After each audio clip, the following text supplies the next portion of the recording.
convenience stores, WKRK-FM, and HD1 Cleveland Heights. An Odyssey Sports Station.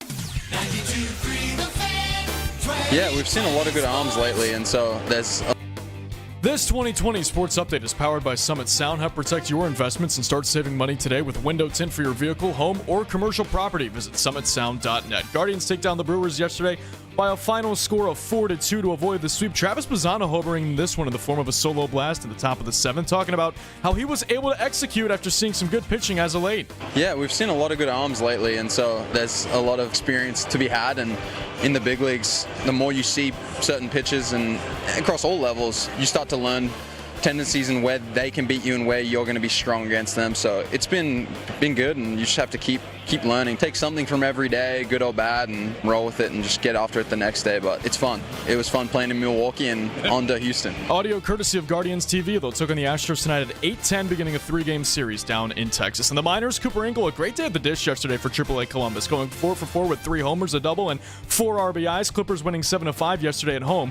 over Scranton Wilkes-Barre. Round 2 of the U.S. Open taking place today over at Southampton, New York. Wyndham Clark, your sole leader through the opening round, sitting at 6 under. In World Cup action today, we'll see the United States taking on Australia this afternoon at 3 o'clock. The two countries are the only ones in Group D to win matches so far in the tournament. Coming up next here on 92.3 The Fan, it's Nick Padone and Coach Lance Reisland. Headline sports news every 20 minutes right here on 92.3 The Fan. From the University Hospital Sports Desk, I'm Matt Corrali.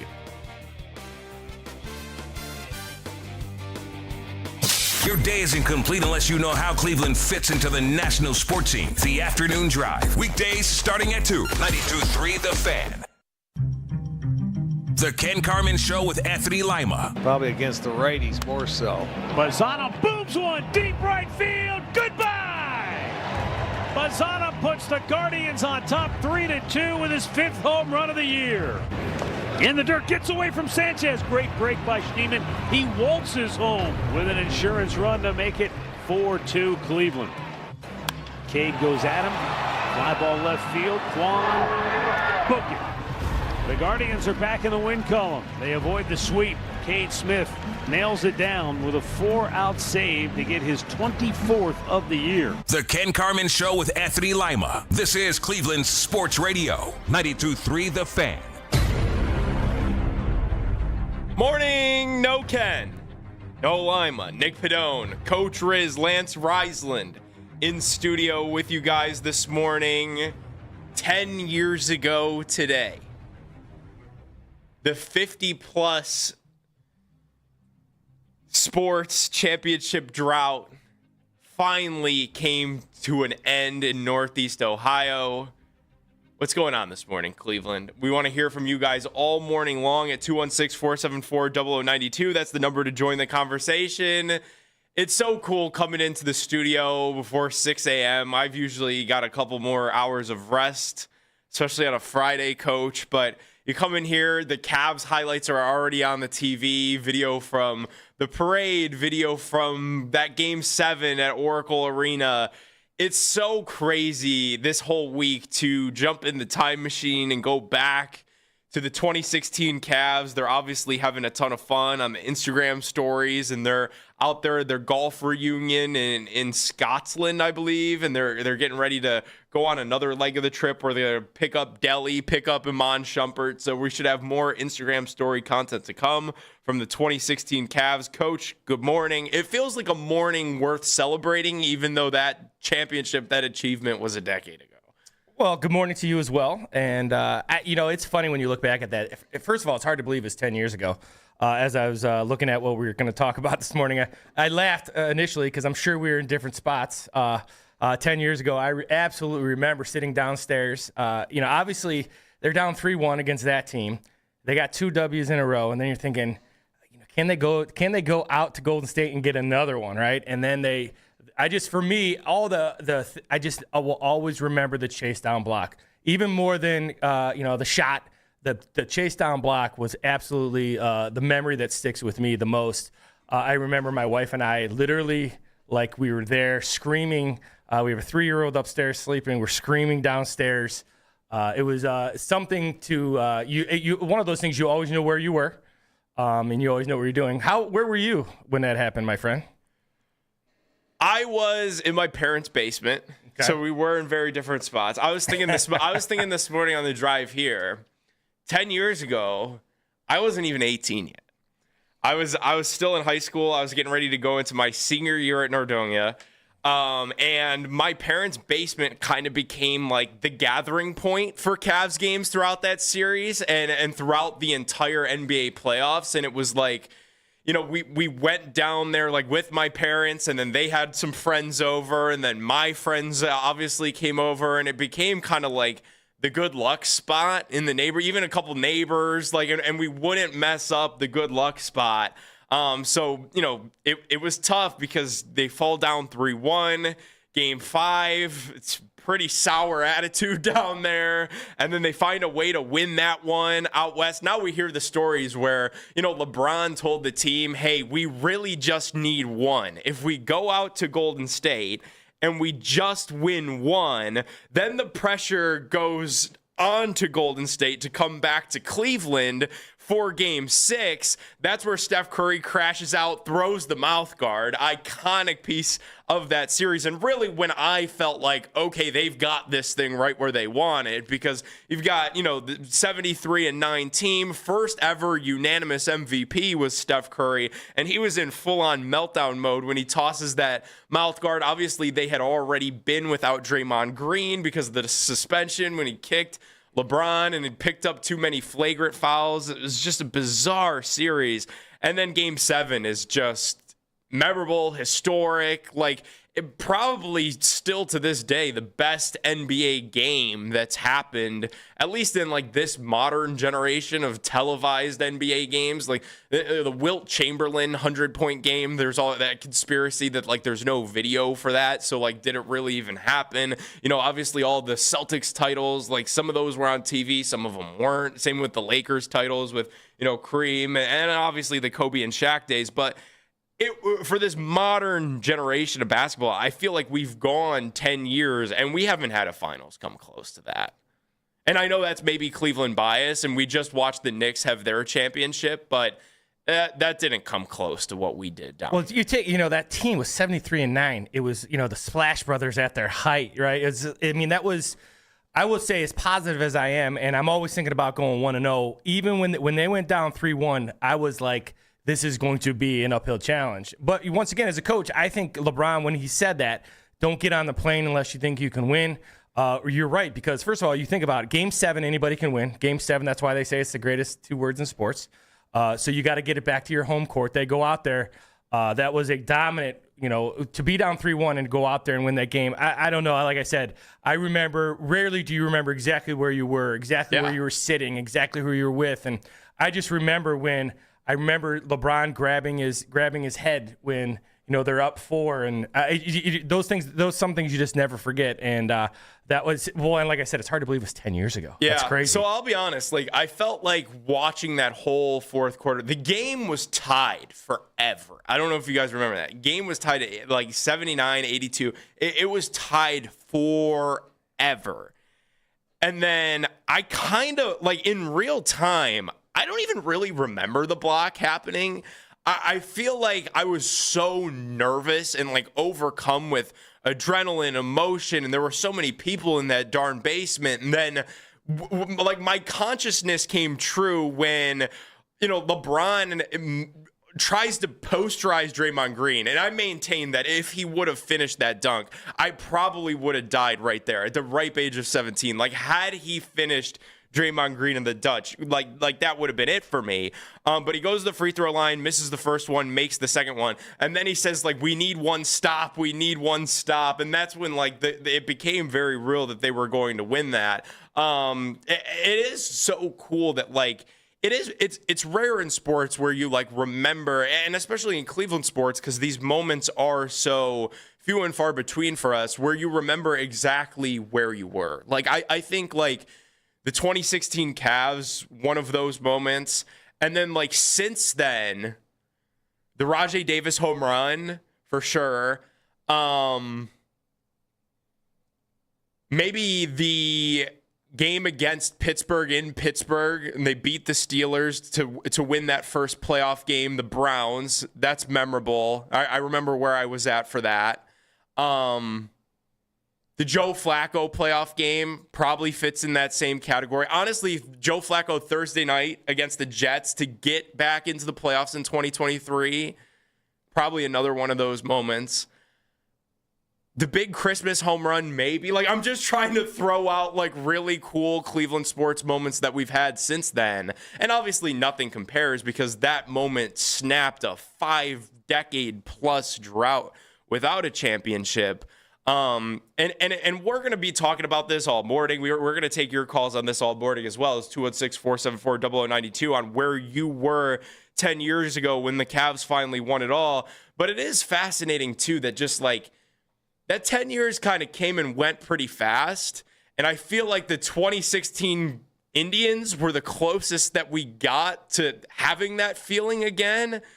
And it kind of 10 years removed makes you wonder when's the next time we get to have that feeling. You know what I mean? Well, here's the thing. It speaks to, it reminds me of what the Browns are doing right now. And we'll get to the Sorsby kind of thing. But it talks about, like, what you have to do to create a culture, to create, and it comes down to winning for me. And, everybody says that for me, the Cavs went all in. Obviously, the Cavs struggled. LeBron's gone, then all kind of. But we're looking back 10 years later and we're talking about it at 6 a.m. in the morning. And it kind of speaks to, the idea of, some people don't like it. I'm a big believer in that it starts with winning. Your culture, your everything, you have to figure out a way to win. And that's what the Cavs did. The Cavs went all in. They spent the money. They went out and got whatever they had to do to try to get that title, to try to, for years they were surrounding, people were upset with LeBron because he would, if you remember, like he was, everybody felt he was the GM and bringing these people and they spent all the money and it was all worth it. For me, it was all worth it. And you have to look at, like, when do you draw the line and say, we have to win. We can't continue just to build assets. We can't continue to think about, 3, 4, 5 years down the road. We have to win right now. We have to figure out ways to win this week. And it sounds kind of simple, but that's how I always felt with the Cavs. That's how I feel about the Cavs. That's how I feel about the guards. The guards have their way of doing things. The Cavs back then, they did. And you're right, we haven't been close. When you talk about Joe Flacco, I don't think about Joe Flacco moment. I think about the run, right? The playoff run to get to the playoffs. But if you're thinking about, like, one particular, there's a good chance that will be the best in my lifetime, right? They may never be another, Game 7 away against that type of team with Clay and Steph and all those guys. I don't know. Great moment. Glad I was able to watch it down in my basement, screaming, yelling. We were acting like we were there. It was just me and my wife. It was amazing.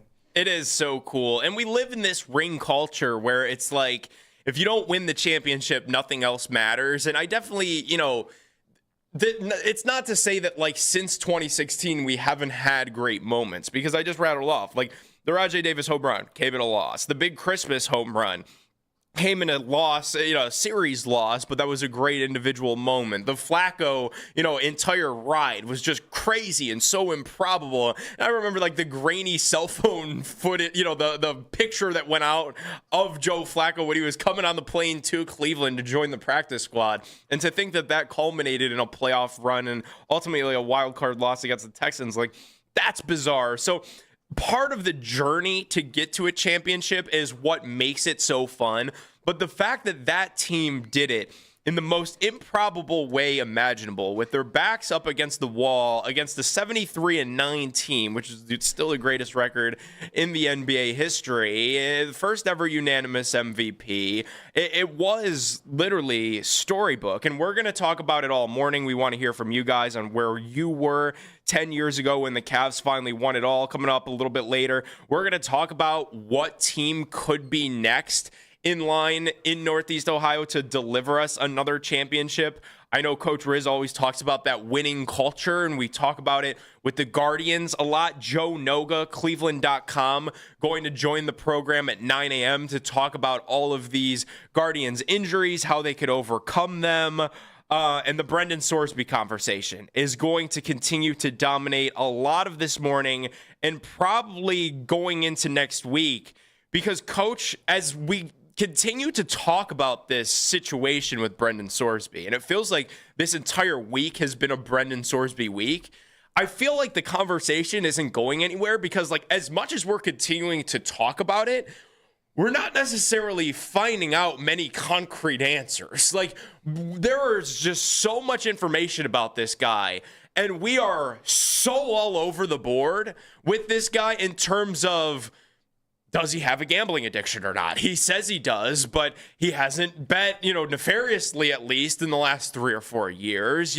The supplemental draft, how does that even work? The fact that, okay, somebody's going to bid on him and all 32 teams are going to his workout, but we've heard from national NFL insiders everywhere from a second round bid all the way to a day 3 bid. And there are some people saying if you're a team like the Steelers or the Vikings and you are just a quarterback away, would you be willing to put in a first round bid? And if he would have come out in this past year's draft, where does he rank between, Fernando Mendoza, Ty Simpson, and Carson Beck, and Drew Aller? Just craziness with Brendan Sorsby. The more we talk about it, it feels like the less answers we get. But straight ahead, I do want to ask Coach Lance Reisland, entertaining bringing in Brendan Sorsby, a good idea or a bad idea? We're going to weigh the pros and cons next.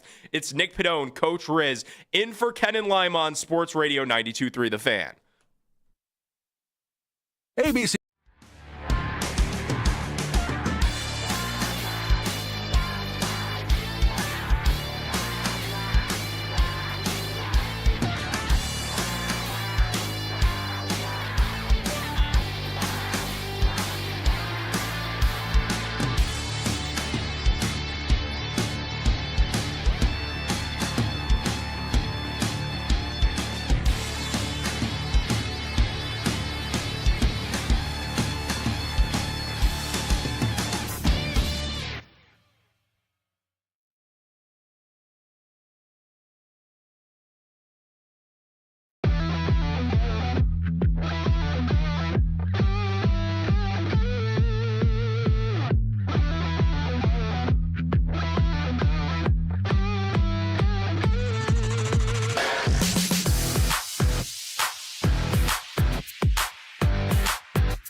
Brendan Sorsby.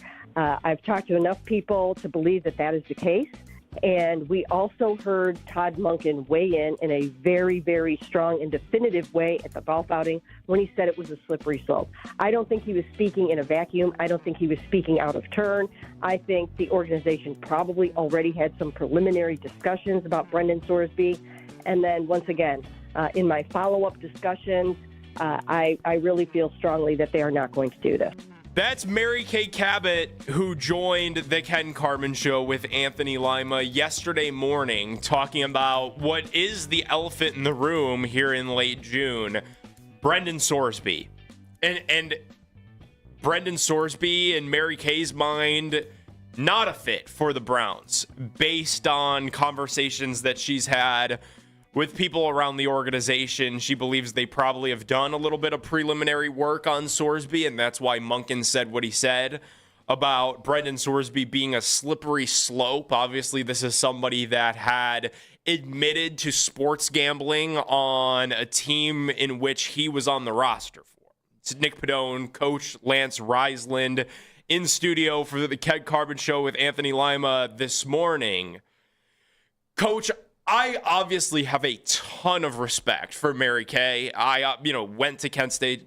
We all went to Kent State, and she is a Hall of Fame journalist. I went to Kent for journalism, and I feel like you don't get that Hall of Fame label by accident. You don't get that for making things up, and I know Mary Kay gets accused of that all of the time, and I absolutely hate that. And whenever I see it, I try to push back against it. And she's reporting what she's hearing. I do want to remind people, though, it only benefits teams in the supplemental draft to kind of confuse the opposition, to kind of get the other teams off the scent if you are interested in somebody like a Brendan Sorsby. And when Todd Monken took that podium at the golf outing and said that it would be a slippery slope because you're not sure his availability because of the sports gambling stuff, my brain immediately went in the complete opposite direction that Mary Kay's went. And my brain went, they might be in on this guy. They might be in on this guy, and they might be trying to get us off the scent that they're in on this guy. Very similar to when Andrew Berry called Travis Hunter the next Shohei Ohtani. And a lot of people thought, okay, maybe they might not be in on Travis Hunter. And then this past draft, he compared Carnell Tate to a trapeze artist, and everybody was like, okay, he's kind of glazing Carnell Tate a little bit too much. And it felt like the Brendan Sorsby thing was maybe the opposite of that. It was like, oh, it's a slippery slope, and that's coming from your head coach. Then we heard from Andrew Berry on these airwaves, kind of walked back Todd Monken's comments when AB was on with Lima and Daryl a week ago, when he said, look, we look at every situation case by case. We look at everything individual by individual, and we try to determine, is this a good guy that made a bad mistake, or is this a bad guy that we should probably keep out of the organization? But Coach, I know you have thoughts on this from your perspective because of all the baggage that follows Sorsby and the sports gambling stuff, and the fact that Monken said, we just heard from that clip, Mary Kay, he thinks it's a slippery slope. From your perspective as a coach, like, is this something that you'd want to entertain? Well, I'll start by saying, I agree with you on Mary Kay. Mary Kay is one of the hardest working people I've ever met in any profession. I consider her a good friend, and she's not throwing things out there to get clicks. She's throwing things out there because she's working really hard at it. So I respect her, and once again, I consider her a really good friend. Now, I am out on Brendan Sorsby. I'll just start by saying that. When I look, it starts with what Monken said. Now, obviously, those guys do say different things, as you said, going back to multiple drafts and how they look at people. But you want football guys making football decisions. And if Monken, whether he was told what to do or not, I don't know how that works. But if he truly doesn't like or thinks it's too much, then you go with especially at that position. It's a little bit different than the rest of the positions. This is a quarterback-driven offense. It has to be his guy. If it is his guy, then great. If not, you have to let for me, the best teams, coaches make football decisions in terms of players at that position. Now, Sorsby, with all the other stuff going on, I simply look at it from a football perspective. First of all, you're trying to win week one. At some point, you draw a line in the sand and say, we've got to win. And if you bring Sorsby in, let's look at a bunch of different ways. You bring him in, I think he's a talented guy. I don't know if he's more talented than the guys you got. You got a guy who I know who has not played well in 6 years. He's looked healthy in camp. You got a guy who I thought did really well in his last 7 starts. Right now, you've improved the stuff around him. I don't have now. If you have Sorsby as your top guy in next year's draft, then that's the evaluation you have. We all make that mistake with quarterbacks. We all have. We all will. So we don't know. Even all of us who watch a ton of film, we don't know either. I don't have him that high. I have him ninth on my board at quarterback. So I think there's better guys next year. Now, if you bring him in, you've said we think this guy is good. We think he's better than all the 27 picks, quarterbacks. We're all in with this guy. Then you got to give him work. That's not helping you win. He's missed all summer, all spring. That's not helping you win week 1. What helps you win week 1 is all the work you've put in with your current quarterbacks. This offensive line, the timing with your receivers, the run game with Judkins, the defense, all these things, that doesn't help you win week 1. At some point in time, winning has to be the priority, not building assets, not building draft capital. All those things are important, and that's the GM's job. But as a coach, bringing Sorsby in doesn't help me win week 1. And for what I've seen from the quarterbacks this spring and this summer, I think they've earned the right to kind of go out there and play. When people say they're terrible, I don't agree with that. I don't agree with that narrative. I want to see what Monken does with these guys. I'm out on Sorsby simply because if you talk football, Nick, I'm talking. So I watch him. If you ever want to break down a quarterback when they play a Kyle Whittingham team at Utah, it's a great view. It gives you a very NFL kind of view. They keep things in front. They make you get to your second, third progressions. They tackle very well. They stop the run on first down. Again, they make a quarterback stay in the pocket so he can't use his athleticism because he is a very good athlete. He struggled. And for me, again, is that just because he's young and needs more seasoning? Yes, probably. Maybe. I don't know. We'd never know that about quarterbacks, but that doesn't help me win week 1. And for me as a coach, the priority always is, what do I have to do to win the next game? You want to change your culture? You want to do all these things? Figure out ways to win. Everything's always easier. Food tastes better. You're not as sore. You got to win some football games, and that's where the Browns are at. All these other things take care of themselves. I'm not bringing another guy in, and I'm not even talking about his off-the-field stuff. Is it a character flaw? That's an issue. Is it I'm a kid and make dumb decisions? That's another issue. I'm strictly speaking of football. Yeah. I don't think he's at where the quarterbacks they have. Now, people have different evaluations. For and sure. If that's what they believe, then go for it. And it feels like the evaluations on him, Coach, are so They're all over the different. board. They're all over the board. All over the board. Yep. And it's unlike anything that we've seen because you have people that are maintaining this is somebody that will be a first-round pick if this was the 2027 draft class with a good season at Texas Tech. He will have that first-round status, and some people said as high as QB3, understanding if Arch Manning is 1, Dante Moore is 2, Brendan Sorsby could be 3, and then we get the comparisons to Big Baker Mayfield. He's 6'3", he's got a big arm, he's, a rotational thrower, so similar to Caleb Williams, and he's got that athleticism where he can win with his legs and he could rush for a lot of yardage, and the baggage is another conversation to have because to your point, Coach, and to Monken's point, the best ability, it's a cliche, is availability, and it's a cliche, but it's true. And at the quarterback position, it's especially true. And part of the reason that we're in this nightmare just a little bit, I do feel like it bears reminding, is because the Deshaun Watson trade went so poorly. Because Deshaun Watson hasn't been available, we find ourselves questioning who is the franchise quarterback of this thing because it's not Deshaun Watson. And you mentioned Sorsby struggles against number 11 BYU, obviously struggled against number 14 Utah, and that was Kyle Whittingham's defense, struggled. The Arizona game wasn't pretty for him either. So there are some, concerns for Sorsby on the field. I just, kind of have been open to the idea of it, Coach, a little bit more, just because I feel like you've got this year coming up for Watson and Sanders, and they're going to have this competition go into training camp. And if you were interested in Sorsby, that could be independent of this year's competition because you're looking at somebody that could face a suspension coming into the NFL. Obviously, there's no precedent for this because sports gambling, in a legalized setting is so new, and technically I guess he didn't really do anything illegal. He broke the rules, so that could earn him a suspension in the National Football League. So this is a scenario where you're probably still going to need Watson and Sanders. And just because if you were to bring in Sorsby, say you could get him for like a 5th round pick, right? Like, let's just live in a crazy universe. And it feels like everybody's been saying like it's probably going to wind up being a 2nd round pick or a 3rd round pick is what's going to get him. But let's live in a crazy world where it's a day 3 pick. And for Andrew Berry, who loves value, that's just too good to pass up.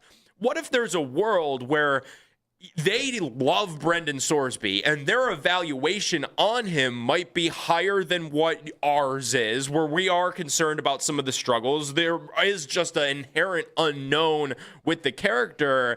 And what if they think in all of this that they're going to be too good in 2027? Like we want them to be, and we want them to win games and start to get this winning culture right. What if they look themselves in the mirror and say, how do we get an Arch Manning, a Dante Moore, our version of Joe Burrow, Lamar Jackson, Josh Allen, while we're trying to enlist this winning culture? Maybe we take the 2nd round flyer on Brendan Sorsby, tell him we'll see you in 2027, and we try to win some games here with what we've got in 2026. Well, for me, that's a bad message. It's a bad message to your team. It's a bad message to your quarterbacks you have in the room. Now, that makes a lot of sense. And that makes a lot of sense to me as you say it, as a GM, as an owner. Like, you're building towards the future. And I think that's what those guys need to do. This is a 53-man roster. I get that. But as a coach, that's sending a bad message. You're telling Deshaun Watson, you're telling Shedeur Sanders, you're telling Dylan Gabriel, telling Taylor Green, listen, we think highly of you, but not highly enough. We're not going to go out and take this guy and give up a draft asset. Let's say it's a 3rd rounder. For me, that doesn't work. Again, I have to do everything in my power to win week 1. And when you win week 1, that kind of gets you in the direction. And when you talk about we're going to build towards 2027 and what we're building, football is not a faucet. You don't turn it on and go, you know what, our culture is good now. Our culture is good right now because we got our pick. That's not how football works. Football works on what you do, not what you say. You have to make sure that you're practicing right. You have to make sure when people say, coaches say you want to be 1-0, that's a reality because that dictates how you practice, your attention to detail when you're watching film, your sense of enthusiasm when you're out there on a Wednesday in week 10 when you're tired. Who have you brought in? Quincy Williams, guys who give you energy. That's what culture is. Culture is not saying we're going to continuously build draft capital. Once again, I'm looking through it for coach's lens. Right. And there's where that balance is. And I always talk about alignment. And that's where that alignment comes in. You have to be aligned with if you hire someone like me, who I think Monken is because he's older, he's going to say, I don't care what you do. We're winning week 1. We're not building towards 2027. I'm beating Jacksonville. So whatever. And if you bring in Sorsby, you're probably going to have to give him work, right? And then you're thinning out stuff. I'm not in for we're going to see what a guy's got. You play when you earn to play. And you play what's going to help me win week 1. You want to change your culture. You got to go win games, and you got to do it each and every day. You can't say, this is when we're going to turn it on. It doesn't work that way. So I'm out on Sorsby. I want to see what these guys got. Let's win some games. If you don't like it, then you figure it out in 2027. Now, going to what you said, if you have a huge grade on him, maybe that's the difference. It's too all over the board for me to say this guy is a no-brainer. Yeah. Not with the quarterback talent that's in the draft next year. And once again, I say that because we don't know with all those guys. And the only reason as to why I'm open to it, like, I understand all of the red flags. I understand the YouTube chat that's saying, hey, you have a quarterback in Shedeur Sanders. To your point, Coach, about building culture, he won 2 games the division to end last year. So you want to talk about trying to carry a little bit of momentum and try to actually win games and win week 1 with Todd. And that's what I think Todd was brought here to do, is try to win right away, because he is 60 and he's waited for this opportunity for a long time. I hear what everybody's saying, and I do understand the drawbacks. Like, I'm not naive to that, but at the same time, human nature, I'm desperate, and I'm desperate to solve this ongoing quarterback crisis. We make bad decisions, or impulsive decisions. Let's say that, not bad, impulsive, right? When we want something, we're impulsive on what we do. I'm with you, and I understand. I'm watching film on him too. I'm like, ooh, could he? I just don't see it. I don't see it for what they are right now. You need a corner probably next year. you're going to give up a third-round pick. You might get a really good corner. I don't know. I'm not in for that. You got to figure out ways to win now, because then we have these conversations where we're like, well, let's take a flyer. I'm with you on that. Well, the one thing that we do know for sure, Brendan Sorsby aside, the Shedeur Sanders versus Deshaun Watson competition is going to continue to roll on into training camp. I can't tell you who's going to win the competition, but I'll tell you who's losing it in 5 minutes. It's Nick Padone, Coach Riz, Lance Reisland with you guys till 10 a.m. right here on Sports Radio 92.3 The Fan.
At Kimball, we don't just collect, we contribute. Visit KimballCompanies.com today to see all the open positions. That's KimballCompanies.com. Kimball, recycling and disposal done right.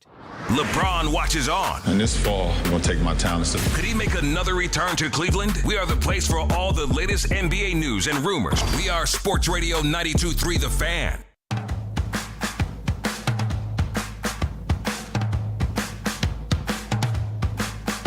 Nick Padone, Coach Riz, Lance Reisland in for Ken and Lima this morning. I don't hate Shedeur Sanders. Could we put that out there? Our social media reactions are brought to you by Scheiben Jewelers, Cleveland's premier jewelry store.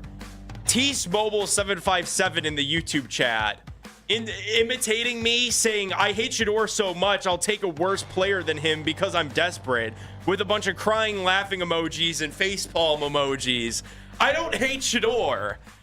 I'm worried about how the Browns fuse Shedeur, to be honest. I like Shedeur. I'm a Shedeur fan. Like, if you guys have been listening to the station for a while, you'll remember, like like back in the pre-draft process, I was kind of pounding the table for Shedeur Sanders. I am very pro getting off of this carousel ride. I want to stop the craziness that is the Browns looking for a franchise quarterback. This is an organization that has been wandering the quarterback desert since 1999, and it's hot, and I'm thirsty, and I want to see a franchise quarterback. And we teased it before we went to break, Coach. The Deshaun Watson, Shedeur Sanders quarterback competition is going to go into July. I don't know who wins it. I don't know who loses it. We're going to debate it a ton over the entire summer. I'll tell you, though, right now who's losing it. I'm sorry. It's Browns fans. I was having this conversation with Josh Cribbs on Big Play Cleveland, on my TV show, and Cribbs was taking your side of things through a coach's lens. He was like, just win week one. He was like, those guys are competing. Competition is going to breed success. As a fan, though, I'm kind of sick of hearing that. I kind of lived through the Colt McCoy quarterback competition, the Hoyer Manziel quarterback competition, the Baker Mayfield, Tyrod Taylor quarterback competition, the four-man quarterback competition last year. None of these competitions bear anything. When does my competition finally bear a little bit of fruit? I don't have fruit. I have spoiled rotten eggs every September when I have to watch these quarterbacks actually take the field. So I'm not anti-Shedeur. I'm not anti-Dylan Gabriel. I'm not anti-Deshaun Watson. I'm pro-Cleveland Browns, and I'm pro putting an end to this ongoing, painstaking search that I've been suffering through really throughout my entire fandom rooting for this team. Well, there's two things going into this this competition. One is that these guys, I think people live in the extremes too much, and I think people look at the past too much for both of these guys. And none of that matters to Todd Monken. So when people say Deshaun Watson hasn't played good in 6 years, Monken doesn't care. Shedeur Sanders with the 5th-round pick and comes with it doesn't matter. I thought he did a nice job last 7 games. That also doesn't matter. That's part of having a new coach. There is a clean slate. Now, as compared to the previous quarterback competitions, the thing that I think is a little bit different about this one is that there's some pieces around these guys now, and you're going to get a full evaluation. And people say, what does that mean? Well, again, you're trying to win games, and you're not taking a look at Shedeur Sanders. You're not taking a look at Deshaun Watson. These are the two guys you got, along with Dylan Gabriel, along with Taylor Green. This is your quarterback room. Who's going to give you the best chance to win? Who's going to allow you to win week one? And people say that gets cliche. But really, what everybody wants as a fan base is winning. And winning doesn't start, for me, winning starts with those foundational things of this is how we practice, this is the off season, this is how we eat, this is how we sleep. All those little things that are very cliche, those are all how you win. The idea of the best guy's going to win. Now you have a guy in Todd Monken where, for me, if Deshaun Watson if Deshaun Watson plays, that means he's played at a really high level because I think Shedeur Sanders had a great spring. Mm-hmm. If Shedeur wins, great, because I thought Deshaun Watson's been healthy. So now you're not talking two guys that are playing at a low level and you're taking the best of the worst. I think these guys have played fairly well this spring. And if they continue that to ascend that way and one guy separates himself, that tells you that one guy had to beat the other guy out and wasn't given the job. And it also means, this is terrible for Shedeur if he doesn't win the job. Why? That means he can continue to improve. He'll get his chance. He's a second-year player, and I think he's handling this awesome. He's been awesome. By the way, He said this week, and we were out there Wednesday, or this past Wednesday, when Shedeur said, he was like, Todd Monken requires you to be great or get out of the way. Yeah. And he's like, and I'm just focused on, he's like, I don't even view this as a competition. He's like, I'm focused on showing up, being the best player that I can be, being the best teammate that I can be. So, like, as crazy as we all get with this quarterback competition thing, I do think Shedeur is viewing this the right way. Well, I gotta tell you what, ever since he's been here and you go out and watch him practice, none of the positives or the negatives or the extremes ever really deal with him. It's the outside, it's his fans, his famous family. Him as a football player, he comes out and works hard every day. He says the right thing. I don't know. I enjoy watching him play every day. But if he doesn't play, it's not the end of Shedeur Sanders. He's a second-year player. This is the norm. The Jaden Daniels, the outliers, they don't count really, right? This is the normal. What happens with a lot of quarterbacks, and I don't care what you can say Aaron Rodgers. I think the best thing that ever happened to Aaron Rodgers, he didn't play for a while. And you get to learn and you get to work. And Shedeur likes to work. And now he has some pieces around him. I don't know. I think this is a healthy competition because I really do think it's a competition with two guys right now that are playing very, very well. I don't understand the narrative. I've heard it lots on these guys were terrible all camp. I disagree with that. I'm telling you, as a football coach, I watched every practice. I thought they did some really good things. I think they're going to the right spot. They just their accuracy's got to improve, and that will improve with reps. I don't know. I think it's a good, healthy thing. But once again, we're desperate. We want good quarterback play. I also thought with Shedeur as well, Coach. I wondered if the Myles Garrett trade kind of changed some of the calculus in Berea of how they're viewing this quarterback competition. Because remember, the Browns continuously told us after the Myles Garrett trade, they didn't view it as losing Myles Garrett. They viewed it as gaining Jared Verse and a guy that's 25 years old and better fits their timeline. So as we're looking at this Watson versus Sanders competition, I'd make the argument that the 24-year-old that's come on strong in this competition probably fits your timeline a little bit better than the 30-year-old. And I agree with you and kind of your assessment. I was out there throughout the entire, voluntary OTAs and then mandatory mini camp as well. And like Monken said it, I feel like everybody that was there saw it. Like, he came on strong there in that mandatory minicamp session, like especially the days that he had the reps with the ones where you really want to go out there and impress. He was finding Denzel Boston. He was finding Isaiah Bond. I felt like he was getting the football out quickly, and there was a huge emphasis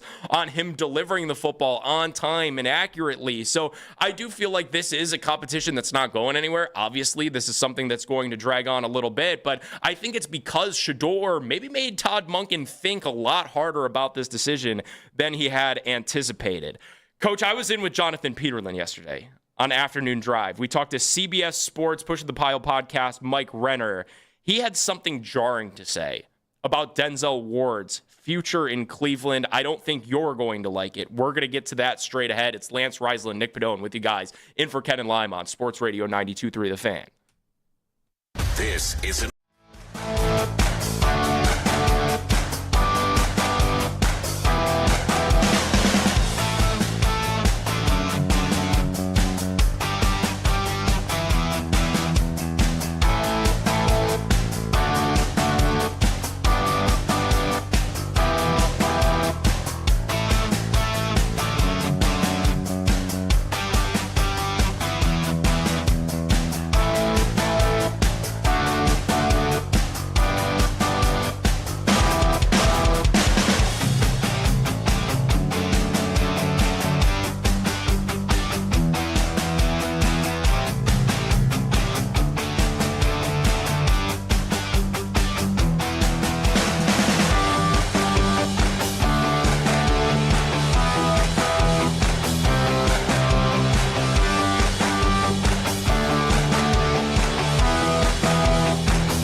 I'm Jeff Thomas, weekdays at 5 a.m., getting you up to date in the sports world from the night before, along with playing the can't miss clips from The Fan from the last 24 hours. Headline sports news every 20 minutes, right around 92.3 The Fan from the University Hospital Sports Desk. I'm Matt Corrali.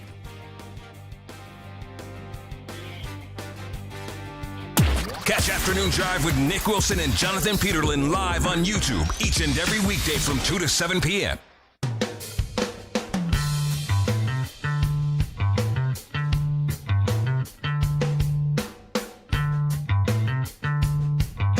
You can listen to The Fan anytime, anywhere on the free Odyssey app or by telling your smart speaker, play 92.3 The Fan. And now you can find 92.3 The Fan on YouTube, including The Ken Carman Show with Anthony Lima from 6 to 10 a.m., Baskin and Phelps from 10 a.m. till 2 p.m., and Afternoon Drive with Nick Wilson and Jonathan Peterlin from 2 to 7 p.m. live each and every weekday on 92.3 The Fan's YouTube channel. Subscribe to our channel for free and watch all of the best content from your favorite shows on The Fan live and on demand right now. We're live on YouTube right now. See everybody in the YouTube chat debating Shedeur Sanders like you guys always do. I love it. Keep that energy up throughout the entire show. Appreciate everybody spending their mornings with us.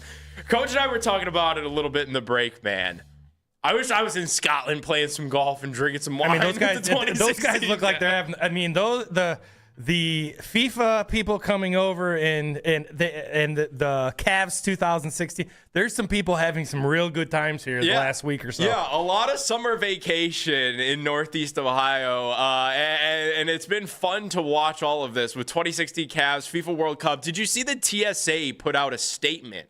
For all the international people that are traveling to the United States, the TSA put out a statement that you cannot, I repeat, cannot federally fly with family-sized bottles of ranch dressing in your carry-on luggage. All of these international people come over to the United States and realize we've got a couple of things sorted out over here, all right? Our independence paid off. We got ranch dressing over here, and everybody's trying to smuggle it back into their own countries. And TSA had to put out a statement saying you can't fly with these huge jumbo bottles of ranch dressing. So between that and the Cavs Instagram stories, it has been a lot of fun, just social media stuff this week. And then we find out that the Cavs celebration that they're having out there isn't done. I don't know if you saw this yesterday, Coach. Richard Jefferson put in his Instagram comments with all the Kyrie which is stuff. an incredible follow. He's a hilarious follow, by the way. And he put in there's another leg of this trip that they're getting ready to take, and they're meeting up with Shumpert and Delhi. So we're going to have more Cavs playoff championship celebration coming your guys' way. Taking your calls all morning at 216-474-0092. Nick Padone, Coach Riz, Lance Reisland, hanging out with you guys. Want to hear your stories of where you were 10 years ago today when the Cavs finally ended the Cleveland sports curse and won that long-awaited NBA championship. All right, Coach. So yesterday I was in on Afternoon Drive with Jonathan Peterlin, and we had on Mike Renner, who does a great job doing some podcasting, CBS Sports. He put me right back into my seat. I had asked him a question about the Denzel Ward situation following the Myles Garrett trade. Here's Mike Renner. I think Andrew Bear is no dummy and knows the age curve for cornerbacks, and that would be very surprised if he's not for sale. Now, it doesn't mean they're for sure going to trade him. They could be overachieving by that point and want to make a run. But he's 29 years old. By the time they're ready to be competing, he'll be in his early 30s, and that's just not a lot of cornerbacks keep it going in their early 30s. Especially, Ward's been banged up, just kind of always having a little something here and there. So I think when you have a guy with that kind of name recognition, that kind of pedigree, you're probably going to look to get whatever you can from him, especially, again, if someone's willing to give you a pick in next year's draft. So Mike Renner thinks that Denzel Ward could be for sale. Coach, I gave you an immediate shout-out in the segment that followed that interview, and I channeled my inner Coach Riz, and I was like, look, man, I get what he's saying, and I get that, Denzel Ward has been one of the best corners in football for almost a decade now. And that's a really long time. And I get some of the injury concerns and that he's closing in on 30 and that he's got no guaranteed money on his salary and that if you could get a draft pick for him, it probably would be the smart general manager decision to make. Coach, I had to push back on it a little bit, though, just because in my mind, when you lost Jim Schwartz, I thought, okay, the defense might take like a small step back. Like there might be a little bit of a learning curve under Mike Rutenberg. Then you lose Myles Garrett for Jared Verse. I'm like, okay, that might be another small step backwards, if not more of a sizable step backwards from Schwartz. And then if you lost Denzel Ward, you're taking another step back. Like, hold on now. Part of the reason why I was excited for this upcoming season is because the Browns had a top-ranked defense last year. And I actually thought Jared Verse was a suitable replacement for Myles Garrett. Obviously, nobody's replacing Myles Garrett, but I at least thought that made a little bit of sense. To trade Denzel Ward, like, you do need some veterans. Like, you do need some leadership. So if they traded Denzel Ward, like, I'm sorry, I'm significantly less excited about a Tyson Campbell, Miles Harden defensive backfield. Well, I tell you what, there's a lot of pushback from me, and the reason why is because the first thing that always bothers me when I hear people talk about football teams and how organizations are run from high school to pro is when people say, well, they're not going to be ready to compete for a couple years. Why? Why are you not ready to compete in a couple years? I was asked yesterday, why do you have such confidence in this team? They have a really good defensive line. They have 2 playmakers at linebacker. They have 2 elite corners. Special teams have gotten better. They've addressed a bunch of stuff on offense. Why not go win this year? So when they say that again, trading Denzel Ward, it's going back to trading Myles Garrett. I think Jared Verse was great. It's like trading down. I think he's going to be good. But that goes into the trading down. Right? I'm not trading down to get less great players. I'm not trading my great players. And once again, so you're saying that you want to compete. You want to build a culture. So you're telling your whole locker room, we want to win. We're going to get rid of Myles Garrett. Then we're going to get rid of Denzel Ward. We're going to trade down so we can continuously get more picks. So we can continuously build this draft capital, and winning's not the priority. You can get whatever picks you want for Denzel Ward. Yeah. It does not help you win week 1 in Jacksonville. And if you want to change the narrative of this football organization, you have to win football games. It doesn't matter what you get. You got to go win football games, and Denzel Ward is going to help me win week 1. And I'm not trading him, even in that, going to what you said. And you need some leadership. You need some guys who are veterans back there, and he's one of those guys, and he wants to play here. He's a Cleveland kid. I don't know. It makes no sense to me. I don't like and it always starts off with, by the time they're competitive, he'll be in his 30s.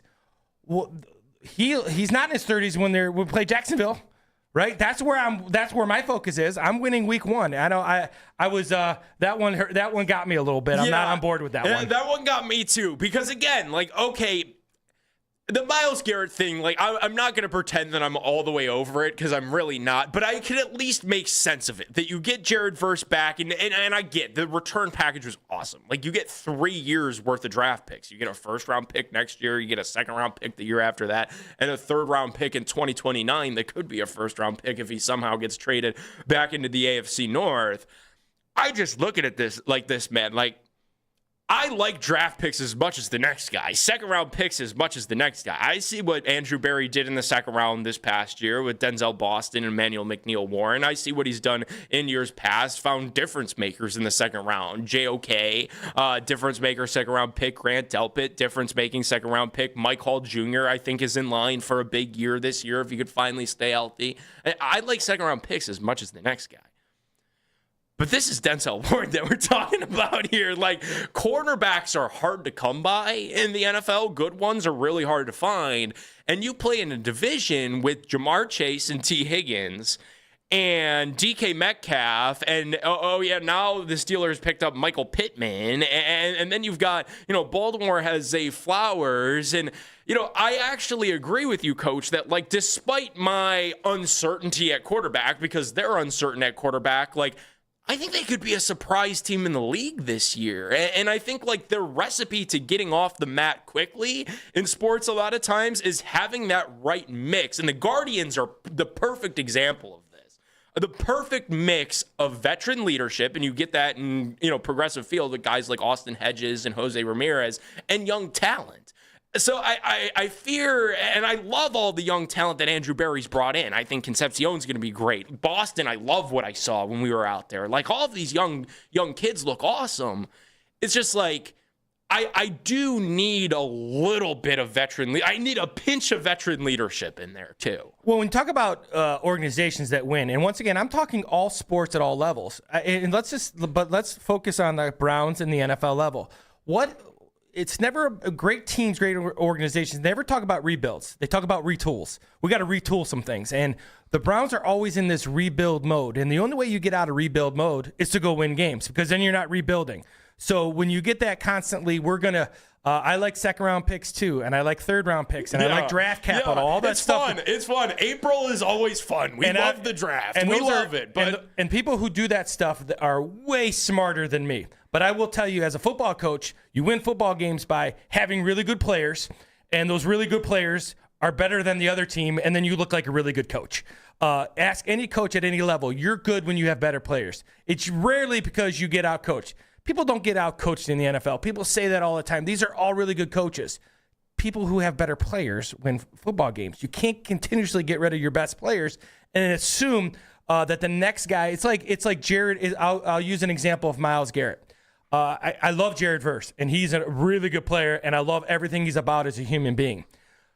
But losing Myles Garrett, I know exactly what I'm going to get week 1 against Jacksonville with Myles Garrett. I know exactly what I'm getting. I don't know that with Jared Verse just yet. No, it is a bit of an unknown. So when I say that, people tell me it's not a great pick. It's not a great trade for trying to win week 1. It could be. He could be dominant week 1. But I'm doing everything, and I know what I'm going to get out of Myles, and I know what I'm going to get out of Denzel Ward. So I'm not trading these guys, and I'm not saying by the time that these guys are, they'll be too old when they're in the window to win. The window to win is right now. And if you don't think like that as an organization and as a coach, you're not turning it on.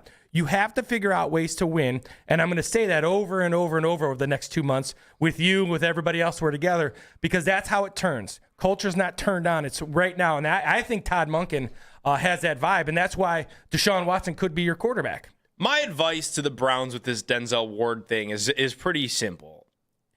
Keep him. It's very simple. It's pretty simple. Really good corner, keep him. Yeah, and then I get, the guaranteed cash isn't really there. And if you get to the trade deadline and you find yourself with only 1 or 2 wins and you realize that you're not going to be a surprise team in the league this year, and maybe the quarterback thing hasn't gone the way that we wanted it to, and maybe Monken's first year isn't looking the way that we wanted it to, and I feel like then if you wanted to entertain it, you might have more people that just reach the stage of apathy with the football team and they'd be willing to sign up for whatever. But I do just think that you need some recognizable faces to be a part of this thing. Denzel Ward is the longest tenured member of the Cleveland Browns. I think that's saying something. He's the only player coach that was on the team that went into Pittsburgh and beat the Steelers in that playoff game.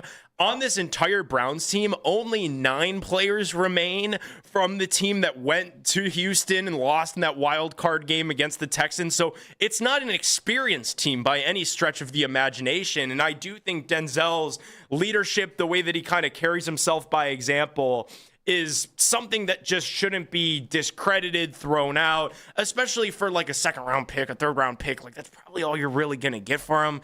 Probably got enough of those anyways. Keep the player. I know for sure Denzel Ward is good. Could there be a reunion in the works? 216-474-0092. And no, I'm not talking about LeBron James. I'm going to reveal who could be eyeing a return back to Cleveland in just a couple of minutes. It's Nick Padone, Coach Lance Reisland, hanging out with you guys till 10, in for Ken and Lima, right here on Sports Radio 92.3 The Fan.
of today's headline segments. Headline sports news every 20 minutes, right here on 92.3 The Fan. From the University Hospital Sports Desk, I'm Matt Corrali.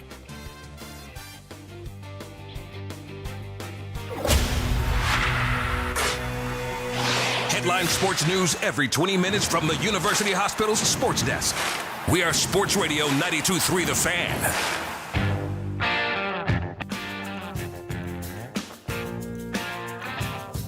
You know, obviously Cleveland is a special place to me. Being drafted here by Jim Brown and my time there is truly amazing and special. But yeah, you never know what could happen. That's former Browns running back Nick Chubb. Audio courtesy of Cameron Justice, News 5 Cleveland. Never say never about a potential return to the Cleveland Browns. Chubb was in town doing an event, speaking about his medical recovery to get back on the field with the Cleveland Browns, and he was asked about a potential return to Cleveland.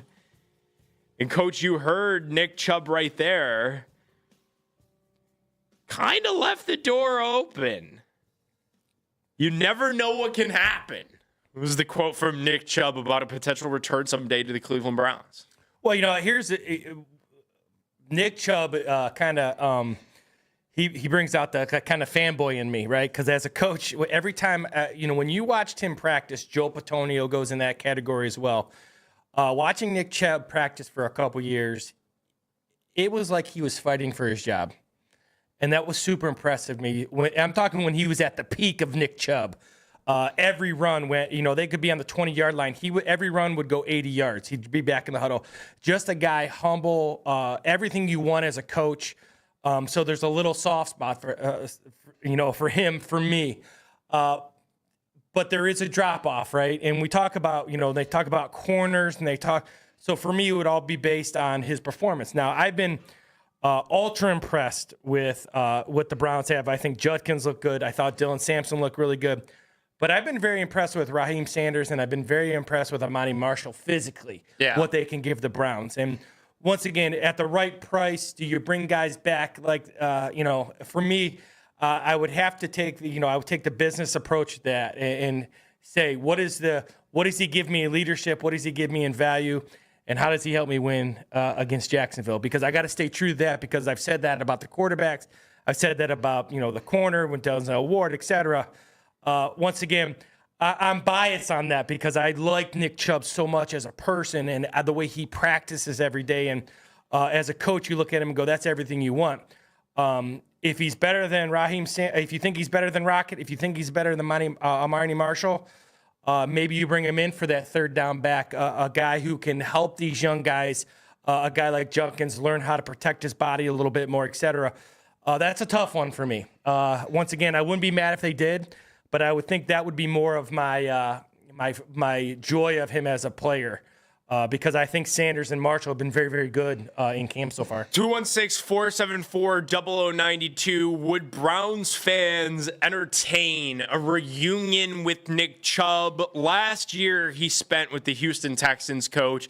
And it's obvious that, as Nick Chubb is 30 years old now, he's a lot different than the Nick Chubb that we kind of grew to embrace. And he was in Cleveland talking about that, significant knee injury that he suffered on that weird Thursday night football game against the Pittsburgh Steelers when he got hit low by Minkah Fitzpatrick.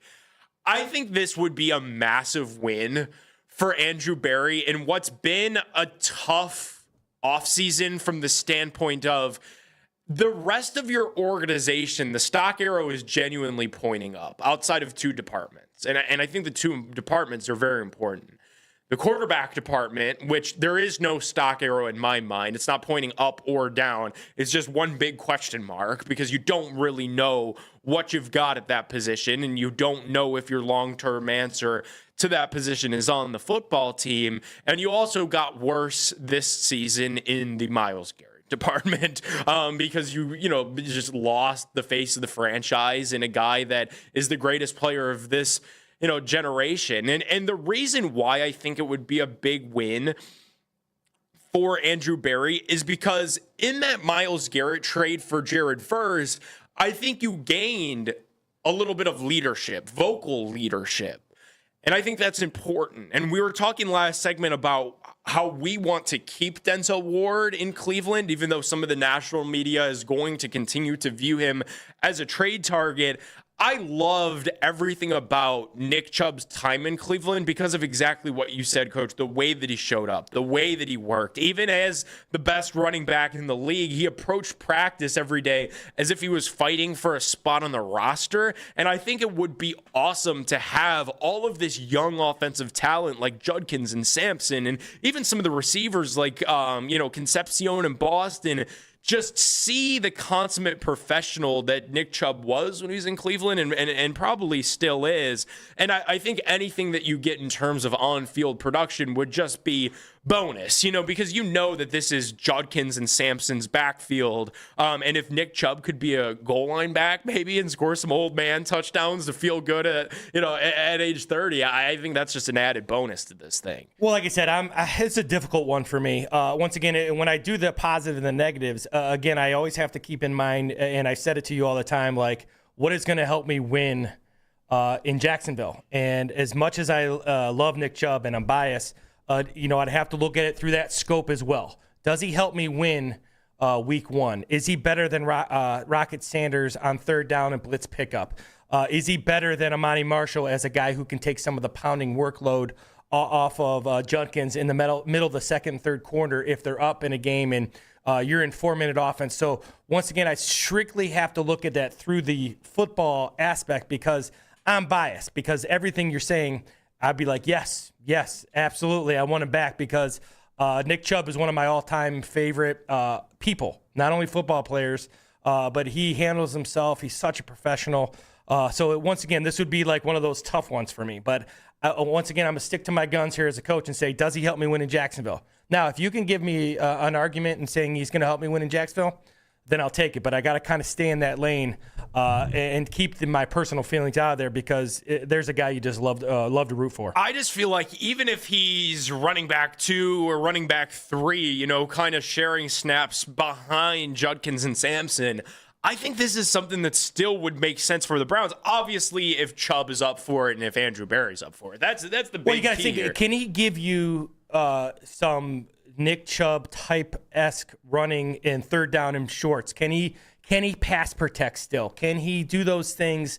I don't know if he can, I don't want to say he can or can't because, we haven't seen him in a little bit, but that would be my argument. It's got to be, once again, it's got to be culture-wise. It's got to be we're doing everything we can to win, and we cannot trade great players. But then again, we also can't bring in players because we like who they are. And that's tough, and that's a tough one. So I jumped into the weeds on this just a smidge because I was curious, would this be more of just a feel-good story? And what does Chubb really have left? What did he do last year in Houston?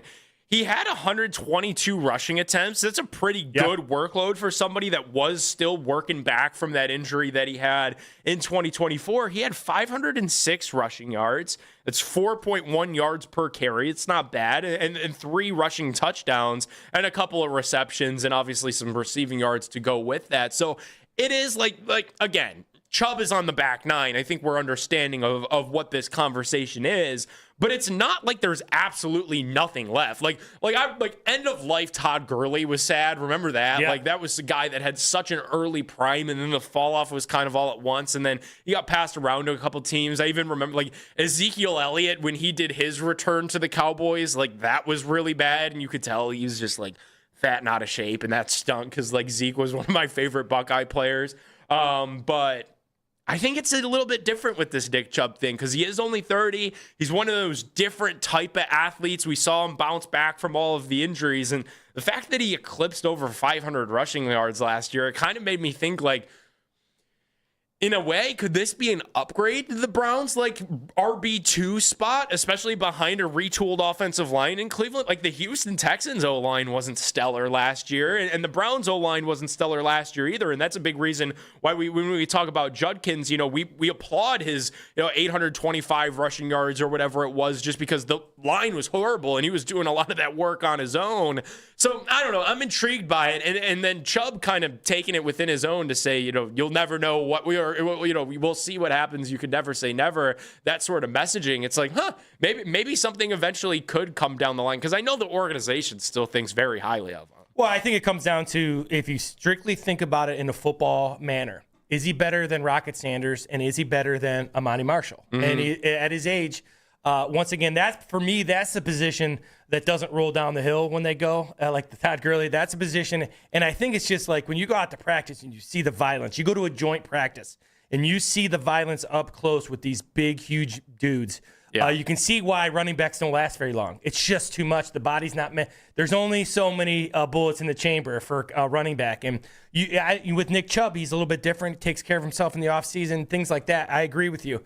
That would be my, and then he has to do things he wasn't asked to do when he was in Cleveland, right? He'd have to catch the ball a little bit better. Right. And not that he can't, he just was never asked to. Right. He'd have to be really good in pass protection. Those are important things for the non-starter, because what he's always been is that he's the guy that carries the load, doesn't have to do much else because he was so good at his fastball per se. So that would be, try to keep.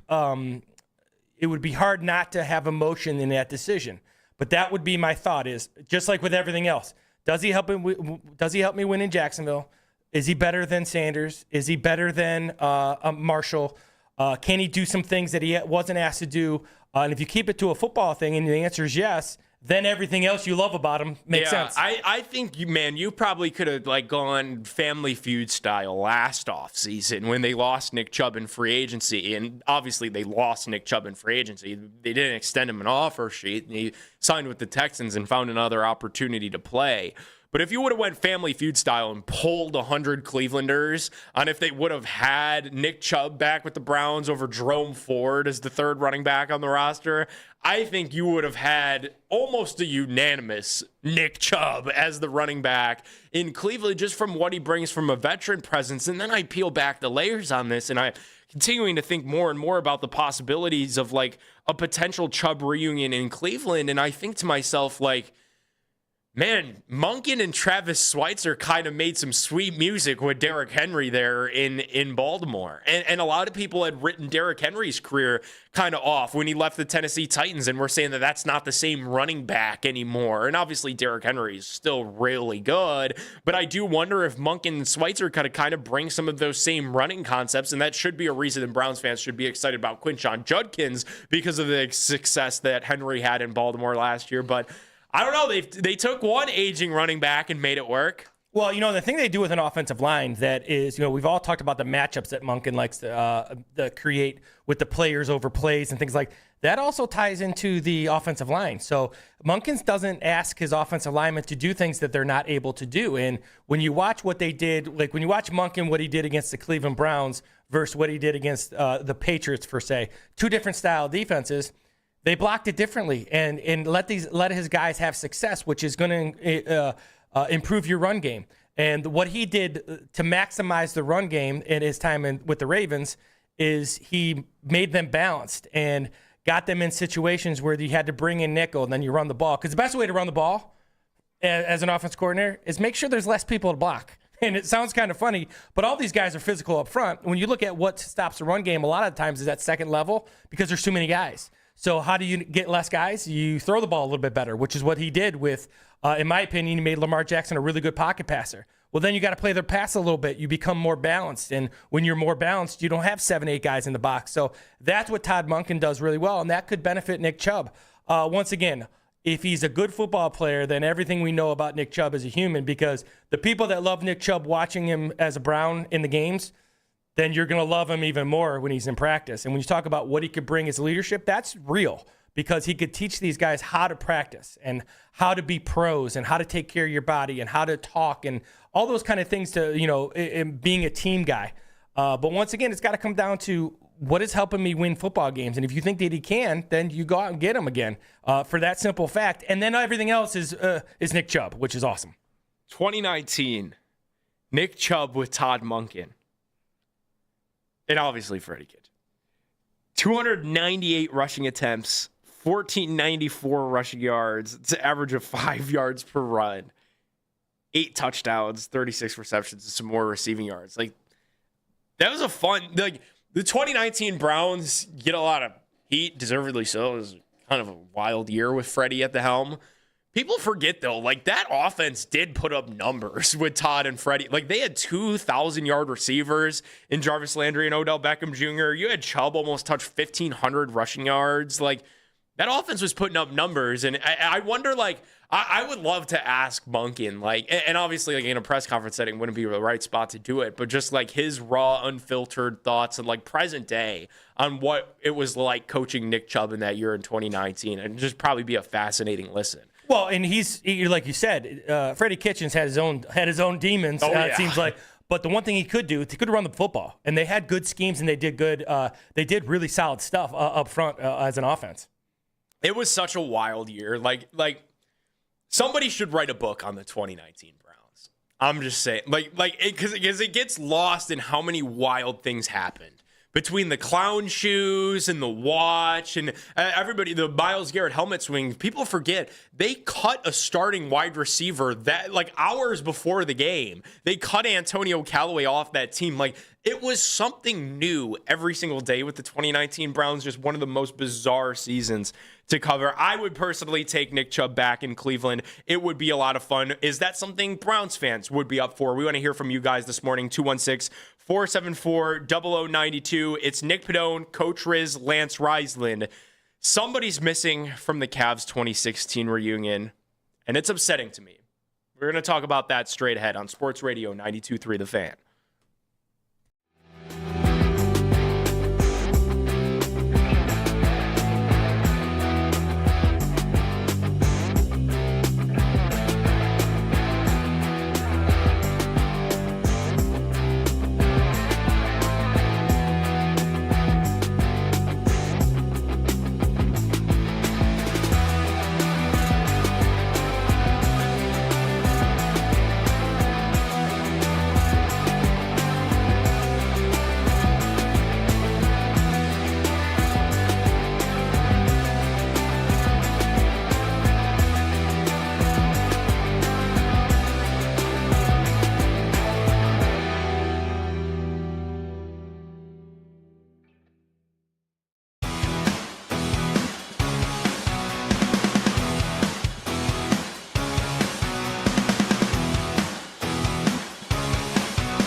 KFTK.com. This is Browns head coach Todd Monken, and you're listening to the number one sports station in Cleveland, 92.3 The Fan.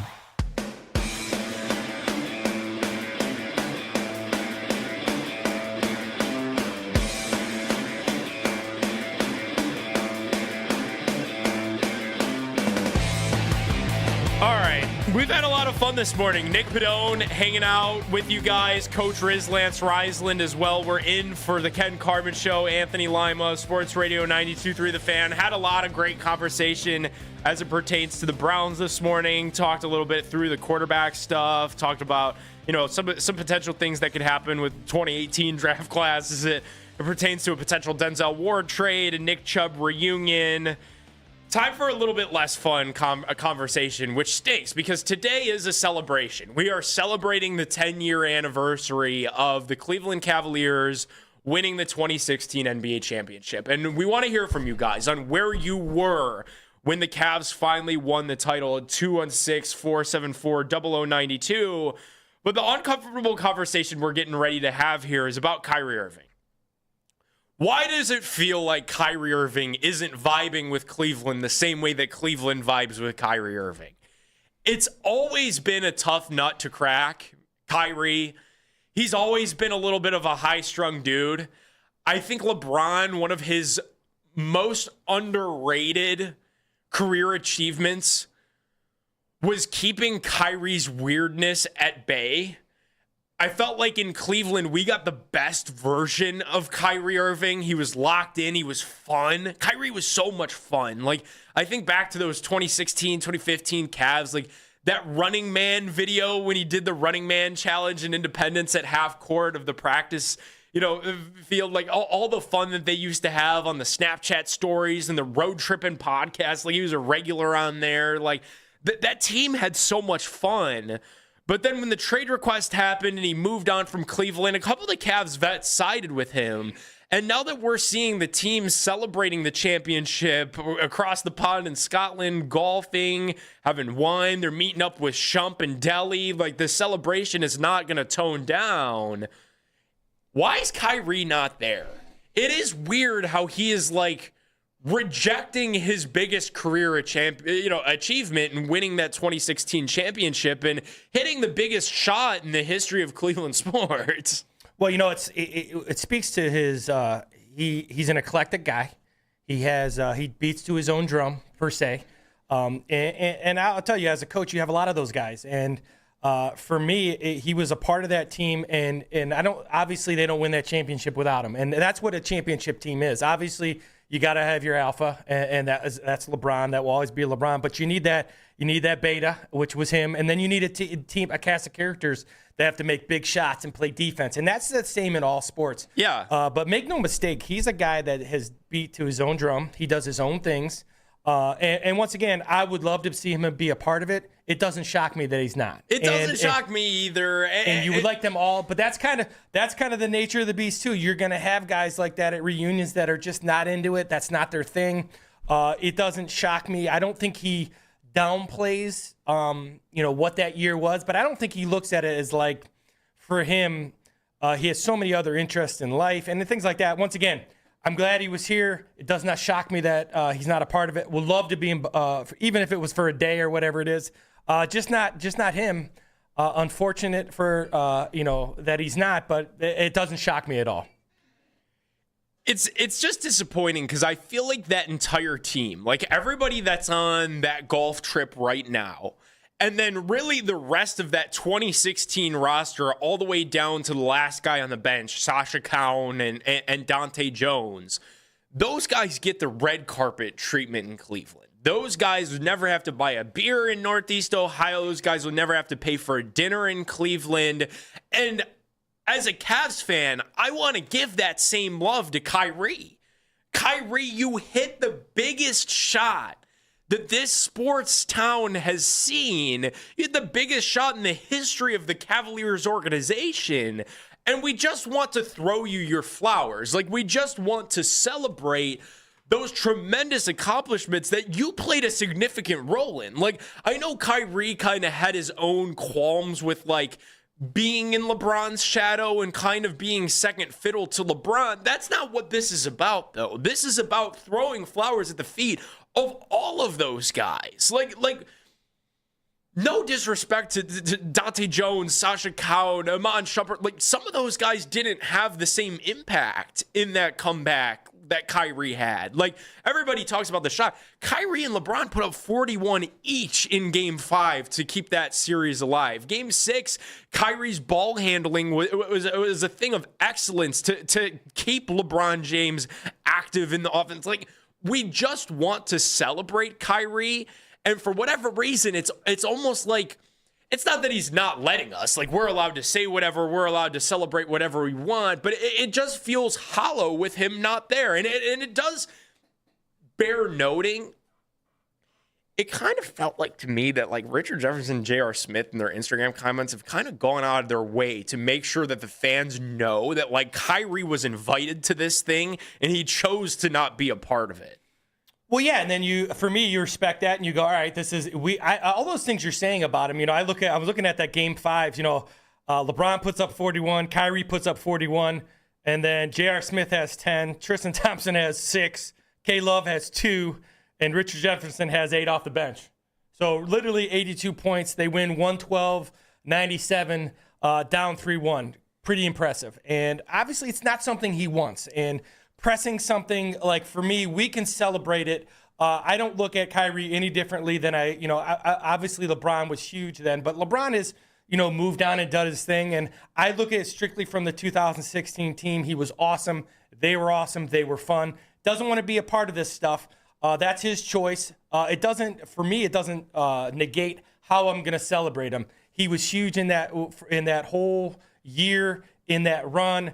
In that being down 3-1. So once again, we can celebrate it. He doesn't really necessarily want that, and he's made it very clear. Right. But doesn't change how we have to view it. No, it definitely doesn't. And like, I'm of the belief that, that number 2 jersey belongs up in the rafters. Obviously 23 is going to be up there. 0 should be up there. What about Tristan Thompson? You putting Thompson up there? I would. Okay, I think Tristan Thompson is this generation's, like, Mr. Cavalier, with that Iron Man streak of all of those consecutive games that he started. And I remember even in, like, the 82nd game of a couple consecutive seasons, they let him do the opening tip, and then there was an immediate foul so he could sub out because they already knew they were going to the playoffs, and they just wanted him to get that start and to get that game played so he could have his Iron Man streak continue on. Like, I do think all of those guys deserve the love and praise that comes with being NBA champions. And, the fact that they're celebrating has been so much fun all week. And, I saw Hayden Grove, put out there, like, hopefully Kevin Love and Richard Jefferson understand how much we appreciate seeing these guys together. And Richard quote tweeted it and said, "You're welcome." So they like that, Cavs fans are reliving this championship season with them. And that's exactly what we're doing this morning. 216-474-0092, taking your calls on where you were at 10 years ago when the Cavs won the NBA championship. Let's go out to Amy in Geneva. Amy, you're first up on the Fan. Where were you 10 years ago when the Cavs finally won the NBA championship? I actually was in Portland, Oregon airport, and I was at a bar behind by the gate, and everybody going back to Cleveland was at that bar, and we freaking celebrate. Even the pilot let us have free drinks because he was from Cleveland too. I absolutely love it. That's and a great Amy, story. you said it was your birthday, right? Yeah, it was the best birthday present I ever got. That's awesome. Happy birthday, celebrating the 10 years. Is that a little Michael Stanley that I hear, Kayla, under that? Very nice. Hard work in town, hard working team, baby. I mean, how about you get on the plane in the it's just like everybody gets a drink. So fun story about that, Coach. So like I had mentioned, I had watched that at my parents' house with my parents and my friends, and everybody was watching it together in the basement, and the Cavs win the championship. That next morning, my family had a vacation scheduled, so we were going out of town. We were going out of the country. And my buddies, like a couple of the local like memorabilia stores opened up really late that night. Like they had posted on social media during the day, hey, if they win, you could come buy your championship gear right after the buzzer. So we were at the airport like that next morning after the championship, already wearing the gear when we landed in Miami. And all these Heat fans in Miami were like, LeBron finally got you guys one. Like they were high-fiving us and stuff. Like that's why we love sports. Celebrating the 2016 Cleveland Cavaliers this morning. This Cavs segment is brought to you by Surfside Hard Iced Tea. 10 years is a long time, though, Coach, which has me wondering, when do we consider a sports town in a championship drought again? We're going to get into that in 5 minutes. It's Lance Reisland, Nick Padone, in for Ken and Lima right here on Sports Radio 92.3 The Fan.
if I were to call him the most irreplaceable player in Cleveland sports right now, I don't think that's me overreacting. Like he matters that much, obviously, but it is baseball still. One guy tilts the scales, but it doesn't do so enough to tank the season. The Afternoon Drive. Weekdays starting at 2. We are Sports Radio 92.3 The Fan.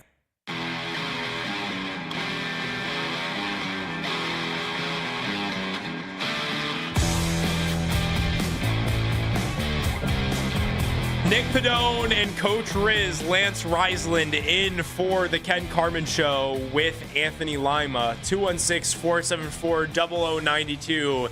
It's a beautiful Friday because we are celebrating the 10-year anniversary of the Cleveland Cavaliers winning the NBA championship against the Golden State Warriors. Gonna get into some stuff on who is going to be the next Cleveland team to win a championship. I think that's gonna be a lot of fun.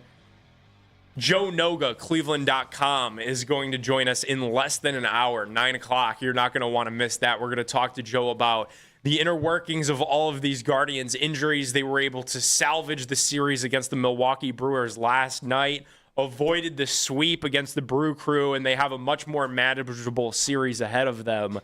Against the Houston Astros before they got the Chicago White Sox. So a lot of guards ball going on, but it's a Cavs morning as we are just celebrating what that team was able to do 10 years ago. Crazy to think that it was that long ago, but we want to hear your guys' stories of where you were 10 years ago when the Cavs finally got the job done, broke that 5-decade sports championship drought, lifted the Larry O'Brien trophy, and became NBA champions. Let's go out to Walter in Medina, who's been waiting on and has a story of where he was when the Cavs won the championship. What's going on, Walter? You're next up on The Fan.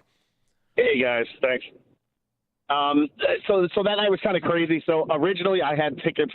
I had tickets to go to to like some sort of watch party that wasn't downtown. But do you remember that they had the watch party that was in between the Jake and the gun there? Oh yeah, downtown was absolutely packed. You would have thought that the game was actually played in Cleveland. There were so many people downtown. So Cleveland. I thought I was just going to be going to some bar, this or that. So I ended up finding out a friend of mine had got tickets, 4 tickets for our closest friends to go to that watch party, like to where we were like smack dab in front of that one main screen. That's awesome. It was kind of facing the gun, but the back was going towards the baseball stadium. But we were out there watching that. The crazy story is what actually happens after. So obviously, as soon as Fred goes nuts, and thank you Oakland or good night Oakland, so we end up celebrating like crazy. We could barely walk down there. But the crazy story that comes after it is, as a Cleveland dreamer, I packed 6 bottles of champagne in a cooler in my car's trunk inside of the Jack garage. And my group knew nothing about it. So I'm thinking, if we lose this game, just keep my mouth shut. Don't ever say anything about it. But I packed it, and we ended up going through that whole night, and we went out by that LeBron James banner where it had the championship banner out there by the front of where the valet parking is and all that. And we popped the bottles. We ended up getting a random picture snuck from a company called Getty Images, which we didn't even know happened. And then my cousin in Atlanta the next morning sends me a ESPN.com front page story, the Cleveland Browns and the drought, and it's me and all of my buddies that were at that party popping our champagne bottles with the champagne running up into the air. All that looks like it's going along that banner for LeBron, and we all got that photographed, and it's in our man caves, and it's just something that pretty much solidified us just as we grew up with all that heartbreak of loss after loss after loss, and then just the emotion of winning. It was probably the best time of my life. If my wife heard that, she'd kill me, but it's just was a great time. Walter in Medina, appreciate the call and a tremendous story there. And I think that, I think that's consistent for a lot of people where, the wife would kind of kill me thing. Like for a lot of people, we love these sports teams. They're a distraction from everything. We pour in Cleveland, especially so much time, energy, emotion into following these teams and being a fan of them that when they finally won the championship, it genuinely did feel like the best day in a lot of people's lives. Yeah, there's no rules, right? Everybody's, I was just, as he was talking, it was up on this, a screen here, and I looked it up. Do you remember Fred McLeod, how emotional he was? Yeah. Like, I remember it was dusty downstairs in the basement. You could feel through the TV, like he just said it so I appreciate that call. That was fantastic. That's a great story. But that McLeod, I'll never forget that, man. He was so emotional. That kind of was like everybody's thoughts into one right there in Cleveland. So fun. 216-474-0092. Let's go out to Brecksville where Scott has some 2016 championship memories. What's going on, Scott? Hey, guys. Thanks for taking my call. So I would say my greatest memory of the Cavs winning the title 10 years ago is I'm probably still alive today because of it. The reason why I say that, the day of Game 5 of that series, I found out that I was diagnosed with cancer. And for like that entire 1 week period, for Game 5, Game 6, Game 7, I was like in a total wreck of a mess emotionally speaking, because here I was, like, I was in my mid-20s at the time, and I thought I was probably going to live my life without seeing one of my Cleveland teams winning a championship. And then when we came back and won, and we won 10 years ago, I was like probably the biggest celebratory moment in my life. And in the aftermath of all of this, I came to the realization that if we could come back from being down 3-1 against the best regular season team of all time, I could beat cancer. And that turned out to be the rallying cry motivation that I needed. And ultimately, I went through chemo and everything, and within like 6 months, I became cancer-free because of it. So it means a lot more to me personally than everyone else. I mean, yeah, it's great that we won the championship and all, but I'm probably still alive here because of all that. Scott, appreciate the call, appreciate the story, man. Glad to hear that you're doing well and that you were able to use that moment as a rallying moment in your own life. And that's why we're doing this morning. You know, that's why we want to give people a forum to celebrate where they were, to take them back to what could have been a better time, you know, in people's lives, what could have been a more challenging time in your life, but you were able to overcome that. You know, 10 years is always a measuring stick. And I've got some thoughts on that coming up later in the show as well. 216-474-0092. Let's go out to Parma. Anthony's got some 2016 Cavs championship stories. What's going on, Anthony? You're next up on the Fan. Where were you 10 years ago when the Cavs finally broke that Cleveland sports curse? Hey, guys.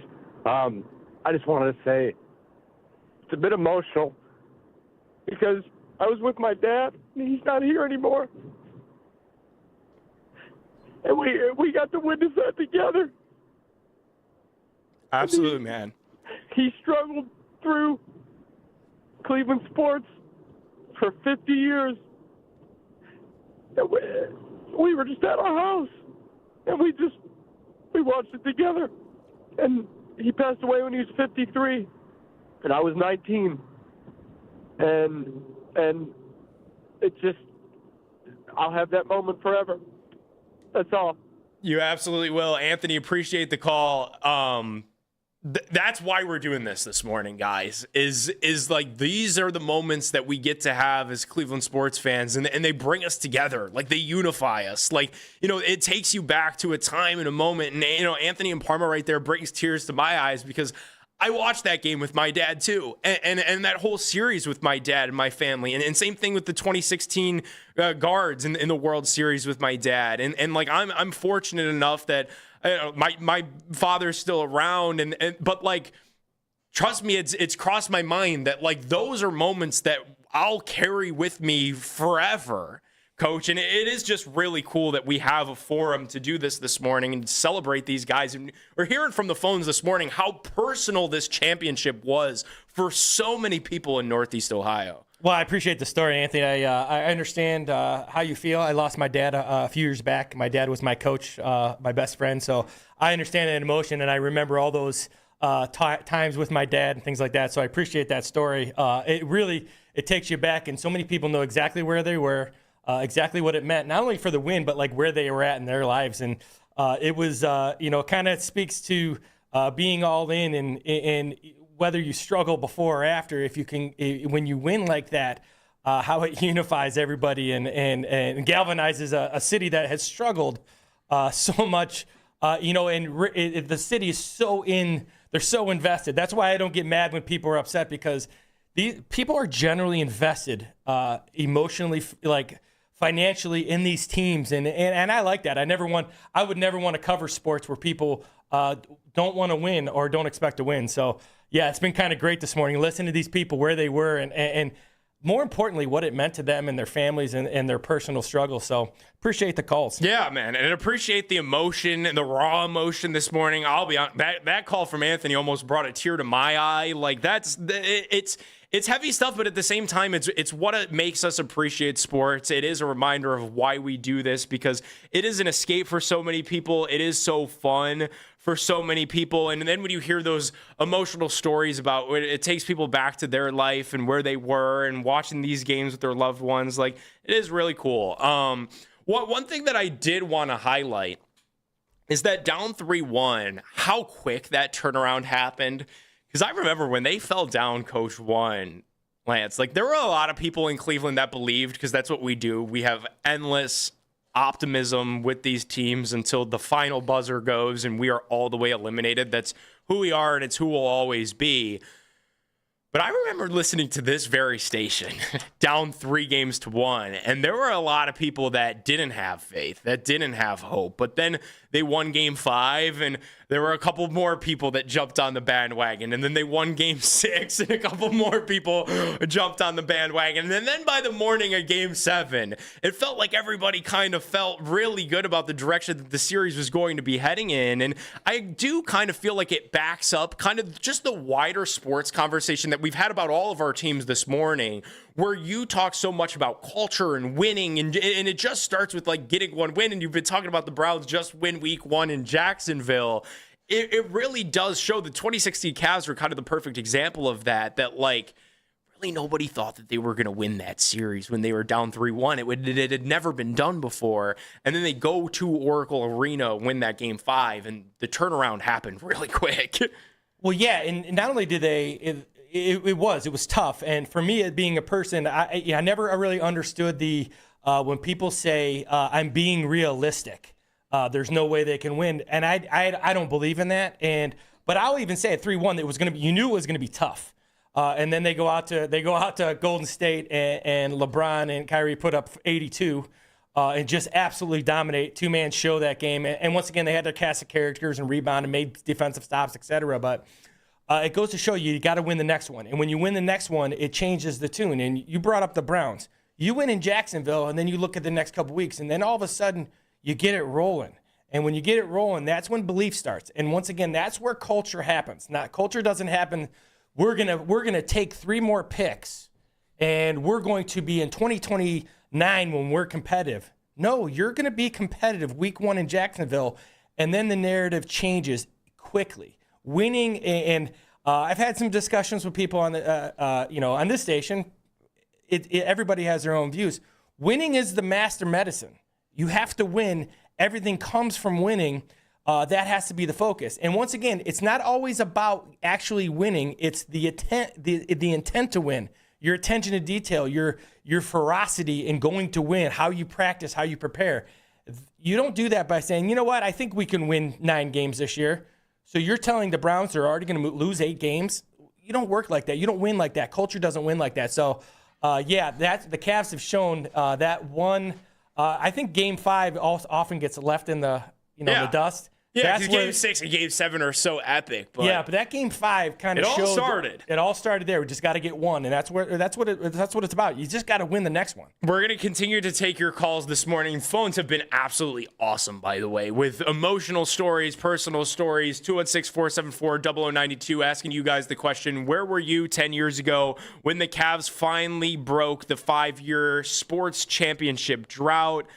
And who is next for our sports town to win a championship? It's Nick Padone, Coach Riz Lance Reisland, in for Ken and Lima with you guys till 10 right here on Sports Radio 92.3 The Fan.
that provides an unparalleled consumer experience, I highly recommend AmericanEagle.com.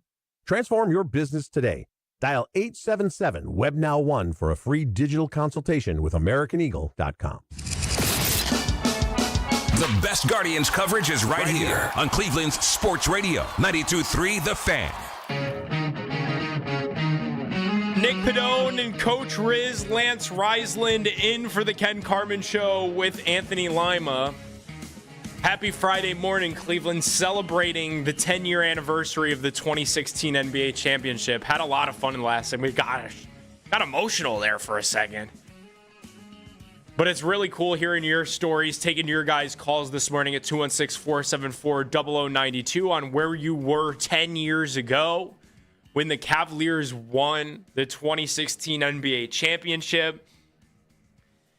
It's also funny, too, just because, like, that title snapped the 53-year championship drought in Northeast Ohio. It's been 10 years since. So I was debating with one of my buddies, Coach, when does a championship drought start? And this is what we landed on. A championship drought begins when every single player from the team's last championship is retired.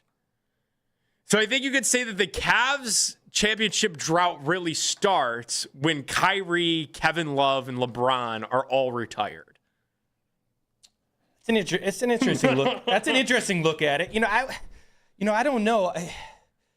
I would maybe expectations got to tie in there a little bit. Like, if you don't have your small market, you don't have expectations, which is one of the things I absolutely hate when people don't have expectations. But yeah, there's got to be a timeline. And would it be fair to say I would lean more like when they're not on the team anymore, like when the roster is completely flipped is where I would go more, right? Because you have no one attached to the previous championship. That's when it starts for me. Okay, so for that 2016 Cavs team, then we were probably looking at like whenever that Kevin Love, because remember they re-signed a lot of those guys right after the title. Mm-hmm. Tristan Thompson got a huge deal. Kevin Love got a massive 5-year deal when LeBron left town, and then Kevin Love was around throughout like the Colin Sexton, Darius Garland rookie years, and those were some rough days. So in your mind, then the Cavs drought probably started in like 2022, 2023 in that time frame. And it is nice to see that they are back to competitive, really competitive title expectations year in and year out, just 10 years removed from a championship. In the NBA, a lot of times that doesn't happen, especially like for organizations that lose LeBron James, like see the Miami Heat, like they lost LeBron and they had a couple of down years, and then it took them 10 years to get back, and they had an opportunity to win a title, when they were in the bubble, but haven't won one since LeBron. And here in Cleveland, LeBron left, and we had some pretty down years throughout the Sexton thing and John Beilein as coach, and then they finally were able to get this thing on the straight and narrow over the last couple years. Perennial playoff contender, Eastern Conference championship contender, have yet to, get back into the NBA Finals, and that's the next hurdle for this team to clear. But it has been fun to relive some of those memories this morning. And before we start to ask you guys at 216-474-0092 to rank our Cleveland sports teams in terms of who's got the next championship coming their way, I do want to sneak in Stu in Kent, who's got a fun story about June 19th, 2016. What's going on, Stu? You're next up on the Fan. Hey, good morning. Thanks for having me, guys. So my story is I had just graduated college, and during Game 7, I was actually doing final interview prep for an interview that following morning I had for a nonprofit in upstate New York. So I'm at my parents' house. I can hear my dad and sister hooting and hollering, at the good plays, bad plays during the game. And I missed the first quarter just trying to get ready for it that next morning. The remaining of the game, I always just remember having my dad in the room and all his Cavs gear I bought him over the years, my sister, and we watching during I had superstitions during the game. One little one was the volume had to be on the number of a player on our team. So I picked 13 for Tristan Thompson. And when we finally won at the end, I was just in a moment of shock and pause. I thought there was still time left on the clock. I'm like waiting for something to go wrong, and my sister's literally running laps around the living room, and I'm just, oh my God, we did it. I stayed up all night just, reeling it in of finally winning a championship. I was up till probably like 3 a.m, then still had to wake up by 8 to do the interview over the phone. And just to give some background, those guys for the interview, they are mainly a background in engineering. They don't care about sports. And I'm just saying, they're like, Stu, are you? I'm like, we won the championship. They do not care at all. So the championship came up. That was going to be my next question. The championship did come up in the job interview? I brought it up. Good for you. Well Good done. for you. All right. Now the next question. The next question is, Stu, did you get the job? Absolutely. Nice. So it was a championship all around. Stu and Kent appreciate the story.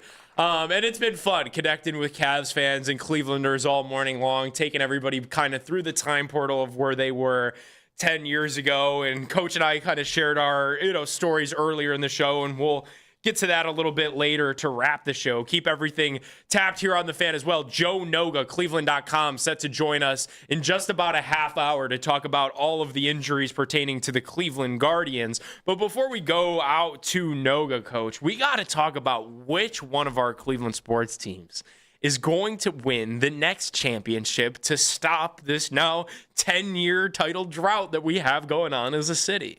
Well, I'm gonna go with this, and I'm gonna stick to what I know, which is it starts with alignment. And I don't think there's a better run team in Major League Sports, all sports, than the Cleveland Guardians, right? And people don't, I was on with Daryl a couple of weeks ago, and I was talking about everybody talks about the Guardians need to spend more money, and I don't think they do. I think the Guardians have a plan, and I always think the only bad plan is no plan. The Guardians, they pitch. They get timely hitting. They win 2-1. It's the Guardians' way, right? They've manufactured runs, all this stuff we talk about in baseball. I think the Guardians, because of the alignment from top to bottom, they have a plan on how they do things. You might not like it. I understand that. Sometimes I don't either. But they pitch. They get timely hitting. Their chemistry is fantastic. And they consistently just win, right? It's like they've lost 3 players. And one of the things we're going to ask Joe is, where do they need to be when these 3 players get back, et cetera, et cetera. Yep. But I would say and I would assume you feel the same way, they're going to figure it out. The Guardians figure stuff out. And we talk about in baseball, getting hot at the right time and having pitching. If they can get hot at the right time, get a couple bats going, get these guys back healthy, they're going to pitch. You never know what's going to happen with the Guardians. But in terms of structure of how they run things and the professionalism, I gotta say it's the Guardians, and I don't think it's close. Well, so what I learned about the Cleveland Guardians last year, and this is very simple: stop doubting the Cleveland Guardians. Stop trying to figure that organization out. Because, dude, when they fell back 15 and a half games or whatever it was in the division to the Detroit Tigers, I was like, this thing is dead. They had lost Clase. They had lost Ortiz. That was the biggest scandal that had hit that organization in a really long time.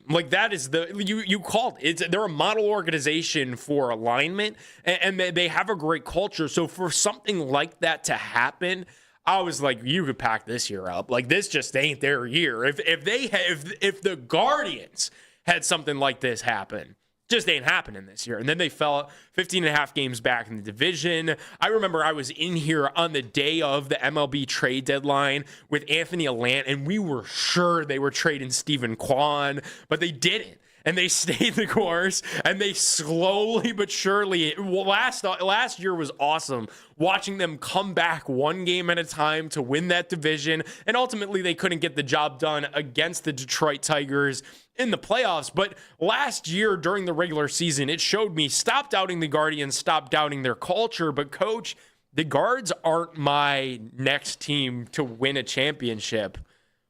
I've actually got the Cavs. Really? I've got the Cavs as the next team to win the championship because I think in the NBA, there's something to be said for getting to the ceiling and then consistently bumping your head on the ceiling and bumping your head on the ceiling and bumping your head on the ceiling, and then eventually you finally have to break through. And I'm sick of hearing Kobe Altman talk about that. I am. I'm sick of hearing him compare this thing to the Boston Celtics, to the Denver Nuggets, teams that have been similar to the Cavs where they're always in the playoffs, but they just never were able to clear that hurdle. Sick of hearing about it, but it is kind of true. You know, like that Jokic Nuggets, Jamal Murray, they were in those Western Conference playoffs for 3 years, 4 years, 5 years, and they just couldn't break through, but they kept that core together, and they just kept tinkering with it, and they finally got the job done and won another championship. Same thing, Brown and Tatum. All the way back in 2018 when LeBron was still on the Cavs, they ran into LeBron in the conference finals, and I remember a lot of people thought, like, that team's going to win one at some point. And they kept getting there, and they kept failing, and they kept running it back and tinkering with things, and it kept failing. And randomly, Kristaps Porzingis was the piece that they were missing that pushed them over the hump and got them to win a championship. So I am excited about this upcoming Cavs offseason, Coach, because I do think that they are like a potential LeBron James reunion away from being, able to bring a sports title to this town as soon as next summer. I guess, though, if the Guardians get the job done this year in October, your prediction would have beat me out. Well, I have a question for you. So when I think about the Cavs, so I went into the conference finals thinking the East was going to lose to the West. And I to be honest with you, I didn't think it was going to be close. I thought OKC, the Spurs were just much better. For sure. Me too. I'm going to be honest with you. Me too. So did your thoughts change with the Knicks dominating? Because going into that, I thought the Cavs maybe were the fourth best team. Obviously, I'm a Cavs fan, so I wanted them. But I thought talent-wise, they were fourth best team. Did that change your view? Because now I don't know how far they are away because the Knicks dominated. I actually think it made me oddly feel better that the Knicks won that championship, and immediately it didn't, because immediately I was irrationally mad because I felt like they had wasted an opportunity. But then, you look at some of the trends in the NBA over the last, I think it's 9 championships, there hasn't been one repeat title winner. So it's it really speaks to the fact of what your premonition was going into the postseason. This Eastern Conference is no good. It's anybody's for the taking. And the fact that there were a lot of people locally and nationally that thought that the Cavs from a talent perspective were on par with the Knicks going into that conference finals. Obviously, the results didn't ring true at all. The Cavs got swept out of the conference finals and proved that they still do need to tinker with this team, in the offseason. But it just proved that there is not that one elite team that you really have to fear in this conference year in, year out. When we were that team to fear when we had LeBron. And it kind of made me realize that if they keep the core of this team together, which it seems like they're going to do, and try to make one big improvement, I do think that just in time, it could be their turn to win another one. But they've got to stay good and they've got to stay competitive. You can't go anywhere down to the bottom, and you certainly never want to be in the middle. Well, and for me, it's the closing the gap on the Knicks comes to chemistry, because the Knicks they're not more talented than the Cavs. The Nova Knicks, these guys have been together since college. But their chemistry is fantastic. And then you look over, how do you combat Wemby? Well, you better be physical with him. The Knicks prove that can be an option, right? How do you deal with Shea and OKC? You got to be physical. So can the Cavs close the gap with the chemistry of the Knicks and how you deal with the Wembys of the world and the Sheas of the world that's where the Cavs got to close the gap, and that's where that tinker comes in for me.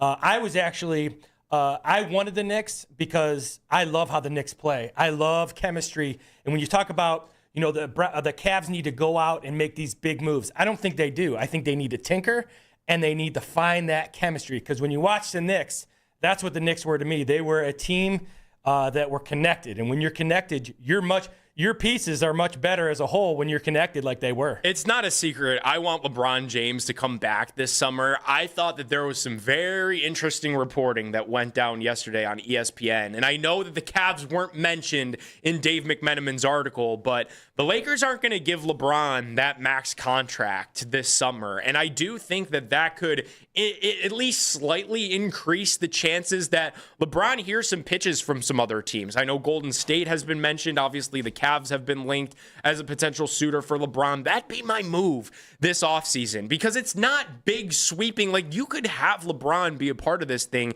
and keep the backcourt of Harden and Mitchell and keep Evan Mobley as a part of this. And then you've got ample shooting. You've got a lob threat with an actual big. And you need wings to win in this league. That is the one thing when we're talking about tinkering this. Like, the Knicks have that chemistry. They do. That's a big part of why they won. They also have OG Anunoby in a wing league, and he's pretty good. They also have Bridges in a wing league, and he's good. And he's good.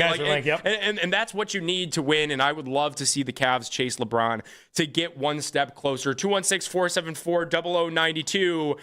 Coach Riz thinks the Guardians are the next team in Cleveland to win a championship. I said it could be the Cavaliers, and there's an obvious third team missing. How far away are the Cleveland Browns? We'll jump into some of that, as well as Joe Noga, Cleveland.com, and the Plain Dealer does a great job covering the Guardians. Going to join us at 9 a.m. to talk about all of these injuries surrounding the guards. J-Ram, DeLauder, Martinez. We're going to be without these guys for a minute. So how do they keep the boat afloat? That's the million-dollar question. It's Nick Padone and Coach Riz Lance Reisland in with you guys till 10 a.m. on Sports Radio 92.3 The Fan.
station with the most local sports talk in town. 92.3 The Fan, powered by Scheiben Jewelers, Cleveland's premier jewelry store. Talk sports deep into the Cleveland night. Overtime with Jake Volnick. Weeknights at 7. Sports Radio 92.3 The Fan.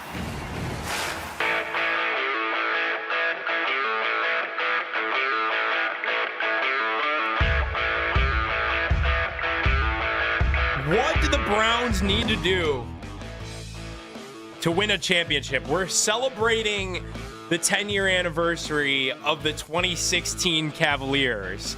And last segment, we were debating which Cleveland sports team is next.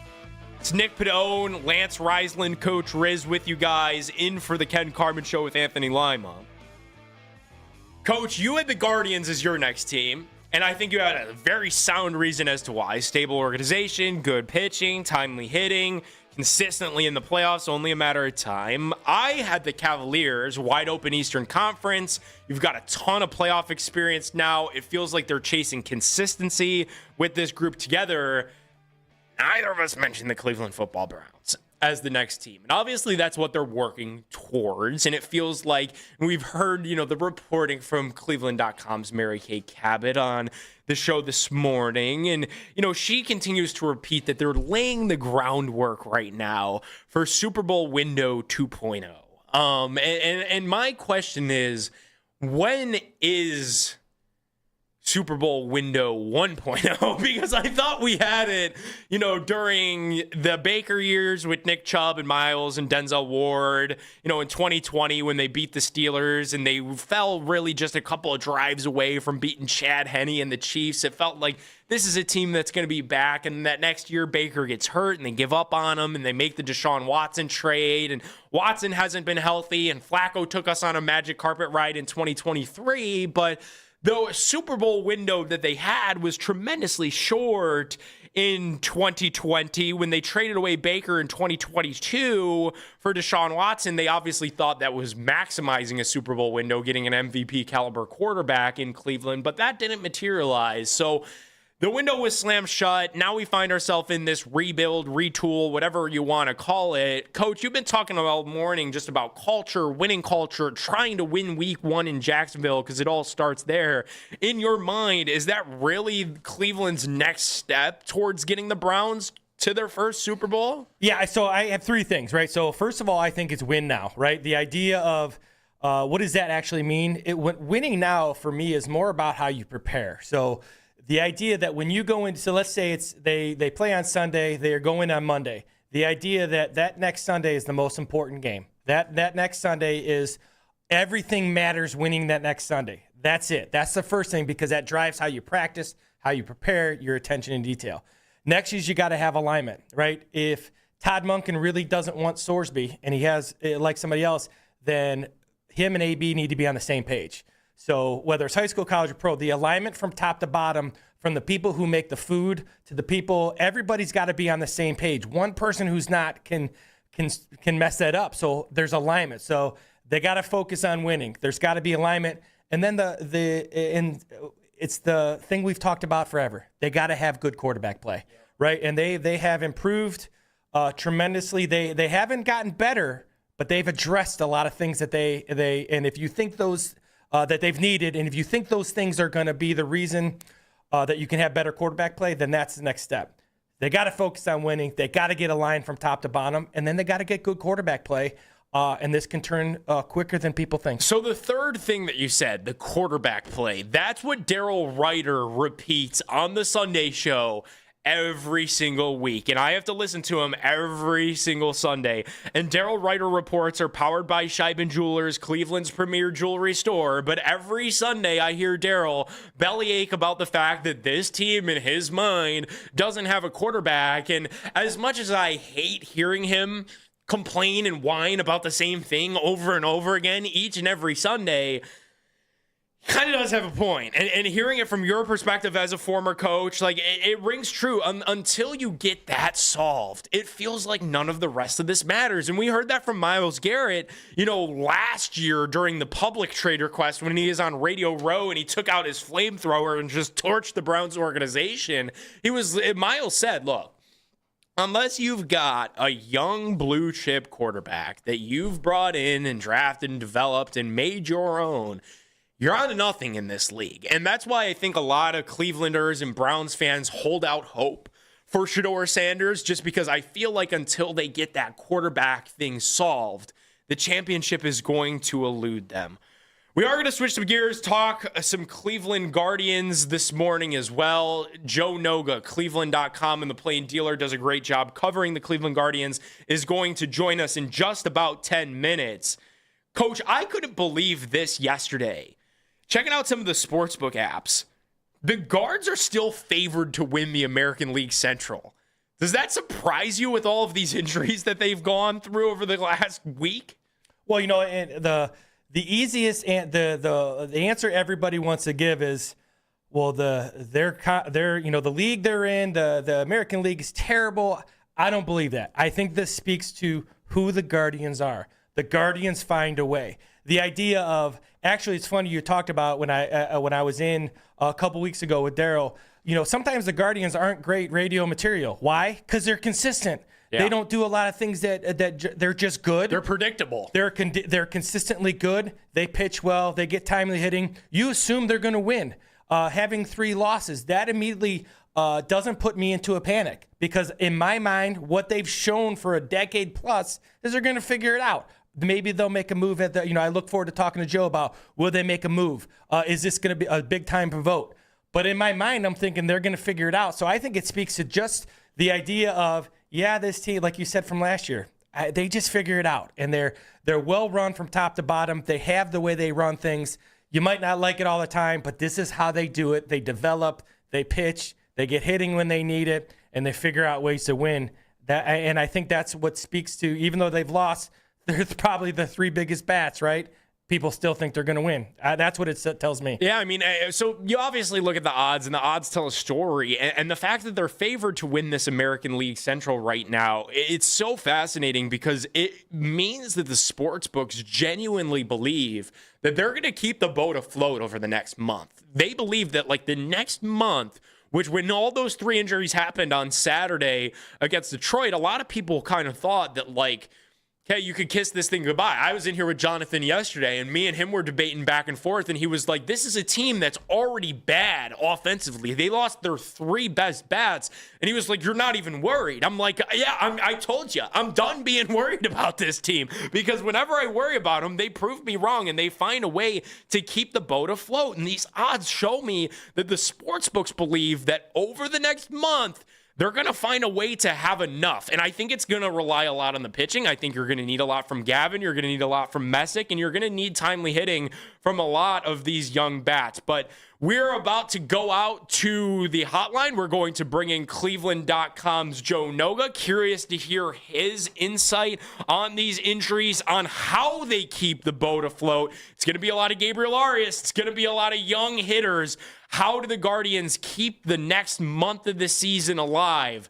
So when Jose Ramirez, Angel Martinez, and Chase DeLauder get back, they'll be ready to win this American League Central Division. We'll go out to Cleveland.com's Joe Noga in just a couple of minutes. It's Nick Padone, Coach Riz Lance Reisland, in for Ken and Lima right here on Sports Radio 92.3 The Fan. Don't go anywhere.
left calf. Joe Noga of Cleveland.com joins Nick and Coach next to talk all things Guardians. Headline sports news every 20 minutes, right here on 92.3 The Fan. From the University Hospital Sports Desk, I'm Matt Corrali.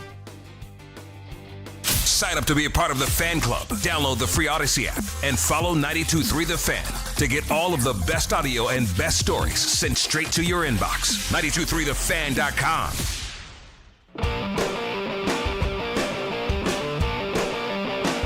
Nick Padone, Coach Riz, in for the Ken Carman Show with Anthony Lima this morning. We are celebrating the anniversary of the 2016 NBA Championship. 10 years ago, the Cavs finally got the job done, ended the 53-year sports drought in Northeast Ohio. But it is time for us to go out to the Wise Heart Right, We Make It Right, Call Kyle Wright hotline.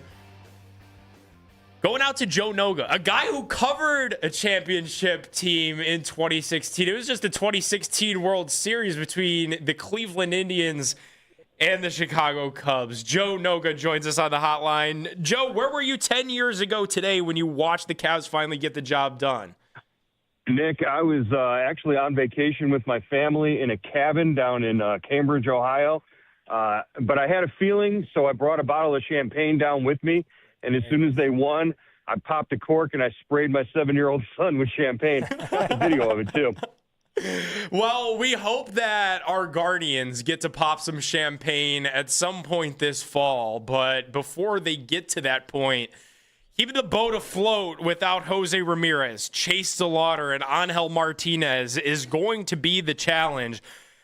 Obviously, Joe, they lost all three of those guys in Saturday's win over Detroit. They all wind up on the injured list at some point throughout this week.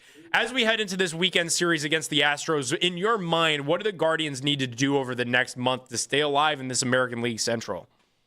Well, they need to keep getting contributions from guys like Kyle Manzardo, who hit a home run yesterday. Travis Bazzana sort of showing up and also hitting a home run. But I think one of the big key guys there, a guy who's going to get a lot more playing time now, is David Fry. And I think this is a really good thing because David Fry, we haven't really seen get an extended long look as a guy, regularly this season. I think the more at-bats he gets, the better it's going to be. This is a guy who can give you a little pop and gives you a chance. And plus, he can play in multiple positions. We've seen him in the outfield mostly, but if things get crazy and Stephen Vogt likes to flip-flop things late in the game, he can jump behind the plate if he needs to. There's a lot of versatility there, and this is a guy who can lead. He's a guy that other people in that clubhouse look up to. Joe, do you think these injuries change how Cleveland approaches the trade deadline? Do they make a move because of these injuries, or does that not have anything to do with how they'll approach the trade deadline and what they do moving forward? Well, I really wish that my answer was something different than what I'm going to tell you. From an observer standpoint, I really wish that they would go out and make a move and make a big splash, trade a top prospect, bring in a bat, something like that.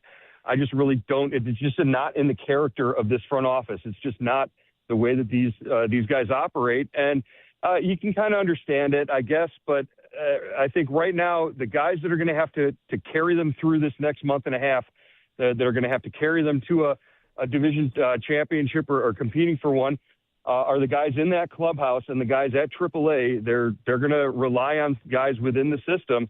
I don't think they're going to look outside right away. Maybe as they get closer to the trade deadline, a minor deal might pop up, might surface. But again, it might be one of those thread the needle kind where they don't mortgage the future, ransom the future for the present. We've seen those kind of moves in the past.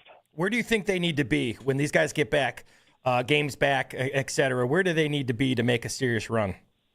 Within 10 games, we've seen them.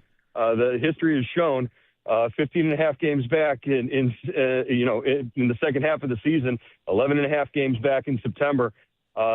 It's possible with the pitching staff that they have. The starting rotation. Last year in September, they decided, hey, we're going to give them 6 innings every night, and we're not going to give up more than 2 runs. And you turn it over to the bullpen, and they were excellent. That's the formula. Play great defense and, scratch out, 2 to 3 runs a night.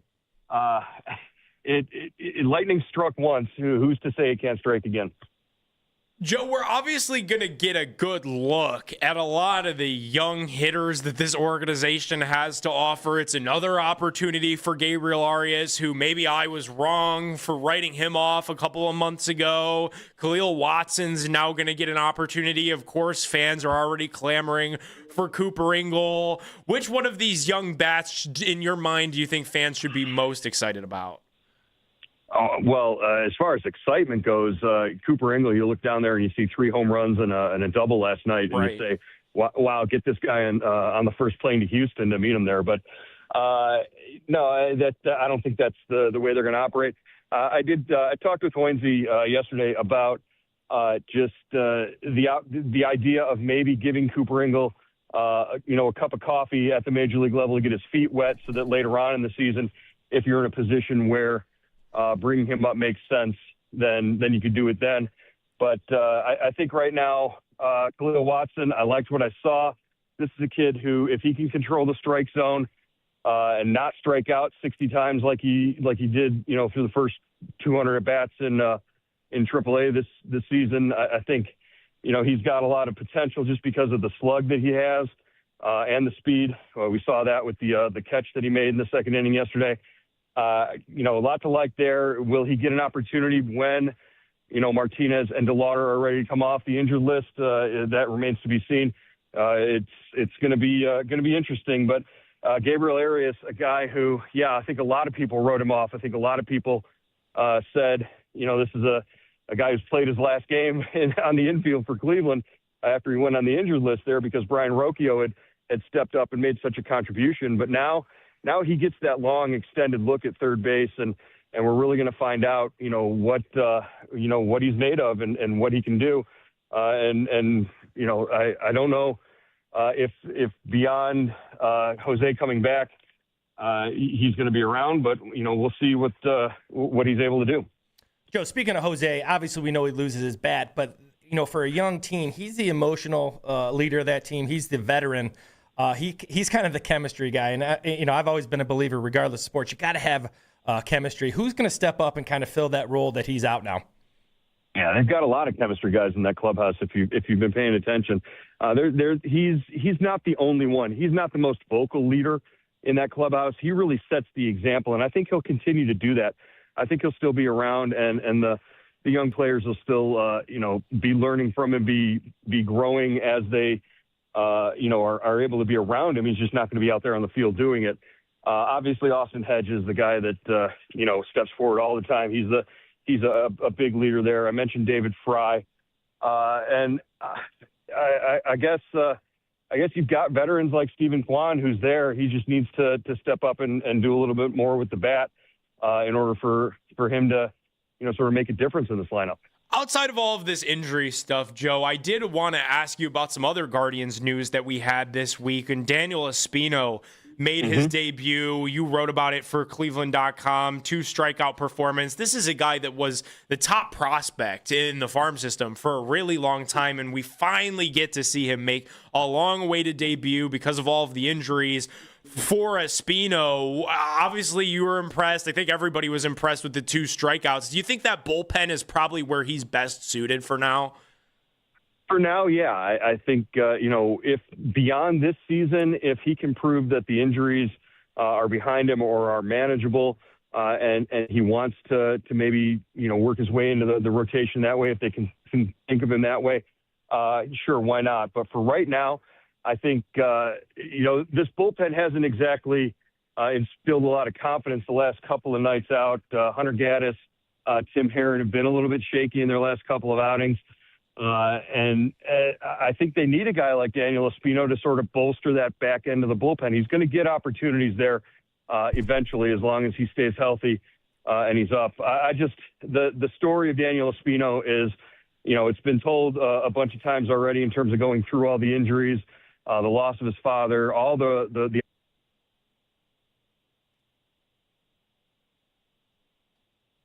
Do we have Joe? did we lose him? I know we lost Joe there. I know he is. Oh, no, we got you. We got you. I just muted myself, which is typical. Just talking about Daniel Espino real quick. I talked to Chase DeLauder, who did a lot of rehab with him while the two were in Arizona. Both of them struggling through injuries to get to the major league level. And DeLauder said his first impressions of this guy were just off the charts in terms of his character and his work ethic and all that.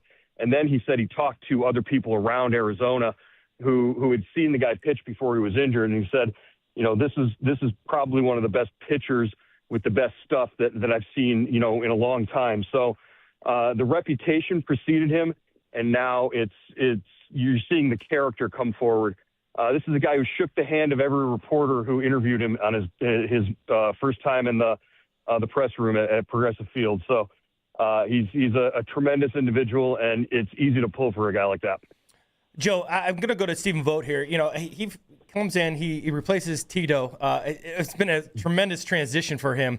Obviously, this is the kind of the biggest challenge he's had, losing these three guys. What do you want to see from him over this next month or so to kind of keep these guys afloat? What can he do as a manager to kind of help these guys get where they ultimately want to go? I mean, that's saying a lot. This is the biggest challenge he's faced. You're talking about a guy who led a team back from 15 and a half games, in the middle of a gambling scandal within his own team. It seems like every year they put a new challenge in front of Stephen Vogt, and he rises to it. He is the definition of one of those guys where you call him a leader of men in that clubhouse. Guys get behind him, and they want to play for him. I don't really have any doubt in my mind that he'll figure out a way to keep this team competitive over the next month and a half. It's really sort of impressive to watch him do that. Now, it doesn't mean going to a six-man rotation or finding something like that he did last year to key in on. Maybe it's just completely changing the way that they that their offense operates in order to produce more runs. Something has to happen there. But there's going to be one thing that he does, and I can't wait to, sit there at the end of the year and sort of discern, hey, last year they went to the six-man rotation, and that worked. At the end of 2026, we're going to have that one thing that Stephen Vogt did that really sort of turned things and was the focal point of the season. Joe Noga, Cleveland.com, the Cleveland Plain Dealer, joining us on the Wise Heart Right. We make it right. Call Kyle Wright hotline. Joe, got one more for you. I got like 60 seconds here. Travis Bazzana homered yesterday, and it was a lot of fun, and he's been a lot of fun. What's it been like covering the number one overall pick? And this guy just seems to have the makeup of the future second baseman in this organization for a long time, in my opinion. Yeah, and he's handled everything. He's never looked overwhelmed at any point. And you just sort of look at him and you look at the at-bats that he's put up, the quality of the at-bats. That's his reputation, was to be able to go deep in counts and, work at-bats and get on base. And now we're starting to see a little bit of the slug, too. So he's been a lot of fun to be around. I've sort of taken the approach. He's got a lot on his plate and just sort of learning his routines and getting set. So eventually we'll get close to him. We'll sit down with him and we'll have a nice long conversation. But for right now, he's handled everything that they've thrown at him. Well, I'm looking forward to that long conversation. I'm sure when it does happen, you'll be able to read all about it on Cleveland.com and the Cleveland Plain Dealer. He is Joe Noga, does a great job covering the Cleveland Guardians over there. Joe, thanks so much for joining us this morning. Thanks, Joe. All right, Nick. Take care, guys. Alrighty, we are going to react to a little bit of what Joe Noga had to say. Some really good thoughts there on how the Guardians can keep their season alive. Some great thoughts on Stephen Vogt. And am I a bad sports fan? Asking that question in just a couple of minutes. It's Nick Padone and Coach Riz Lance Reisland with you guys in for Ken and Lima until 10 a.m. right here on Sports Radio 92.3 The Fan.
I think he gives a very intelligent and informed perspective, being a former coach. The station with the most sports talk in the CLE. 92.3 The Fan. I think right now, the guys that are going to have to carry them through this next month and a half, that are going to have to carry them to a division championship or competing for one, are the guys in that clubhouse and the guys at AAA. They're going to rely on guys within the system. That's Joe Noga, Cleveland.com, explaining to us how the Guardians keep this season alive. Despite losing their three best hitters, Jose Ramirez, Chase DeLauder, and Angel Martinez. It's Nick Pannone, Coach Riz, Lance Reisland, in for the Ken Carman Show with Anthony Lima this morning. Really good stuff from Joe. Obviously, that's, the conversation that's out there as it pertains to this baseball team, is that they are going to need to rely on some unfamiliar bats. And Kyle Manzardo hitting that home run yesterday was one of them. I think Travis Bazzana showing that he could, stretch the field long ball. That's also going to be part of the equation to keeping this thing afloat. Really good stuff from Joe. I liked what he had to say to you, Lance, about Stephen Vogt and the fact that every year since Vogt took over for Terry Francona, he's had to overcome something. Last year it was massive because of the gambling scandal and the 15.5 game division lead. Obviously, his first year in Cleveland, he was trying to fill the shoes of Francona, wins Manager of the Year his first year in town.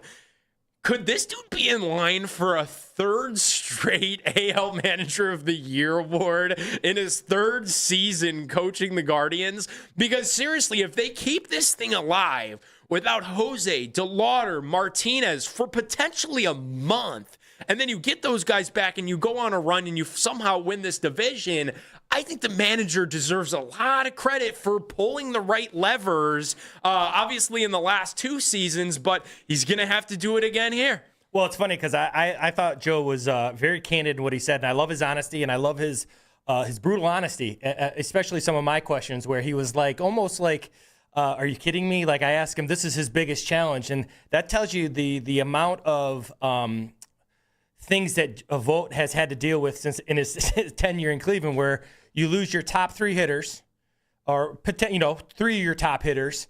You're in a tight race, and it's not even your biggest challenge. And he's right. Last year, you're 15.5 back. You have the scandal worked its way through that, and I just thought it speaks to the culture, and that's going back to what you said earlier about how they're still favored to win. I think that all ties into it. I think Vogt being the manager ties into why they're still favored to win this division. Why? Because they do. That's what no matter what it is, they're going to figure out a way to get it done. They're going to figure out a way to get be competitive. As Joe's saying all this stuff, I'm agreeing, going, yeah, you know what? They are going to figure it out because that's what they do. Will they? We don't know that yet, but that's the confidence. That's culture, because you expect the Guardians to win when they play each and every night. Regardless, how many times for me you turn on and go, who are they bringing up tonight? Who are they? Who's gonna make an impact tonight? Not only the guy they're bringing up, but the guy that's gonna have to have impact right away. It's incredibly impressive. Well, and I always think that managing and coaching in baseball kind of gets overlooked because we talk about how much it means in football, getting those guys prepped. I know I'm preaching the choir to you. You're a former football coach. In the NBA, maybe means a smidge less because if you've got a superstar player like LeBron James in his prime, or a Victor Wembanyama, what's going on in San Antonio. Like, a lot of times a superstar can overcome middle-of-the-road coaching in basketball, in my opinion. In baseball, I feel like a lot of people think the managers just set the lineup card each morning and then kind of hang out in the clubhouse and sit in the dugout wearing the same uniform as the players. They're just kind of there. But, like, Vogt specifically has really put a light on how much managing actually means in baseball with the way that they, manage all of these starting pitchers, the way they manage this bullpen over the last 2 years. And they get the most out of having a below average MLB offense. If we're looking at it by just the numbers, like the Cleveland Guardians aren't great offensively, yet still they're always a good team because of how they're managing the starting pitching, how they're managing the bullpen, how they're managing late in game situations with pinch hitting. And And now that is going to come into serious view because you're using so many young bats that, like, there's a night where Vogt's going to have to pull the right lever and pinch hit David Fry in a big moment and have him come through with some big runs. He's going to have to trust the speed of Petey Halpin on the base paths as a pinch runner, and then Halpin's going to have to come through with his bat. Like, Vogt is going to have to lean on a lot of these young offensive pieces, maybe in a way that he never has had to before. And I think that's kind of what you were after with your initial question to Joe before he really magnified like all the great work that Stephen Vogt has done since he arrived in Cleveland. Well, you know, and baseball is always interesting to me because you do think as a coach, you're like, what exactly impact do you have? And, you know, when I think about a 162 game season, they play forever. I mean, they're going to play till it's cold again. And that's what that's what's impressive to me. I always, you know, as a football coach, the grind before the game is really, really hard. I always felt, but you have a little bit more control during a game in football. Basketball game day would make me crazy because you just have you have to be such a good in-game coach in basketball because it's back and forth and you don't really have as much control. And then baseball, for me, it's about the attitude and the culture. Besides all the pulling the right lever, when to pinch hit and your lineups and when who's going to pitch and when you take your pitcher out, all those kind of things. Those guys do an amazing job of. But over a course of 162 games, the motivation to play each and every day, the routine you get into, the things that are important, how you take care of yourself, those are things that I think a baseball manager does just at an incredible level. I mean, you talk about a grind of a season. It's every day, month after month after month. And he's handled it so well. And once again, it speaks to because we, as people who cover them, you and I included, we expect them to win. They've lost their 3 best hitters. We haven't changed our tune. And that's a lot of credit to the manager. It really is. And I feel like that was consistent. Like, obviously, all those injuries happened Saturday. I was in here Sunday for the Sunday show with Daryl. Shameless plug. You tune in to us every Sunday, 8 a.m. till noon. And the fans, like immediately after something like that happens, catastrophic. I would categorize that as catastrophic. At that point, we knew Jose's wrist was broke. We knew Martinez's foot was messed up, and we knew DeLauder's ribs were at least really badly bruised, and we were waiting, word on the scan. Devastating Saturday night. Sunday morning, we come in here, and the fans aren't doom and gloom on the phone. The fans had hope. They had faith that this team would be able to keep head above water, and I do think that speaks to just the stability that the Guardians have shown us year in and year out, and maybe Clevelanders have kind of come along to realize, hey, stop doubting these cats, because when you doubt them, they end up making you look pretty silly. So we're all along for this Cleveland baseball ride, and we're talking about how much managers matter in baseball and how much, coaching matters in basketball and football. Coach, had some people question my sports fandom this week. I will admit on here, okay, ready for this?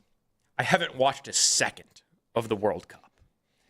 And that was met with some contention yesterday because I'm just not a soccer fan. I've tried really hard to become one. I've tried everything in my power to become one. And people will say, oh, Nick, like the World Cup is awesome. It's all these countries. Forget about the sport. It's the atmosphere and all of these teams. They get so into it. Okay, but I can't. And I've tried to get into the MLS. I've been to Crew games. It's a great atmosphere down there. They've done a great job with the stadium. I know it's the same building company that's doing this new Brook Park Dome that did that new Lower.com field in Columbus. I'm so excited for, that to get built. And Crew games are a lot of fun. I see like the World Cup is just everywhere. Like it's the first thing plastered on my X page this morning. Elon's got USA versus Australia at 3, Scotland and Morocco at 6, Brazil and Haiti at 8:30. You've heard Corrali talking World Cup and the Pulisic injury all morning throughout the updates. And I know what's going on in the games. And obviously, I see the moments that happen on social media. But am I a bad sports fan because I seriously can't sit down and watch 90 minutes of soccer? For whatever reason, I just don't have that in me. Well, I would say this. I said this to my wife the other day. It actually made me so what I've seen on social media with these countries going into these American cities and absolutely just having the time of their lives. And the energy and the passion. So as a football coach, one of the things I love about sports is pageantry, togetherness. Obviously, I'm not a huge soccer fan either, so we'll start with that. So the soccer kind of ties into the FIFA World Cup, ties into like the Olympics. Like I'm not watching luge any other time. I'm not watching figure skating, but for some reason during the Winter Olympics, I'm in. And I will tell you that I am more into the World Cup because of the pageantry and because of what it means. It's hard for me to watch a full game because I'm just not into it. Yeah. But I will say this. First of all, the level of fitness and the level of athleticism, those guys are highly underrated. Those guys are running forever. But just the amount of if you want to put a smile on your face, go online and look at Scotland and Boston. Go and look at these. Go watch Jameis Winston celebrating. Like, it's amazing, these people, the amount of passion they have for their teams. So that's why I'm in. Not only because of the high level of play, but it's America. It's once in a while. It kind of ties into the Olympics for me. But yeah, I'm in. I'll be watching today just because of that. It's been fun, and you hope the United States goes far. But for me, it's just the idea of the craziness is real. Yeah, it's something. I obviously want Team USA to go far, the U.S. men's national team. Like, that'd be great. It'd be a great storyline. Like, that's the thing, though. Like, when you're talking about soccer, everybody tries to sell me on, like, the pageantry of it all, and that's great, and I could get that on social media with the clips. But, like, if you're trying to sell me on the pageantry and everything and the fans and the songs and how into it they get, doesn't that kind of mean that, like, the on-field product is kind of boring? Like if everything that we're talking about is the dressing of all of it, like, and it's the world's game. I understand what I'm doing here. I'm speaking ill of the world. Like, soccer is the most popular sport in the world. So I feel like I'm missing out on something. Like, what am I missing here? Did you see those guys in Fenway Park? I mean, the Tartan Army was, I mean, I'm sold on those guys. The social media has done its job with me. I am a fair weather. I am bought in. There's bars in Boston that ran out of beer. They just shut the place down there. I don't know.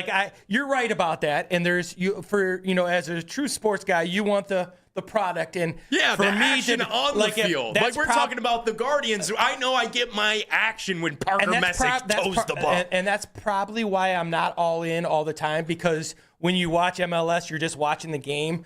But the pageantry is part of it for me then. So you're right. I'm not just in it for the game like I am with sports, with every other sport, especially football. But with the pageantry, with everything involved, with that I can do. And I can definitely do it once every 4 years with FIFA. I'm going to try to get into it at some point here in the coming weeks, because it's been a point of conversation on the station. I am getting married a week from today. So I am hopeful that my life tones down a little bit as the World Cup heats up. And my hope is that maybe especially if the U.S. men's national team could make some noise here, I could try another time to sell myself on soccer. I just find myself watching it and as into it, I'm almost jealous of all of the people that are so overly into it and they know the players. Like, I know Christian Pulisic. I know Lionel Messi is on Argentina and he is in the MLS now on FC Miami. I know Ronaldo.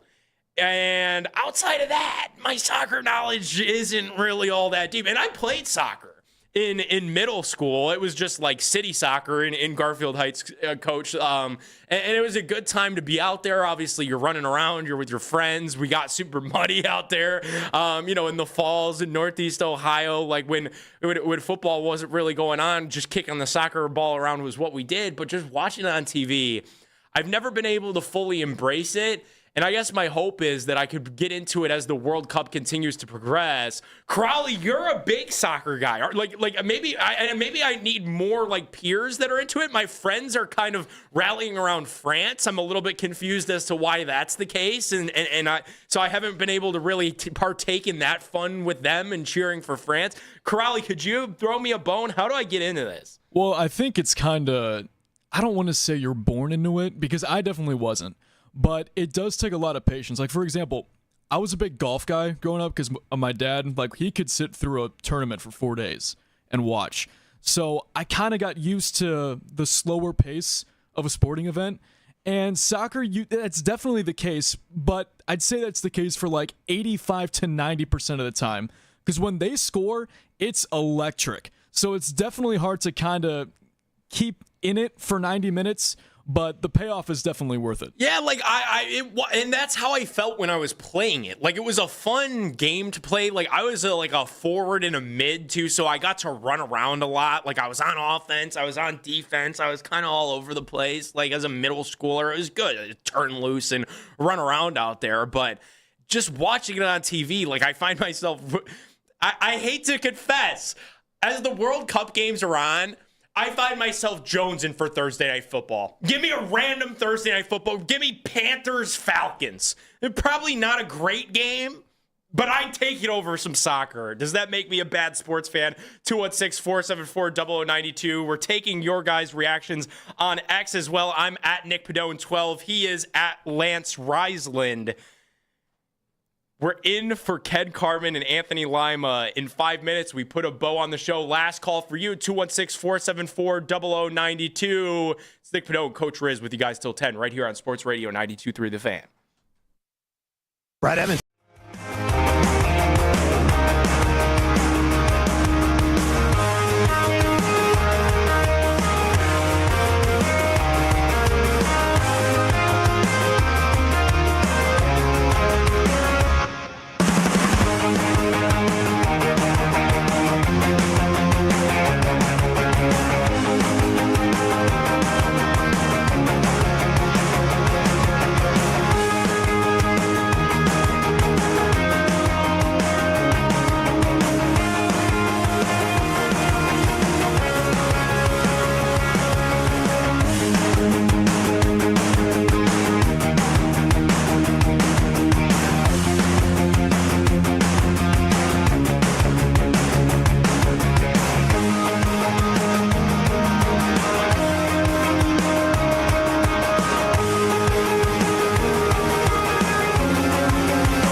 tuberculosis. Tell your doctor if you have an infection, flu-like symptoms, or need a vaccine.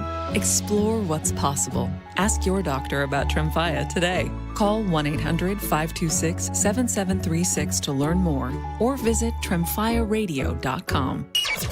Listen to 92.3 The Fan on the Odyssey, iHeartRadio, and TuneIn app.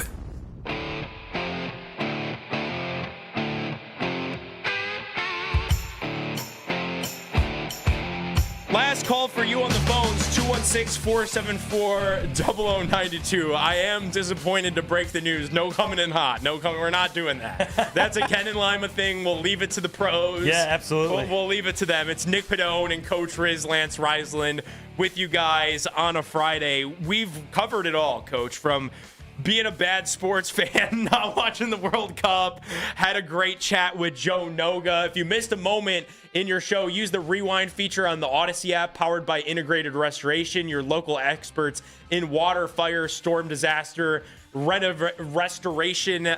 I thought Noga was incredible. Talking about, Stephen Vogt and what awaits him this month and this task to keep the Guardians alive. Coach, we had some great conversation as well about the Browns and their quarterback thing.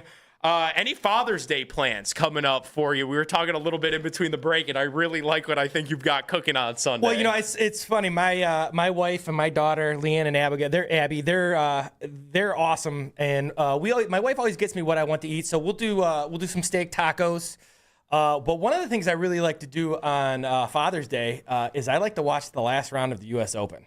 So I'll just kind of sit and chill, and at some point, I like yard work. I like doing some of that. We'll see what happens with that. But, for the most part, most of that afternoon we'll be on the couch watching golf.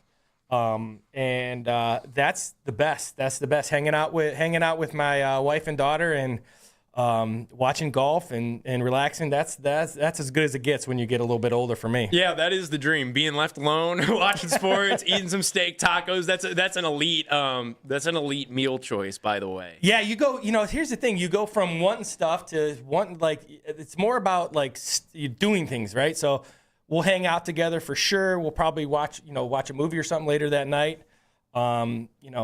You've been married. I've been with, this will be 22 years. So it's kind of nice just to kind of hang out and steak tacos is, what's your go-to taco? If you had to pick a taco, where are you going? So I'm a steak guy myself. So what are you putting on it? What are you going with? So I'm very pro, and this isn't like the way tacos are done, like out on the West Coast and even in Mexico.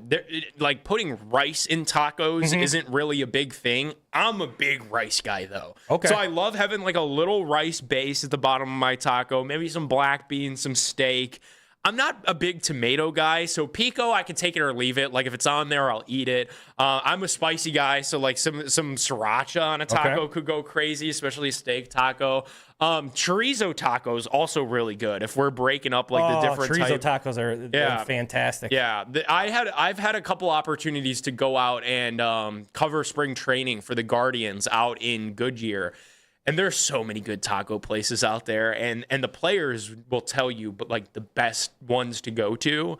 So really fun. Love tacos. We're putting a bow on the show, and we're talking about the 10-year anniversary with the Cavs and the 2016 NBA championship. And I've been kind of tossing around in my head all morning if I wanted to wrap the show on kind of a little bit of a corny note, and I kind of jostled around with it, and the phones got a little bit emotional, and it is the last call for you guys. 216-474-0092. We were taking your guys' calls on where were you 10 years ago, and we heard some awesome calls. The people that, watched that Game 7 with, their father who's no longer with them, and they watched Game 5 on the same day that they learned of a cancer diagnosis, and that whole turnaround was metaphoric for, their own cancer rehab journey and completing chemo and finally beating cancer. And somebody that I really respect, no names please, once upon a time delivered this quote to me, and it's something that I carry with me every day. And I just want to share it on here because I'm a younger dude. I'm only 27, but I think this is a good quote that we could all take with us. And on a day like today, it's something that is worth sharing. That in life, we overestimate what we can accomplish in 1 year's time, and we underestimate what we can accomplish in 10 years. thinking about where I was at 10 years from now versus where we're at now, night and day difference. 10 years ago, I was 17 years old. I was watching Game 7 of the NBA Finals in my parents' basement. I was working a part-time job at Chipotle. Fun story about that. Game 6, I had a day shift at Chipotle. Somebody quit because they had the next shift and they wanted to watch the Cavs game. No called, no showed, never showed up, never to be seen again in that establishment because they wanted to watch the Cavs. So to be like in this spot now, hosting on the Ken Carbon Show with you, Coach, this morning, getting ready for my wedding a week from now. And I know like your career has evolved so much, getting into the broadcasting game from being a coach. And, you know, Kayla's told us stories this morning about her children, and Corrali's getting married in a year. Like, it is really cool. And I just wanted to leave everybody with like a rare piece of wisdom that I do have, that I do actually think is really cool advice, is that in all of our lives that like we underestimate what we could get done in a year, but in 10 years, like take a look back at what you were doing 10 years ago. And it's pretty cool to see how far we've all come. Oh, there's no question about it. You know, 10 years ago, I think about it. I just, as you were talking, 10 years ago, I was still coaching, a lot of hours. You know, the reason I got out of coaching is because for me, I wanted to see my daughter more. I love the hours, but you want to be a better person, a better husband, a better dad. And then for me, football is all I've ever known, and the hours, and then all of a sudden, and always listening to 92.3 and knowing all you guys, and then all of a sudden, 10 years later, you're working with everybody that you listened to for a long time. It's you know what, and I would say the best thing is try to be where your feet are. Like that was one thing, you know, try to be present. And when I was coaching, sometimes you're not present. So whatever you're with your family, whatever you're doing, try to be present where you're at, because that's the you never guarantee tomorrow, and be present where you're at, and enjoy what you're doing, and be kind to people. And that kind of goes away in our society now, sure. Where being kind to people, but that's kind of way you know, be positive. And like you said, you never know where you're going to be in 10 years, and live in the moment. Now, if you live in the moment, you kind of get to where you want to be, to be honest with you. And have fun with it. Like, I think that's another big takeaway from today's show is, like, that 2016 team was so much fun. That's what I keep coming back to. And I get that it was strenuous, and they were down 3-1, and it wasn't a lot of fun, and there was so much pressure.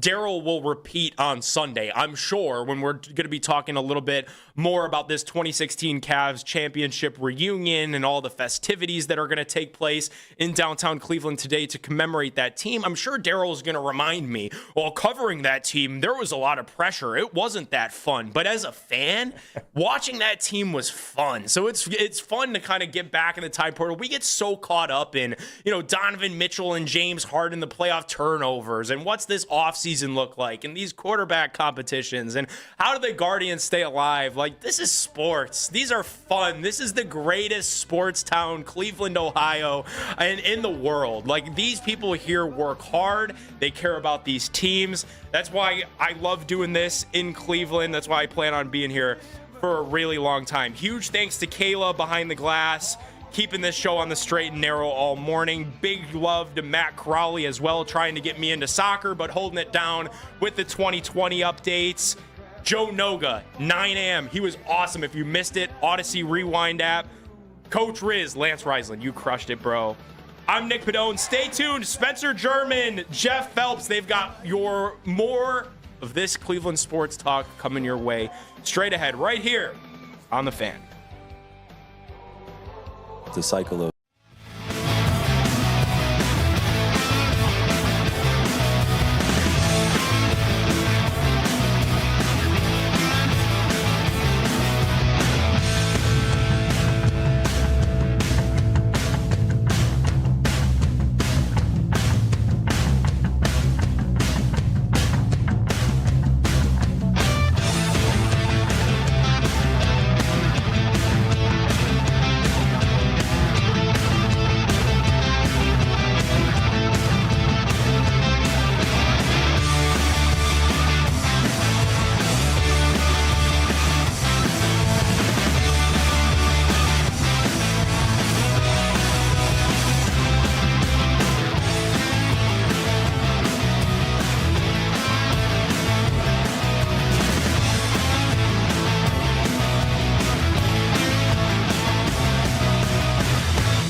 4, along with playing the can't-miss clips from The Fan from the last 24 hours. Headline sports news every 20 minutes, right here on 92.3 The Fan from the University Hospital Sports Desk. I'm Matt Corrali.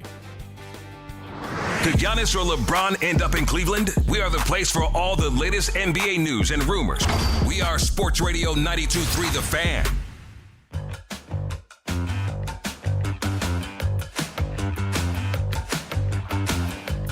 Hey, as always, you can listen to our show. You can listen to all the local shows here on The Fan, on Apple Podcasts, on Spotify, or wherever you get your podcasts. I'm Jeff Phelps, Spencer German in for Andy today, Meredith Kane flying the ship, and Corrali taking your phone calls at 216-474-0092. Guardians a winner yesterday, and tonight they take on the Houston Astros. If you're playing fantasy baseball and you're looking for a starting pitcher, the Guardians have reached that point where who's starting against the Guardians tonight? And I hate to say that, but if you're looking at it from a different perspective, that's what this is going to be, Spencer, until this offense shows it can produce on a regular basis. But they do have some young guys who are up here now, and the excitement of a young guy coming up and getting a chance, I think, is tarnished because of the extreme need for bats to come up and not just, get a chance, but to produce. But they have some guys now, and I wonder where this is going to go. If you take a look at the team, I don't want to agree with all my emailers about Stuart Fairchild. If you're banking on Stuart, you might be in trouble, even though he's got a major league track record. Your hope is that Khalil Watson comes up and catches fire and does some big things. That's a tough way to go. You're hoping at third base that Gabe Arias can swing the bat, or if Schneeman's in there, he can continue to produce. Schneeman was really hot early, and he's tailed off this year. But the young guys that are here now, and there are plenty of them, guys who are up here now who have spent time in AAA this year. Watson, obviously. Petey Halpin, who is Petey. If you're gonna have Petey Halpin on the roster, we'll play him in center field. You don't need to see Stuart Fairchild. Yeah. Nothing against Stuart. Play Petey Halpin, see what he can do. Play him in right field. Move Watson to center.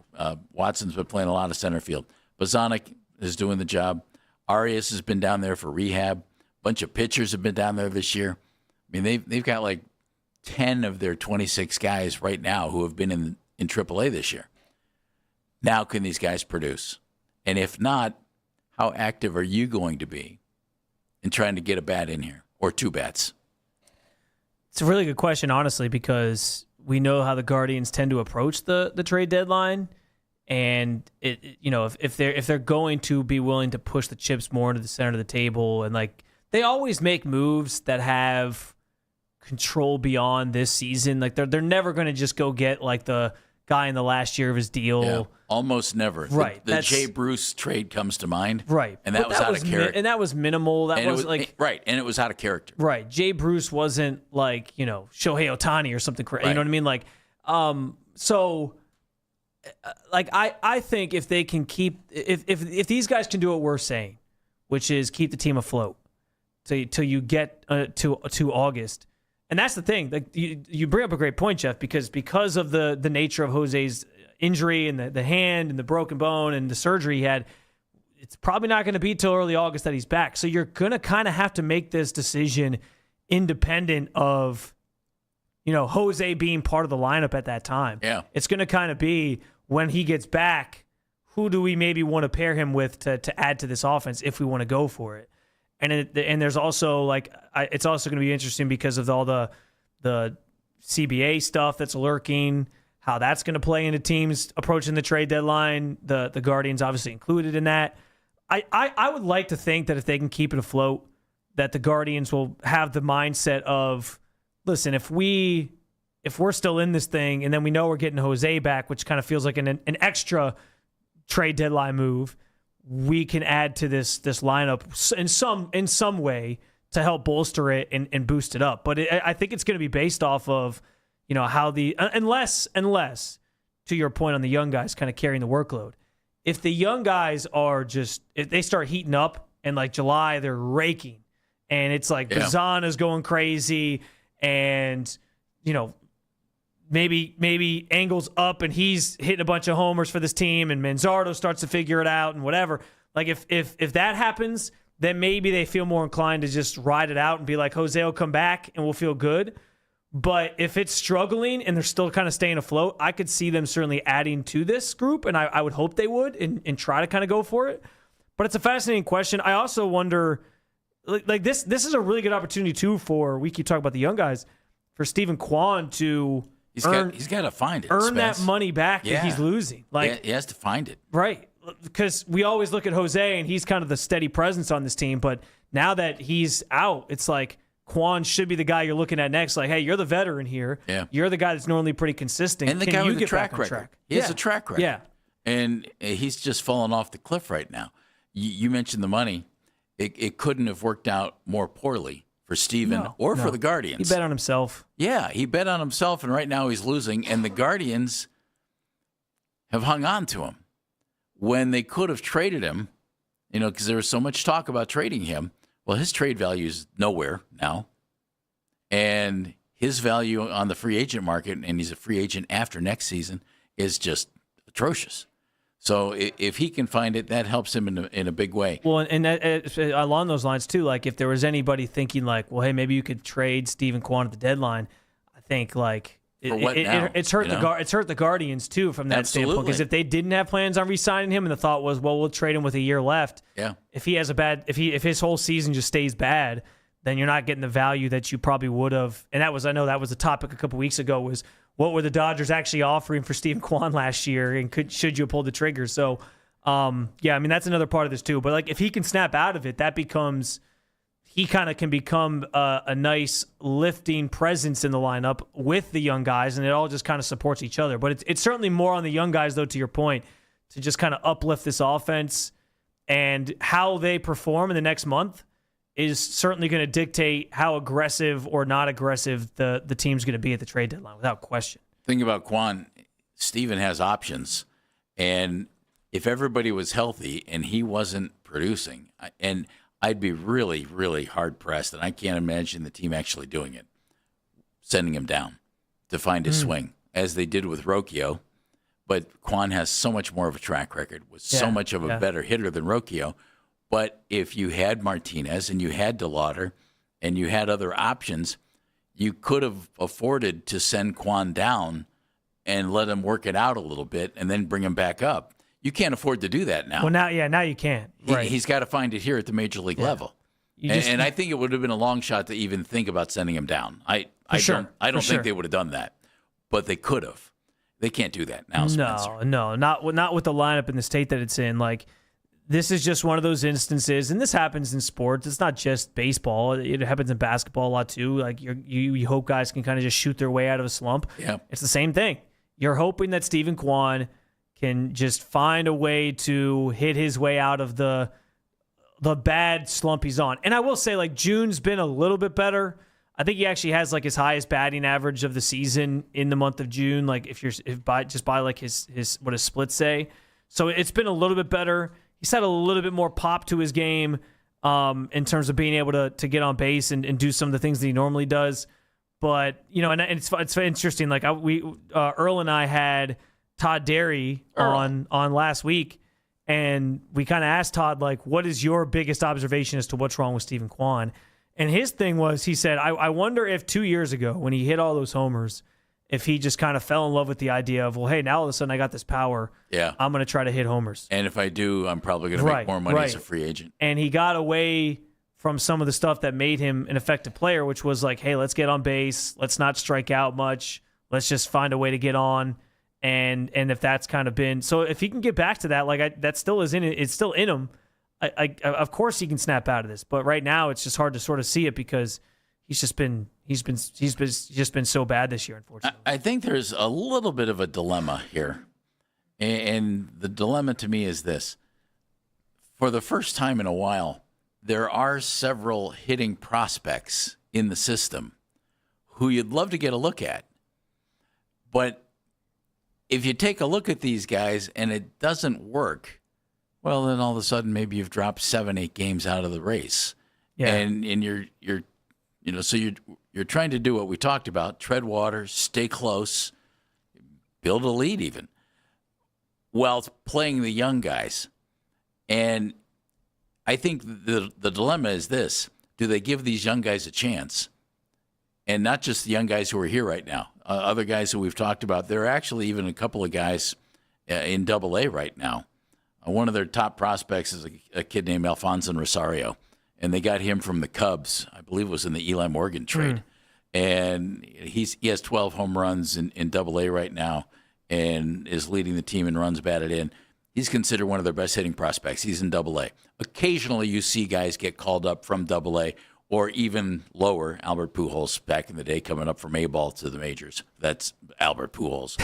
But there's Rosario down there. There's a kid named Luke Hill who's actually playing third base. He was drafted last year, and he's been hitting the ball really well, just got called up to Double-A. Well, he's playing third. You need a third baseman. But I think the one spot with DeLauder and Martinez and Jose, as silly as this sounds, the one spot you have covered is third base. Yeah. Because you can play Arias and you can play Schneemann. So that, to me, is not a huge issue. I don't see them rushing any of these guys up. But does the front office want to see these young guys, or do they want to trade some young guys and go get, I would think, Spencer, a journeyman bat?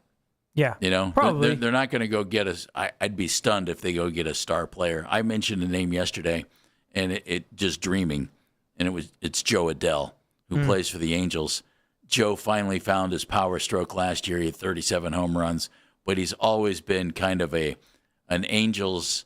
Hey, this is our up and coming star. Oh, wait a minute, he's not good again this year. Great, but he's got a big arm and he's got a power bat. There's talk that they could move him. I wonder how long the team waits for young guys to show what they can do before they pull the trigger on bringing in some journeyman or maybe more slightly upside outfielder to take one of those spots. Well, you talked about the outfield struggles, hitting, and it's there's a name that's been long linked to the Guardians for a couple years now. It's Jarren Duran, right from the Red Sox. And the Red Sox aren't going anywhere. They got to kind of figure out, what's our identity going to be on the other side of whatever CBA comes out of this. And they have a lot of young guys that they're kind of banking on being part of their future, but I don't know that Duran, fits that picture necessarily. He might be the odd guy out, even though he's a pretty young player. And that's the kind of guy, too, that, I think you could have for a pretty reasonable package if you decide you want to trade some of these young guys at the deadline.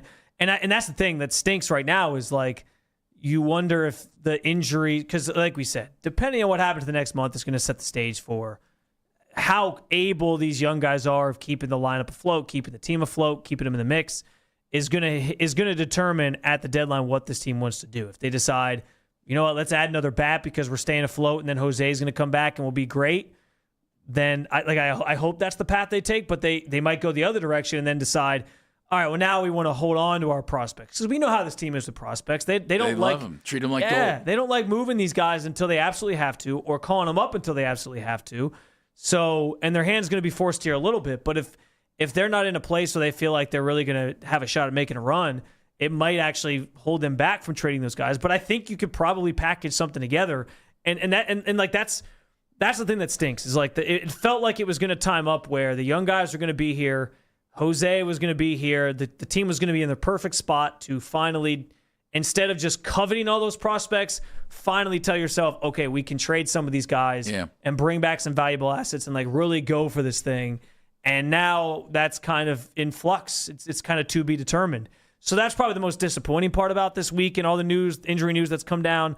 But I hope that the young guys can produce, and even if others are coming up, to keep them in the conversation so they can do stuff like that. And then also just know once Jose is back, they can kind of hit the ground running for the home stretch of the season. If I'm in the front office, I'm just really hesitant to trade anybody who I think is an upper echelon, for sure, high upside. Engel's name's been mentioned, but they probably won't do that. I wouldn't. If you can bring in a journeyman for a low-level prospect, a low-level pitcher, whatever, and you see teams make trades like that all the time around the trade deadline. Yeah. I'd go that route and not disrupt what you think might be a change in the organizational philosophy in developing hitting. I wouldn't want to trade any of those bats for just a stopgap measure. We're going to talk more about the young guys with Ryan Mitchell. He's the Columbus Clippers play-by-play guy, AAA team for the Guardians. He's going to join us at noon. Remember when Major League Baseball draft used to have like 56 rounds? David Risky was taken in the 50s somewhere, former Indians relief pitcher. Then they cut it back to 20 rounds. They're talking about big changes in the MLB draft. Big changes. Big. And if you're a high school prospect, thinks you're going to get drafted, you're going to want to hear this. It's coming up next on Baskin and Phelps. Spencer is in for Andy.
Sports. Headline sports news every 20 minutes right here on 92.3 The Fan. From the University Hospital Sports Desk, I'm Matt Corrali.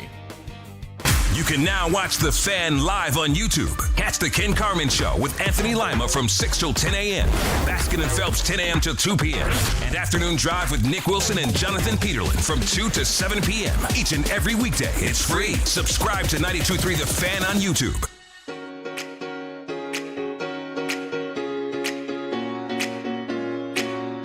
Coming up at noon, we're going to talk to the AAA play-by-play man for the Guardians. Actually, he's with the Columbus Clippers, but it's the Guardians AAA team, Ryan Mitchell.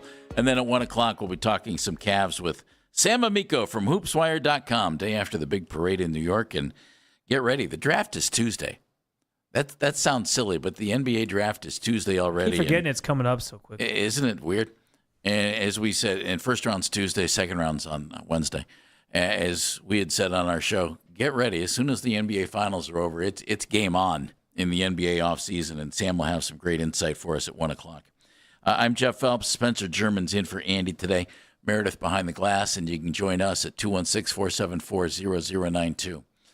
Major League Baseball has always had an interesting, to me, it's the most interesting developmental league of the biggies. In the National Football League, there are so many players on a roster. And you include practice squad and injured guys and everything else. You got 90 guys. You got a lot of guys. In the NBA, you don't have very many, and you can find guys overseas. And now there's the G League and everything else, but it's real tough. And yes, you can develop players in the NBA, but the NBA is made up of star players who usually go high in drafts. Usually, but in Major League Baseball, you've got layers of players. Didn't mean for that to rhyme. But you have layers of players, and it's not as many as there used to be because they trim back, minor league baseball, the affiliations. Yeah. But there are still guys trying to get in and playing independent league and playing overseas and everything else. But they used to have 50-some rounds in the draft, and they don't have 50-some rounds anymore. It's 20. And with all the labor stuff coming up, Major League Baseball is throwing out the idea of completely overhauling the draft system. And Spencer, I think this is really kind of fascinating, and it kind of narrows things. We'll go over some thoughts on it, but they're adding some structure to things that didn't have structure. Yeah. And one of the key aspects of this, and we'll get to the international stuff, they want to eliminate high school players coming out and getting drafted. Yeah, I thought that was fascinating. That's tough. Yeah, I know my high school, which I'm from Rochester, New York. There was a kid, I think he was 2 years behind me, who got drafted by the Yankees out of high school. And I always thought, it was so fascinating how some of those prospects get selected that way. Yeah. We've also heard, there's all, and it's kind of like it's. I've always thought it was a tough situation when you're one of those guys, because sometimes those players are all of a sudden being told, hey, we're going to draft you and you're going to get generational wealth like immediately. Like, we're going to sign you for $3 million, whatever it is. Which, by the way, is small potatoes compared to what's down the road. But if you're a high school kid, how do you turn down $3 million? Well, yeah, that's what I mean. Like, it's, especially depending on what your situation is and your lifestyle, how you grew up. Like, sometimes that's hard to say no to. And so these players go, but maybe they would benefit from going to college first or going somewhere else and developing first. Because once you're like in the majors, it almost seems like, yeah, like they have the minor league system. But I don't know if the minor league system is really set up for truly like letting guys just develop. You know what I mean? Like it almost feels like it's always just like a race to get to the majors. Whereas in college, it kind of is this in between where, and obviously the NFL has mastered this with their connection with college football without having to spend money on their own developmental system. Where it's like you kind of get some time to get seasoned and marinate a little bit. I saw that part of this too was marinate a little bit. Part of this too was you won't be able to. I think it's like after your sophomore season, I believe it was, is when you'd be able to come out. It would make college players eligible after their sophomore year.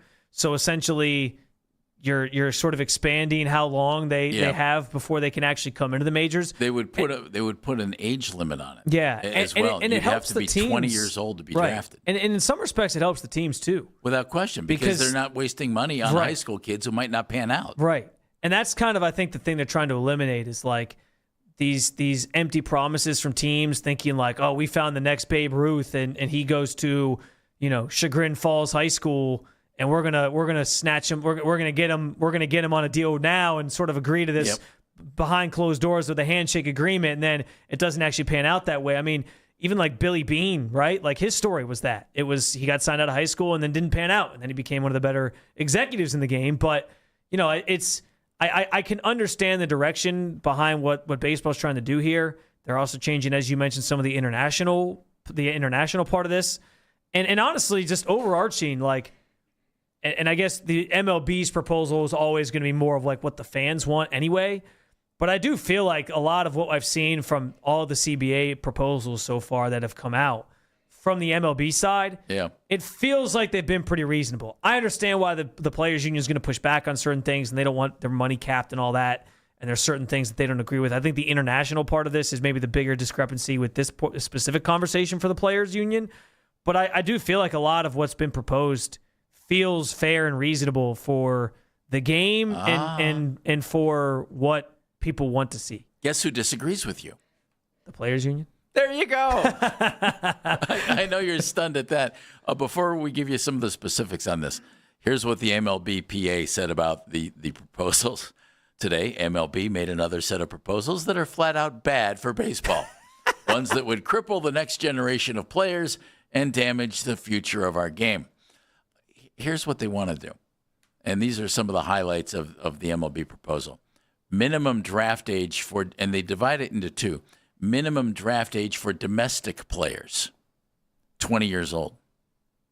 20 years old. Yeah, and that annoyed the Players Union because they're like, how are you saying domestic players have to wait till they're 20, but international players can still come in once they're 18? Because for the international players, it's still going to stay, or it's going to be 18. Which now it's 16 for international players. It's crazy. And so they want to kick that up to 18. They also want to institute an international draft. Yeah. Now that one to me is kind of fascinating because the international player has always been like the wild, wild west. You scout a kid when he's 14, you follow him, you give him money, you send him to your academy. And he's getting an education while also playing baseball. Yeah. It's been a system that's probably benefited the international player, maybe more. But they kind of want to rein that in and corral that. Well, and we were talking about this during the break a little bit. My understanding of how the international, player pools and the scouting of these guys goes is that you got teams that go down when these kids are like 10. 11. They start following them really, really young. And they start agreeing to these like behind closed doors handshake deals of, hey, when you're 16, we're gonna get you. You're coming in. And come to our academy. There's other shady characters that get involved and try to like say, hey, when you sign, like I'm taking 30% of your money to be your agent or whatever, and they can kind of be manipulated, and that's not fair. Like a 10-year-old kid, can you imagine like having to make all these big decisions like that at 10? So I do think there's value in baseball trying to police this a little bit better and make it more structured.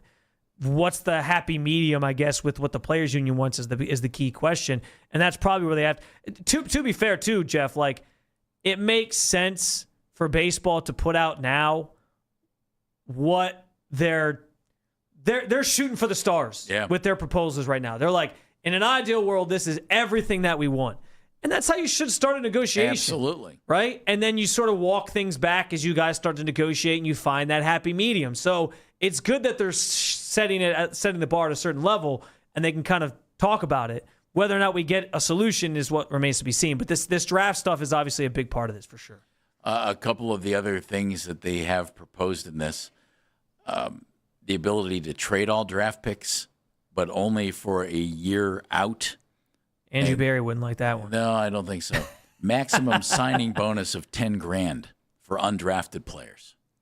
And, like if a guy goes through the draft, Used to be you had 50-some rounds. Yeah. So, everybody got drafted. Right. At least anybody who they thought might have the ability. Well, now it's only 20 rounds. And so a lot of kids who are going to be turning pro don't get drafted, and it comes into a little bidding thing. So they want to limit that. And international players getting more money. Reduction in the draft lottery. Right now it's at 6 teams. They want it to go to 4. And some other technical things. But, imagine if high school players couldn't get drafted. Connor Griffin in Pittsburgh came up, he was 19 years old. Jackson Churio was an international guy in Milwaukee. He was just a kid when he came up. Go back many years. Robin Yount hit the majors at the age of 18. Well, he couldn't even get drafted now until he's 20. And if a kid's good enough to play, shouldn't he be allowed to play? That's where the Players Association is going to have some issues that they're going to be fighting like crazy. On the other hand, if you think about the structure that the MLB is trying to put in place, it eliminates the opportunity for financial misses. Yes. And I understand well said. That from a business standpoint, I understand that. Think about all the players in a major league system, all the way down through the minors. All those guys are getting paid. Many of those guys got nice bonuses. And it's a big, to me, MLB has always been a big, bulky, cumbersome system in developing talent. It's cool. I love watching the talent develop. But, man, they used to have 7 teams, and you were fielding a team of 22 guys, I think it is, in the minor leagues, and have about 15 guys to play with your 7 real prospects. And though I'm all for guys getting a chance to play, that's not good business. No, and that's what I think is going to be interesting to how they kind of come to an agreement on this, because I do see the player's perspective of if a guy can play, he can play. I also think, and not that this is a reason for the players union not to push back on it, but it's not like we don't have this in other sports, right, Jeff? Like basketball for a long time, you could come out of high school. Yeah. LeBron was one of the last ones to do that. Obviously, I think Dwight Howard was the last one to do that. And then they changed it to where you have the one and done situation where players have to at least go to college for 1 year. And I think, people look at it as like a money grab, and I think that's probably fair. I also think the number of players who legitimately could actually leave high school and go be pros immediately was already pretty small. And I'm sure that's probably somewhat true for baseball as well. So I understand where they're coming from, where it's like, well, this number's probably not so massive that it's a huge issue, but I don't know. I guess in baseball, you do see more guys probably sign out of high school than any other sport. But they got to sort of strike a happy balance. I think, again, I feel that baseball's intentions behind this stuff is well intended. Like it feels like they're trying to do it to make sure they can kind of keep things structured and financially right, and looking doable out for them. Right, and the players are still somewhat in mind, where it's like we don't want these players not panning out. Like we want to give them more time to develop first. But it is largely financially driven, where it's like these teams are just wasting money on guys that don't ever pan out. So that obviously is the biggest motivation. I don't know. This is yet another thing that gets added sort of to the pile here of for the offseason, during the negotiations. I'm glad that this stuff's kind of starting now, because it gives me some hope that maybe by the time we get to March of next year, they can have something figured out. And we actually have spring training. Right. But it doesn't. I know the feeling around baseball is that that's probably not going to happen. Stay tuned on that. If it is to be instituted, MLB would like it to happen for the 2027 draft. We'll see. That sounds really quick to me. Could a Browns fan favorite, one of the best players in franchise history, once again wear an orange helmet? We'll tell you who, we'll tell you what, we'll tell you how. Coming up next on Baskin and Phelps. Spencer's in for Andy.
sports news every 20 minutes right here on 92.3 The Fan from the University Hospital Sports Desk. I'm Matt Corrali.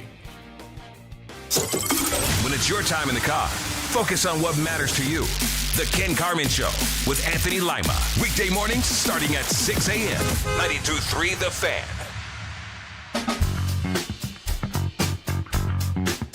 Welcome back to Baskin and Phelps. Spencer German's in for Andy Baskin today. I'm Jeff Phelps. Corrali's taking your phone calls, 216-474-0092. He's going to be busy in a minute, I think. And Meredith, sitting behind the glass, flying the ship today. So I walk in today, and Fearless Leader says, hey, Nick Chubb was in town. Nick Chubb said something. This is kind of interesting. And it is kind of interesting.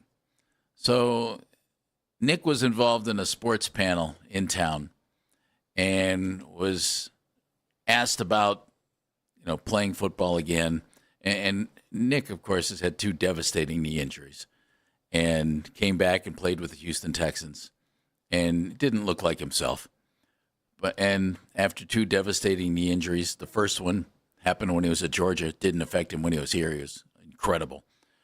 Did the last one affect him? Maybe. Was it maybe just that he's 30 years old and a running back? Maybe. Regardless, in 15 games for Houston, he had 506 yards, 3 scores, averaged about 4 yards per carry. But he was asked about Cleveland being back here and maybe looking for a team to play with, maybe a team that wears an orange helmet with a brown and white stripe on its head. Here's what he had to say. Obviously Cleveland is a special place to me. Being drafted here by Jim Brown and my time here was truly amazing and special. But you never know what can happen. You never know what can happen. Okay, that sounded vague.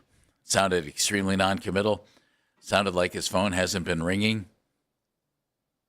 What do you think, Spencer?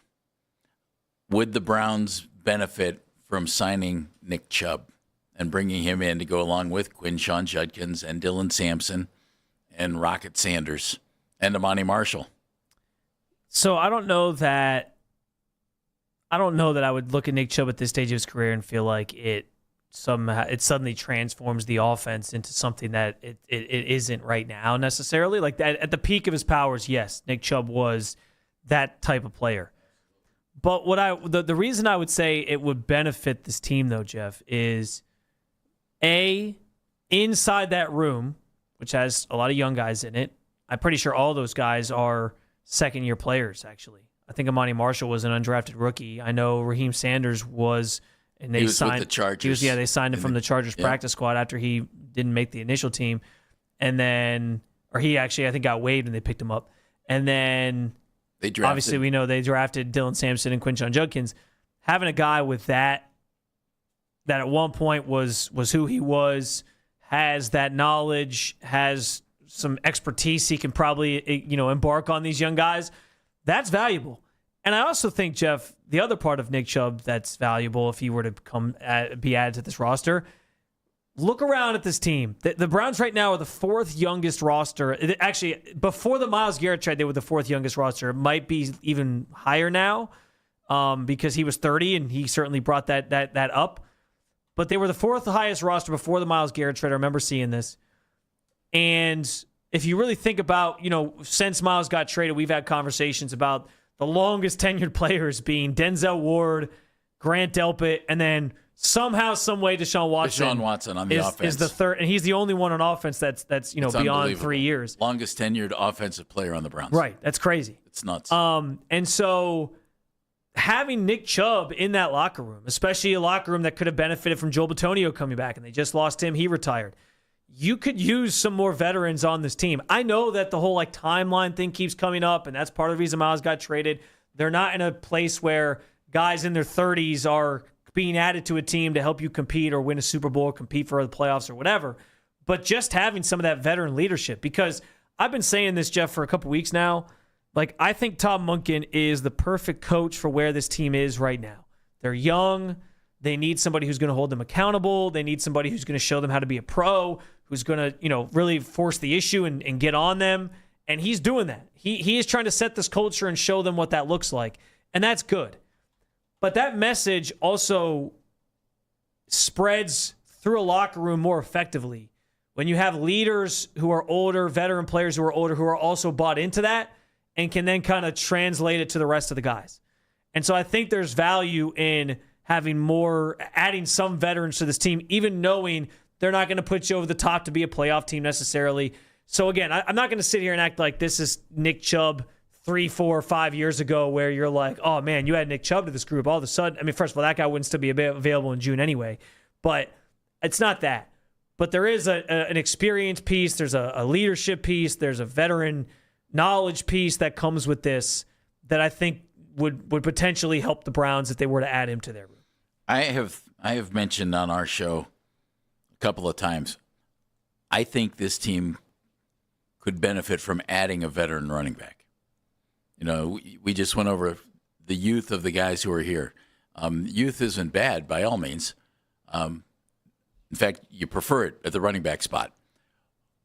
Is Quinshon Judkins good to go? I think he is. He looks ready. Yeah, they ready. seem to think he is. I still think they could benefit from having a veteran. Now, this might not go over well. I don't know if Nick is that guy. And I say it just because he's beloved, and it was phenomenal. But it's been a while since the really bad knee injury against Pittsburgh, and he hasn't looked like the same guy since. He hasn't had the same burst, anything else. Doesn't mean he couldn't help you. You know what's kind of crazy is he did help Houston last year. He was okay. Yeah. But he was a journeyman running back. What's kind of crazy to me is I was looking this up yesterday after I saw those comments. Despite not looking like himself, he still averaged 4.1 yards per carry last year. Which is not terrible. That's pretty good. Yeah. Like, I mean, it's not peak Nick Chubb, who was averaging like 5. But 4.1 is above average in terms of like what they want to see at running backs averaging. But no, listen, like you're right, Jeff. Like there shouldn't be like this rush to go do this, but there's also a PR part of this. You just traded Myles Garrett. He was the longest tenured member of this team. He was the one piece that people had to kind of get excited about. Aside from the young guys this year, I think there is going to be some more excitement about this offense because you added Casey Concepcion. You added Denzel Boston. There's a quarterback competition where maybe you're hopeful Shedeur Sanders becomes the guy.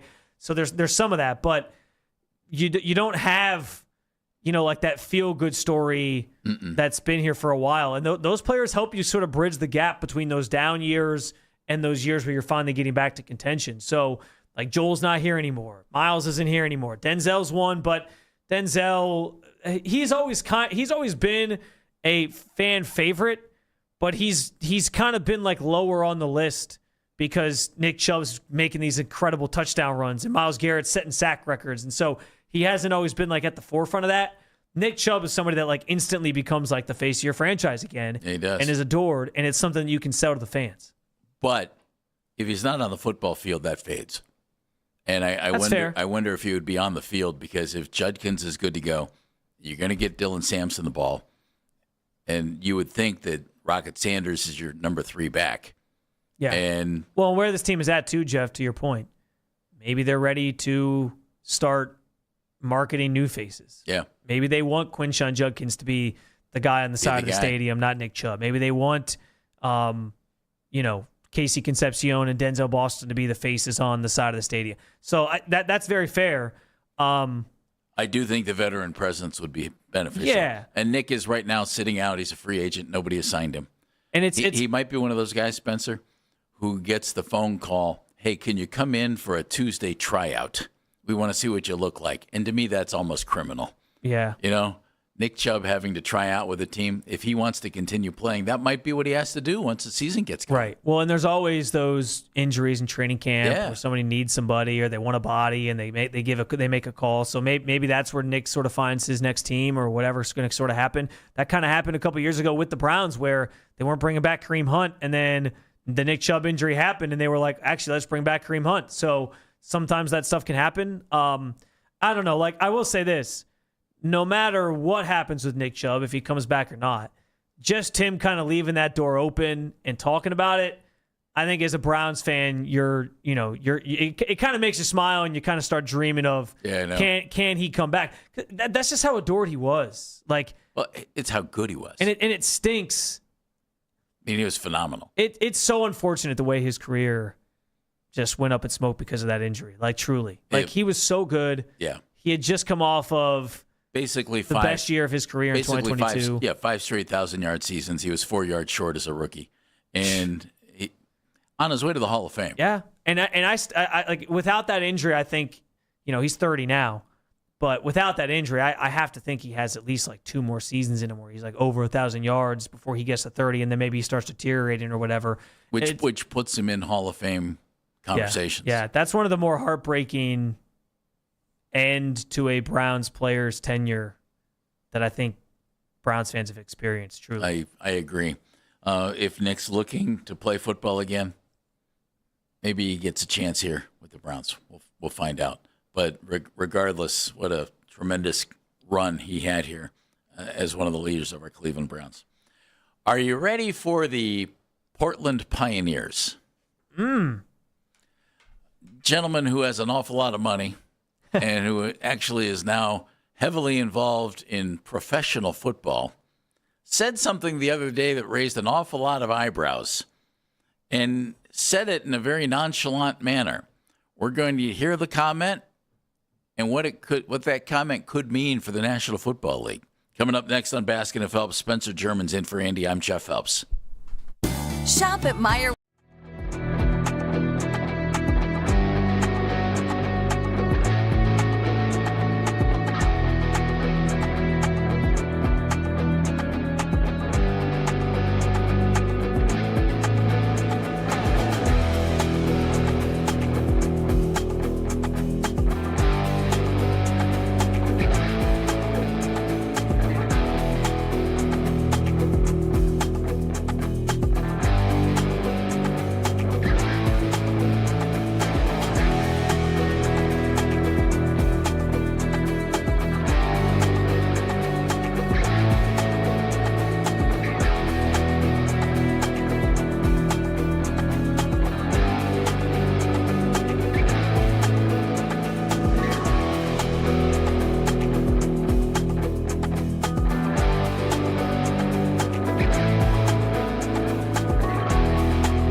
92.3 The Fan from the University Hospital Sports Desk. I'm Matt Corrali.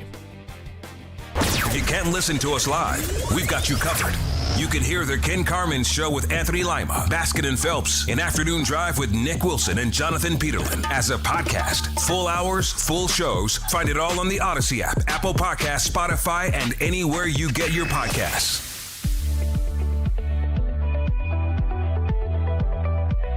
You can listen to The Fan anytime, anywhere on the free Odyssey app or by telling your smart speaker to play our station, 92.3 The Fan. And now you can find us all on YouTube. That includes the morning guys, Ken and Anthony, 6 to 10, Andy and me, Spencer today, 10 to 2, afternoon drive, Nick Wilson, Jonathan Peterlin, 2 to 7. It's each and every weekday on the 92.3 The Fan YouTube channel, which you can subscribe to for free, by the way. You can watch all the best content from your favorite shows on The Fan, live and on demand right now. Spencer German's in for Andy today. I'm Jeff Phelps. Love this time of the year. And I'm serious when I say that. A lot of folks think it's a down time of the year. NBA's over. Not for you, Jeff Phelps. Oh, it's fun. You get to talk about some different things. NBA season's over. Parade's done. Draft's coming up, though, next week, so that gets going. And, the Guardians, Major League Baseball, getting going like crazy. But there's also other stuff going on, like spring football. The UFL. What'd you think of the Knicks parade, by the way? See any of the highlights? I saw none of the highlights. I heard Jalen Brunson said a couple of things. I like Jalen Brunson. He's good, and he called out Wemby. That's good, too.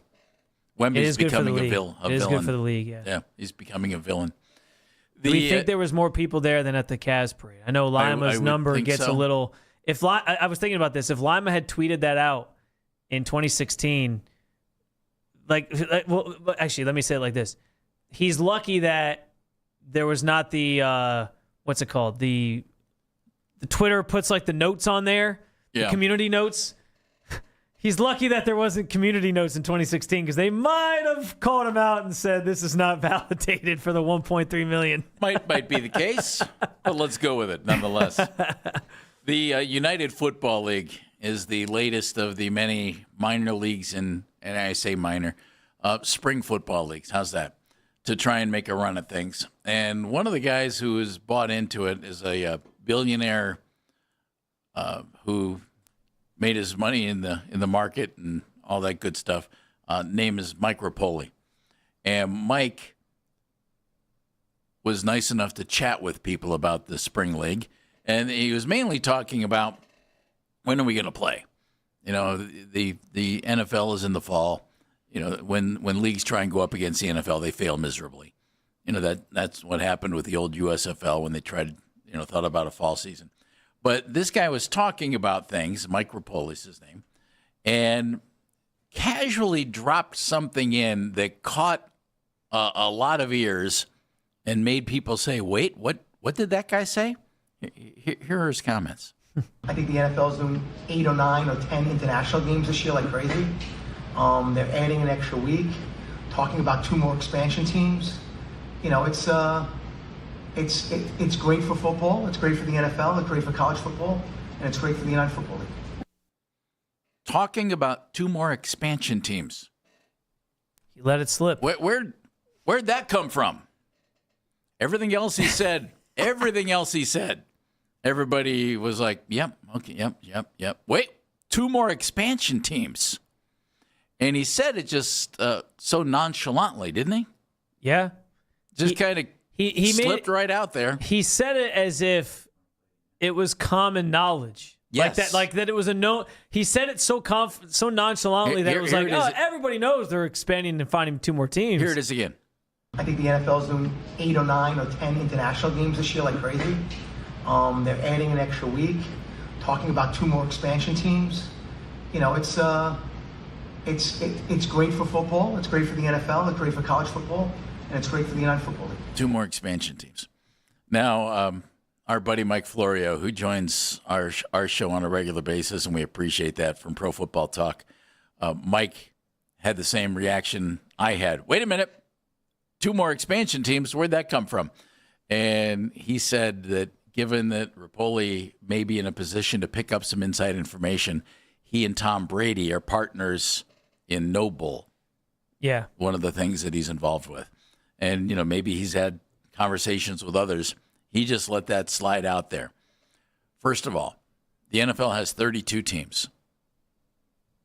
Do they need 2 more teams right now? Is expansion in the NFL a good idea when you're sitting there with 32 teams? Do they need 2 more? I'd probably say no, because here's the thing. Like, whenever I hear about expansion in any sport, I feel like we've gotten to a point where all these sports, like, everything's kind of symmetrical. It all feels kind of even. You know what I mean? Like, especially in football, you have 32 teams, 4 divisions, 4 teams in each division. And so then you start kind of asking, real well, doesn't right? You start asking all the questions of like, well, where do the other 2 teams fit? Where are they going to go? Teams, right, 4 divisions, nice. So, what would you think about expansion, folks? 216-474-0092. So, I think it's an interesting question, because do I think the NFL needs this? No. Like, their product is already king when it comes to sports. They're making money hand over fist. They can basically print money for that in that league because they're so popular.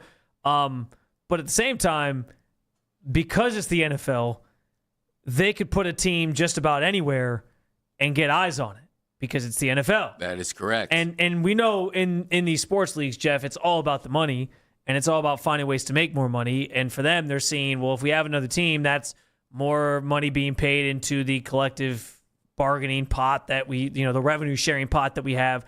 That's another expansion fee that gets paid to the league. That's more ad revenue for another team. That's more teams that we get to sell, products. More merchandise that we get to sell, more tickets that we get to sell, more stadiums that we get to build. So it's television product. Exactly. And that's probably the biggest one, because the TV contract is the biggest thing.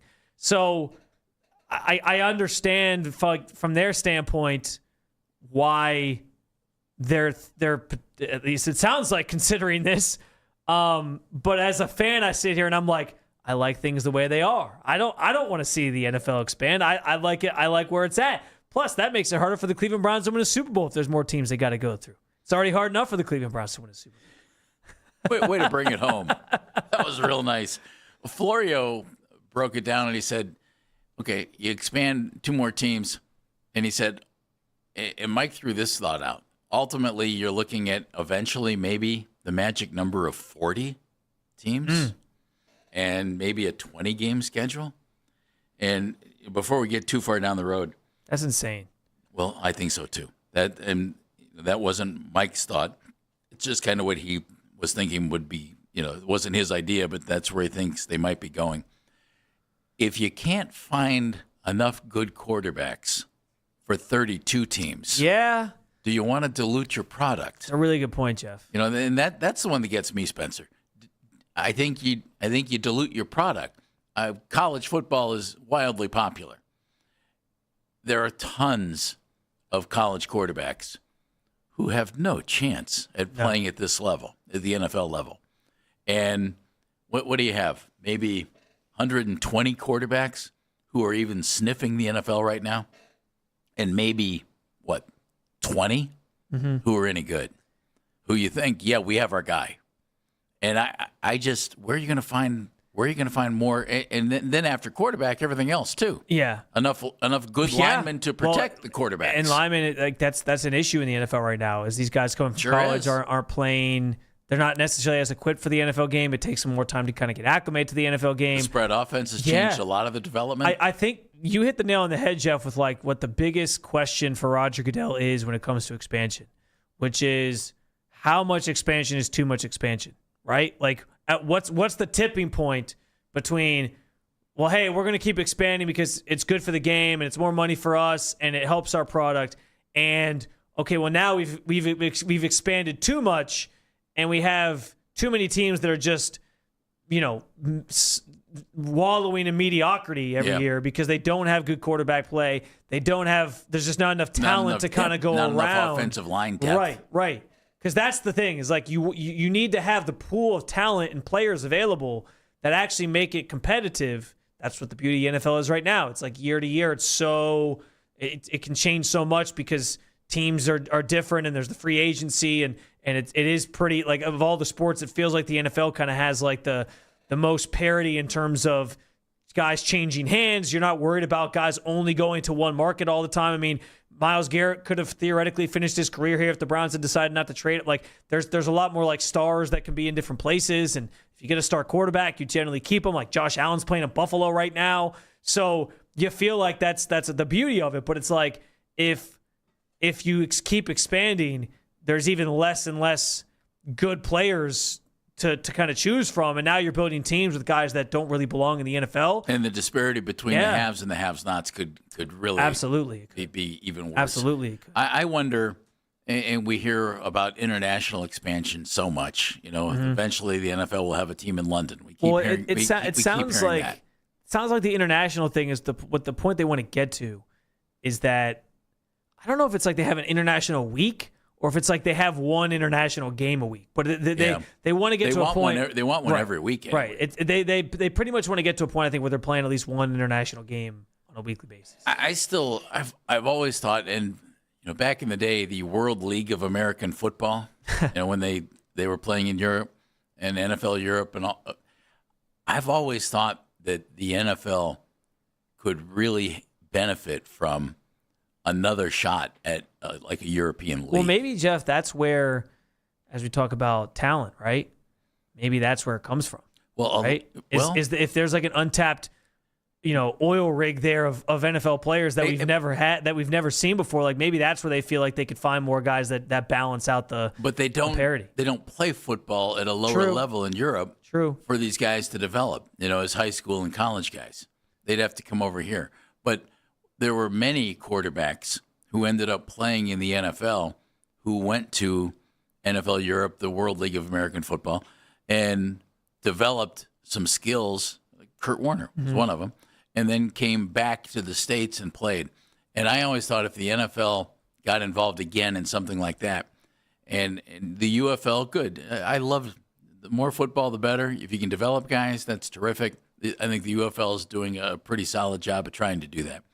But if the NFL got heavily involved in another European type of league, I think it could really benefit the NFL, could maybe satisfy Roger Goodell's inkling for international stuff, and could really serve as kind of a springboard for developing more quarterbacks and maybe even getting international players who could play other spots. Well, Jeff, I think you literally just discovered the blueprint for the NFL for like the years to come. Because thanks very much. Well, I'm serious just though, here to help. Because if you think about it, the other sports that the NFL is measured against, the big four, right? NHL, MLB, NBA, all those leagues have essentially like perfected finding international players and bringing them over to the league. Without question. We just talked about it with baseball, like the international player pools and how they want to set up a draft for the international guys. Yep. Like they're vetting those guys so early on,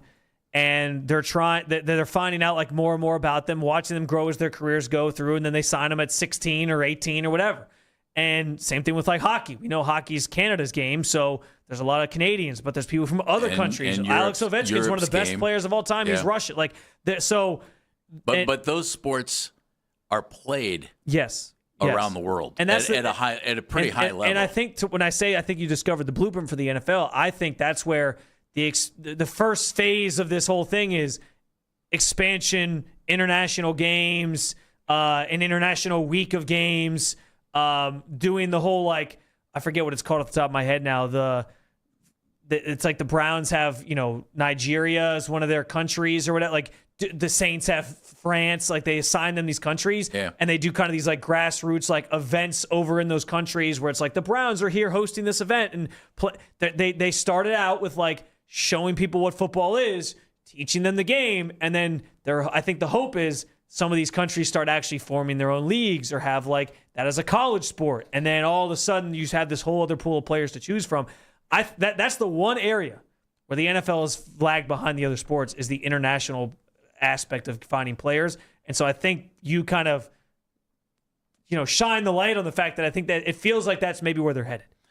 If the co-owner of the UFL is right, he just slipped out. NFL talking about adding 2 more expansion teams. Where would they be? Spencer and I here to help with that. Next on Baskin and Phelps.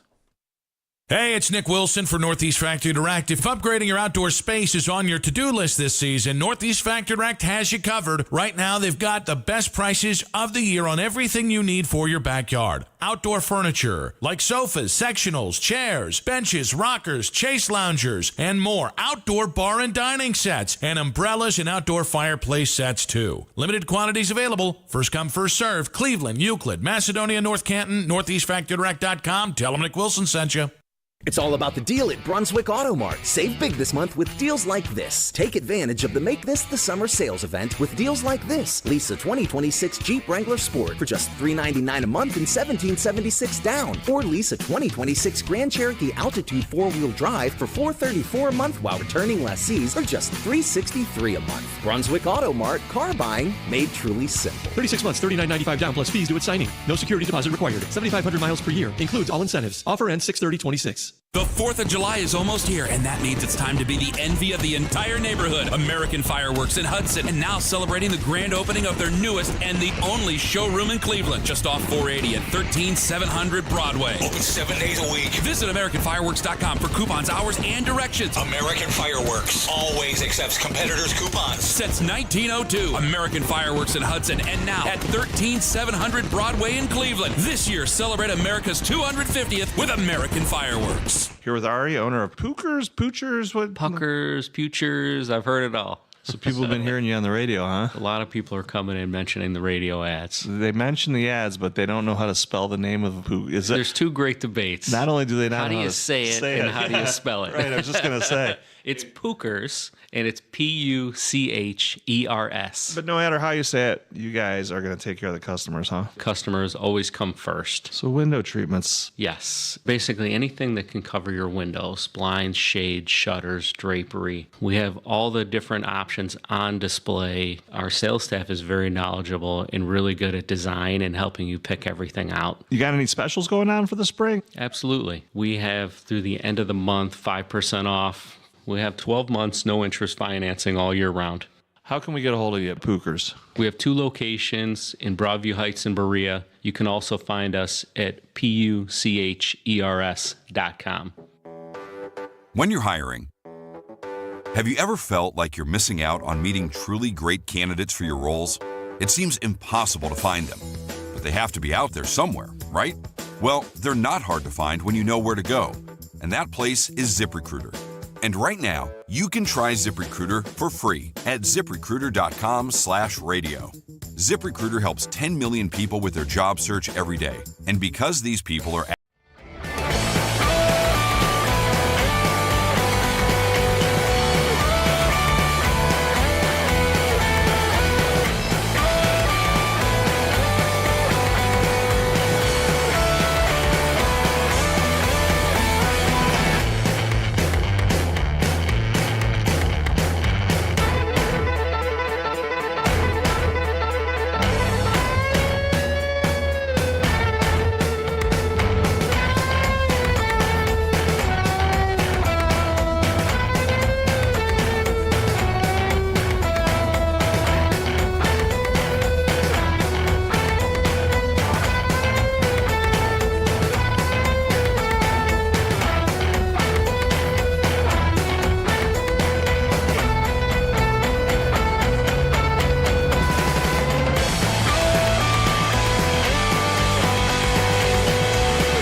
QB competition between Shedeur Sanders and Deshaun Watson continues into training camp. Some guys want that and some guys don't. Some guys don't want that smoke because when they take that control or they change a play or they change a protection, it falls on them. And head coach Todd Monken is excited about the potential for this team in 2026. Not everybody wants that. Our guys want that, which is cool. This is the radio home of the Cleveland Browns.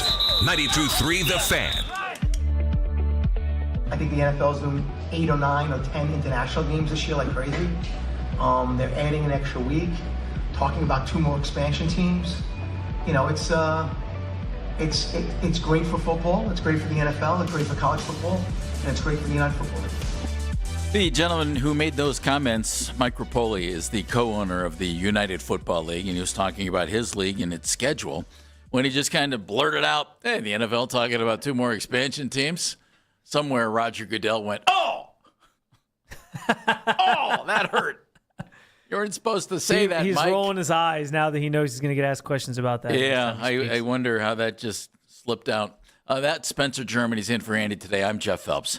And when we talked about what expansion could mean for the NFL, and I personally think there's probably not enough good talent to go around to expand in a big way, but it's the NFL. I got an email from Chip. Chip's funny because we just said, where could the NFL possibly expand to? And we're not thinking internationally here. We're thinking domestically. And Chip said, since Cleveland is losing its team again to Brook Park, would Cleveland be in the running for a new team? Funny, Chip. I see what you did there, Chip. Funny, Chip. I see what you did there, pretty Chip. good right there. The one thing about the NFL, and you touched on it last segment, I make the argument you could put an NFL team, let's say, in Des Moines, Iowa, and it would thrive. If you build it, they will come.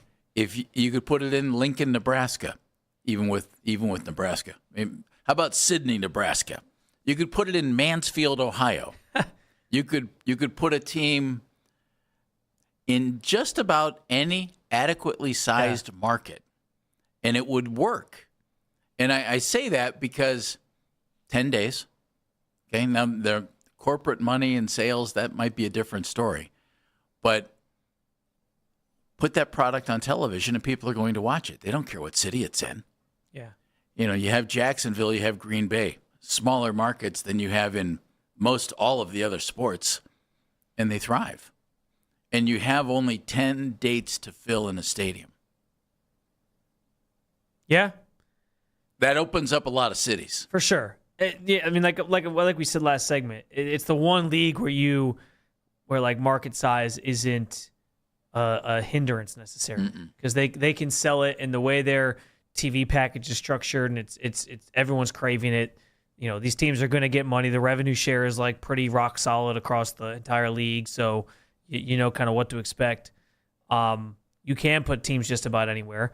I do think it's interesting, though, to kind of go through the exercise of wondering what cities make the most sense, though, Jeff, because the NFL kind of has the main ones covered. Like all the biggies are covered. For example, like the NBA is expanding, and like going back to Seattle, that makes a ton of sense for them. Without right? question. Like they great took, sports town. Right. They took the team from there. They're in OKC. They always loved the Supersonics, and they were like, we got to bring this back at some point. So, okay, going back to Seattle makes sense. Well, guess what? The NFL already has a team in Seattle.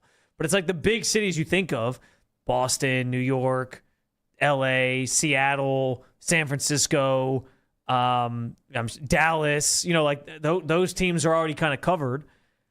Middle market's the same way. Yeah. Cincinnati, Cleveland, There's Pittsburgh, some unique ones, Milwaukee, like you mentioned, Green Jacksonville, Green Bay. You know, like I don't think you put one in Milwaukee because you already have Green Bay there. No, like, but that doesn't Green make Bay sense. kind of covers Milwaukee. Right. You know? It's a little farther away, but I think Milwaukee just kind of gravitates towards them. But like, so to me, it feels like the only cities that really, I don't know if the cities they go to are like are like new cities, Jeff. It feels like it would have to be cities where they took teams out of. Well, I would say yes, and kind of to that. The two cities that immediately come to mind that match your criteria there. St. Louis. Yeah. You know, that had the Cardinals, lost the Cardinals, and then had the Rams, and then lost the Rams. St. Louis is still there. They'd probably love to have a team. I wonder if San Diego would be a spot. Back in play. Yeah. You move the Chargers to Los Angeles. It's not that far away. I wonder if San Diego would still work. And they didn't want to build a new stadium. That was the reason it was, what was it, Qualcomm Stadium or whatever it was. Yeah. But they built a new park for the Padres. Yeah. So if they, maybe they've come around to the idea. I always thought it was kind of silly, by the way, because the Chargers aren't as universally appreciated in LA as the Rams are. Like the Rams are the team. Right. And it actually made more sense, honestly. And when they came back, but you know, I have buddies in Los Angeles. When the Rams left, it was like, oh, okay, because there's so much to do out there. Yeah, they have so many teams, and now they have 2 football teams. I wonder though, with 2 teams in LA, if San Diego would actually be on the board. Yeah. Well, I always just felt like they should just take the Chargers back to San Diego when they're ready to build a stadium, because they are kind of what it feels like. And I'm not in LA every day doing LA sports talk radio, so I guess I don't fully know. Not yet, but anyway. From an outside perspective, it feels like the Chargers are like the Clippers out there, where they're just kind of forgotten, kind of irrelevant. Certainly the B team. Haven't had like a history that's like as historic that people really care about. Obviously, the Rams have won a Super Bowl since they went back out there. They're the favorites to win it next year. It just kind of feels like they're second fiddle. Yeah.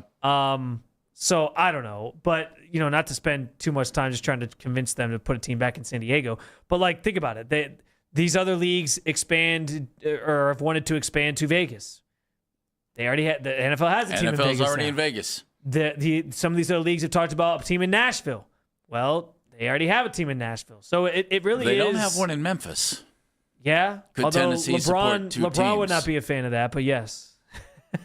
No, you actually wouldn't. That's very funny. But yeah, there's a couple of cities that come to mind, but one to me is, and I think this criteria might be a biggie. If you find a state with a decent sized city that doesn't have an NFL team, all of a sudden that team becomes the state's team. Mm-hmm. And that city that screams out to me is Salt Lake City. Utah is big into football. See, right? The University of Utah is a big deal. Well, that's what I was going to say. I almost wonder if Utah wants to almost stay out of the fray and just kind of be like a college football state, because they got some really good. BYU's always good. Yeah. Utah's always good. But they love football. Yeah. And Salt Lake City's an up and coming city. I've been to Salt Lake City numerous times. It's a boring city. I think. Yeah. But it's a beautiful I think city. Donovan Mitchell can vouch for that. And it's strange how it's laid out, but that's a story for another day. It's laid out in a little different way. I think Salt Lake City would be an interesting spot. Portland as well. Portland's the one Portland as well. Of the places that come to mind that aren't like just, hey, return a team to this city because we took a team from this city. Portland was the first one that came to mind, because hasn't baseball talked about expanding there? Are they expanding there? Portland's been a AAA city for a long time. Yeah. There's been talk of expanding to Portland. They had the Portland Breakers in the USFL back in the day. It's an interesting city for sports. Portland Trail Blazers are beloved out there. What would work, folks? Nate's in Lakewood. Hey, Nate. Hey, guys. How's it going? Okay. I hear your expansion talk. There's one city you guys are definitely forgetting about. It would be international. It would be Toronto. I think that's a huge city. That would be a huge, big market, and that's what you guys are forgetting about. Actually, we're not forgetting about it, Nate. I don't think the NFL would do that because of its proximity to Buffalo. That's the kicker. I love the idea, because Toronto is absolutely a city that I think all these sports leagues want to exist in if they don't already, and honestly, all of them do except the NFL. But the Buffalo part of that throws a wrench into it, because it's none of the other sports leagues have a team. Well, I guess NHL does, but it works because they love hockey up there. But like baseball doesn't have to contend with a team in Buffalo. Basketball doesn't have to contend with a team in Buffalo, so it kind of helps. And what's also fun, kind of ironic about this conversation is when the team was up for sale, and John Bon Jovi was going to buy the team. He was considering moving it to Toronto. Well, that's just that was my just first thought when you guys were talking. Just how big of a market. It would almost be like Canada's team. Yeah, as opposed to just being the Bills. And I get that. That's fair. But it's only 98 miles. I do wonder from Toronto to Buffalo. 98 miles. I do think Nate could be onto something there, though, because especially with off the conversation we had last segment, Jeff, where it's like the international expansion. Mm-hmm. The easiest way to internationally expand is to just go to Toronto. And then you technically have your foot in the door. So it's like, hey, we're here. You could pull off Montreal. Well, and like you said, theoretically, the NFL can set up camp anywhere and it'll sell. And if they sell Toronto's team as this is Canada's team, then like the Bills can still exist on their own independently while also knowing that Canada has its own team. I wonder. I don't know the answer to this. I wonder if the NFL has any kind of an agreement with the CFL. That's not what it used to be, but is still in existence. That's fair too. That we're not coming up there because that would almost spell the death of the CFL. Most likely, yes. You know, if they had an NFL team, the CFL would so clearly be AAA even in their own country. You got me asking all kinds of questions now. I want to. Can we get Roger Goodell on as a guest today Let's and get ask him all Raj. this? Let's get Raj. I'll just call him up. Thank you very much. Why can't you just call him up? You got him on speed dial, right? Yeah, he's you know what? He's number 2 on my speed dial behind my mom. How about San Antonio? There's a team in Dallas. There's a team in Houston. San Antonio. We had talked about Austin, and you mentioned Austin's sort of too close to Dallas. San Antonio gives you some separation there. A little distance. Yeah. And obviously Austin has Texas. University of Texas. Yeah. Which is kind of similar to like Columbus has Ohio State. Do they really need an NFL team? Having worked in Texas, it's so football crazy. It's unbelievable. Oh, yeah. And I don't think there's any question that the market could support an NFL team. I agree with that. I'm trying to think if there's anything else like in the Midwest that we're missing. But I'm not kidding. Like the Iowa Barnstormers, the old Arena League team. You know, you could truly put a team in Des Moines and call them the Iowa whatevers, and they'd pack that place. Yeah. You know, and that's the type of thing you're looking at. It was interesting to hear the UFL guy just kind of put slip that out up there and say something real quick. Hey, Adam's in Burbank. Adam, I want to get you in. You got about 30 seconds, bud. Hey, Loyola Marymount did a survey of fan support. Yeah. The Chargers are the 9th most popular team in Southern California with a 2.9% rating. It's a Dodger and Laker town. And the USC Trojans are the 3rd highest fan support team.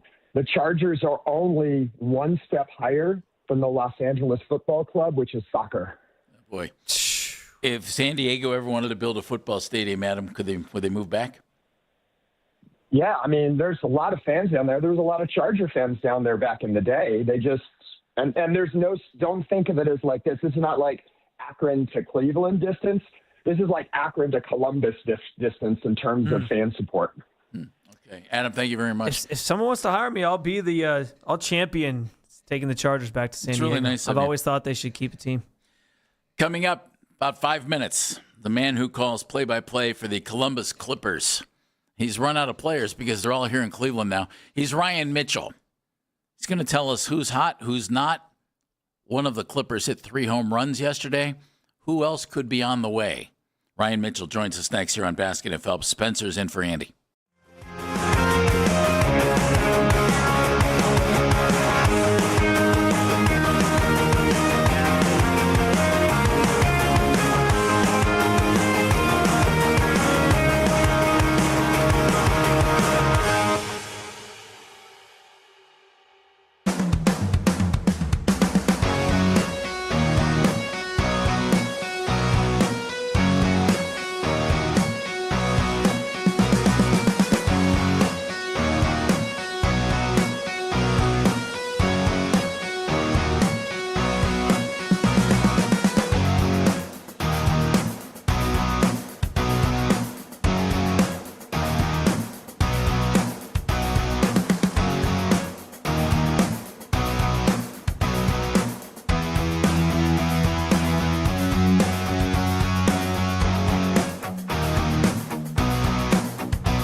Fan.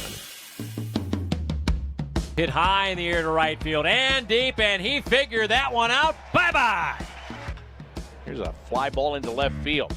Boy, that ball is hit well. That ball is carrying, and that ball is gone.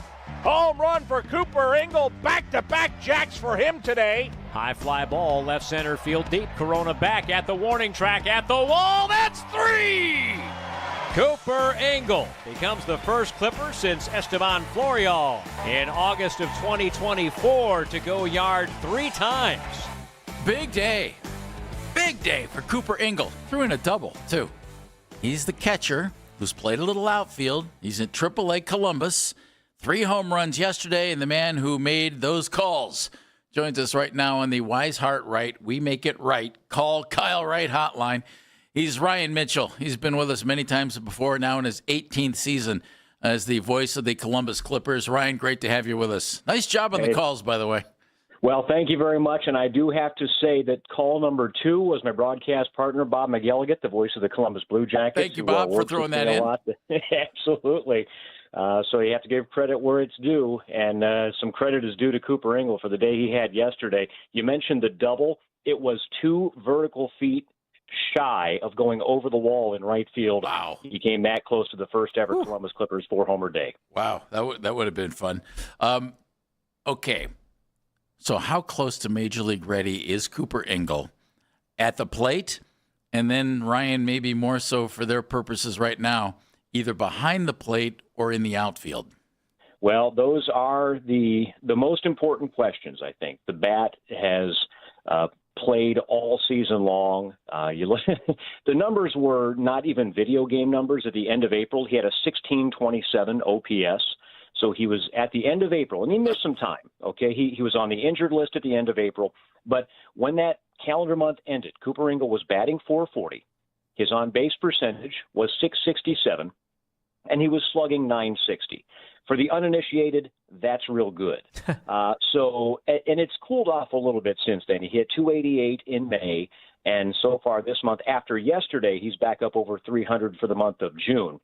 But with every player, there are some ups and there are some downs, and Cooper continues to work very, very hard. And, oh, by the way, as you mentioned, he's starting to get some time in left field as well. He's started out there now 4 times for the Clippers, and it's hard to really judge anything from that kind of a sample size as to whether or not he can play left field in the major leagues. Certainly not to the level of a Stephen Kwan, who has won several Gold Gloves out there in left field. But if you can hit the way that he's hitting and translate that to the major leagues, you have to be passable, right? You have to make the plays that you need to make, and you put somebody fast in center field that can hopefully cover a little bit of the gap that way, and you minimize the responsibilities defensively if you want to put them out there. Now, you can't minimize responsibilities defensively for a catcher, right? And that's a big, big part of what the Cleveland Guardians do. They rely on their catchers to do so much more than hit. And that's why you have the 2 guys on the major league roster, and in addition to David Fry that you have right now, because they're so good defensively. They handle the pitching staff. There are a million things to do. And when I talked to Cooper last year and this year, a catcher going from AA to AAA is probably the biggest single adjustment that a professional baseball player has to make, because you've got, for the first time, the PitchCom device. You have, for the first time, the ABS system. You're dealing for the first time with pitchers who have major league experience and real repertoire that you have to learn and call for and things like that. And, oh, by the way, 7th, 8th, 9th, maybe down the list, you have to hit. So Cooper has done all of those things. He still has work to do as a receiver. Big arm. I like his arm a lot behind home plate. Still has to do some work as a receiver, but the bat right now, even if you get 80% of what he's doing at the AAA level, at the major league level, you're going to be happy if that comes from a catcher or even a left fielder.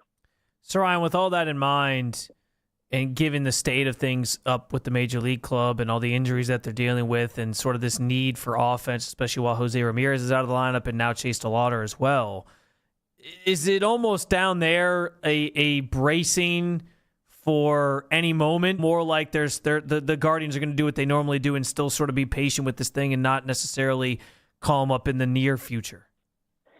Andy Tracy has kind of had a mantra, and it certainly isn't exclusive to him, for talking about players in every AAA situation, be where your feet are.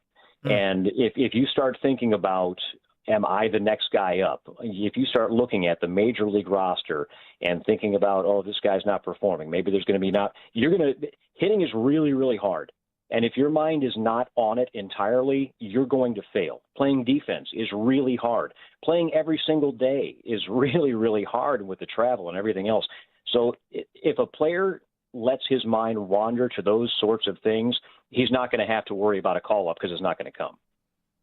Ryan Mitchell joining us. He's the play-by-play voice of the Guardians AAA team, the Columbus Clippers, now in year number 18, calling those games. And you heard Ryan last year, by the way, filling in for Tom Hamilton when Tom received the Ford Frick Award in Cooperstown. You did a great job on those games, Ryan. Thank you. By the way, I really those. Appreciate it. Along with Cooper Ingle, you have Cody Huff, and you also have Bo Naylor. You've got three catchers down there that I think are pretty intriguing. How's Cody Huff? How close is he? And how's Bo's swing look? Well, so and you forgot to mention Dom Nunez, who got some time in the major leagues last year. So there are four catchers on the roster right now, and that makes it kind of a tough juggling act, obviously, for Andy Tracy to get everybody in at enough time. So Cody Huff has basically, over the past several weeks, stopped catching. They moved him to third base and first base just because of the glut of catchers on the roster right now. Naylor and Ingle are basically trading off the catching position.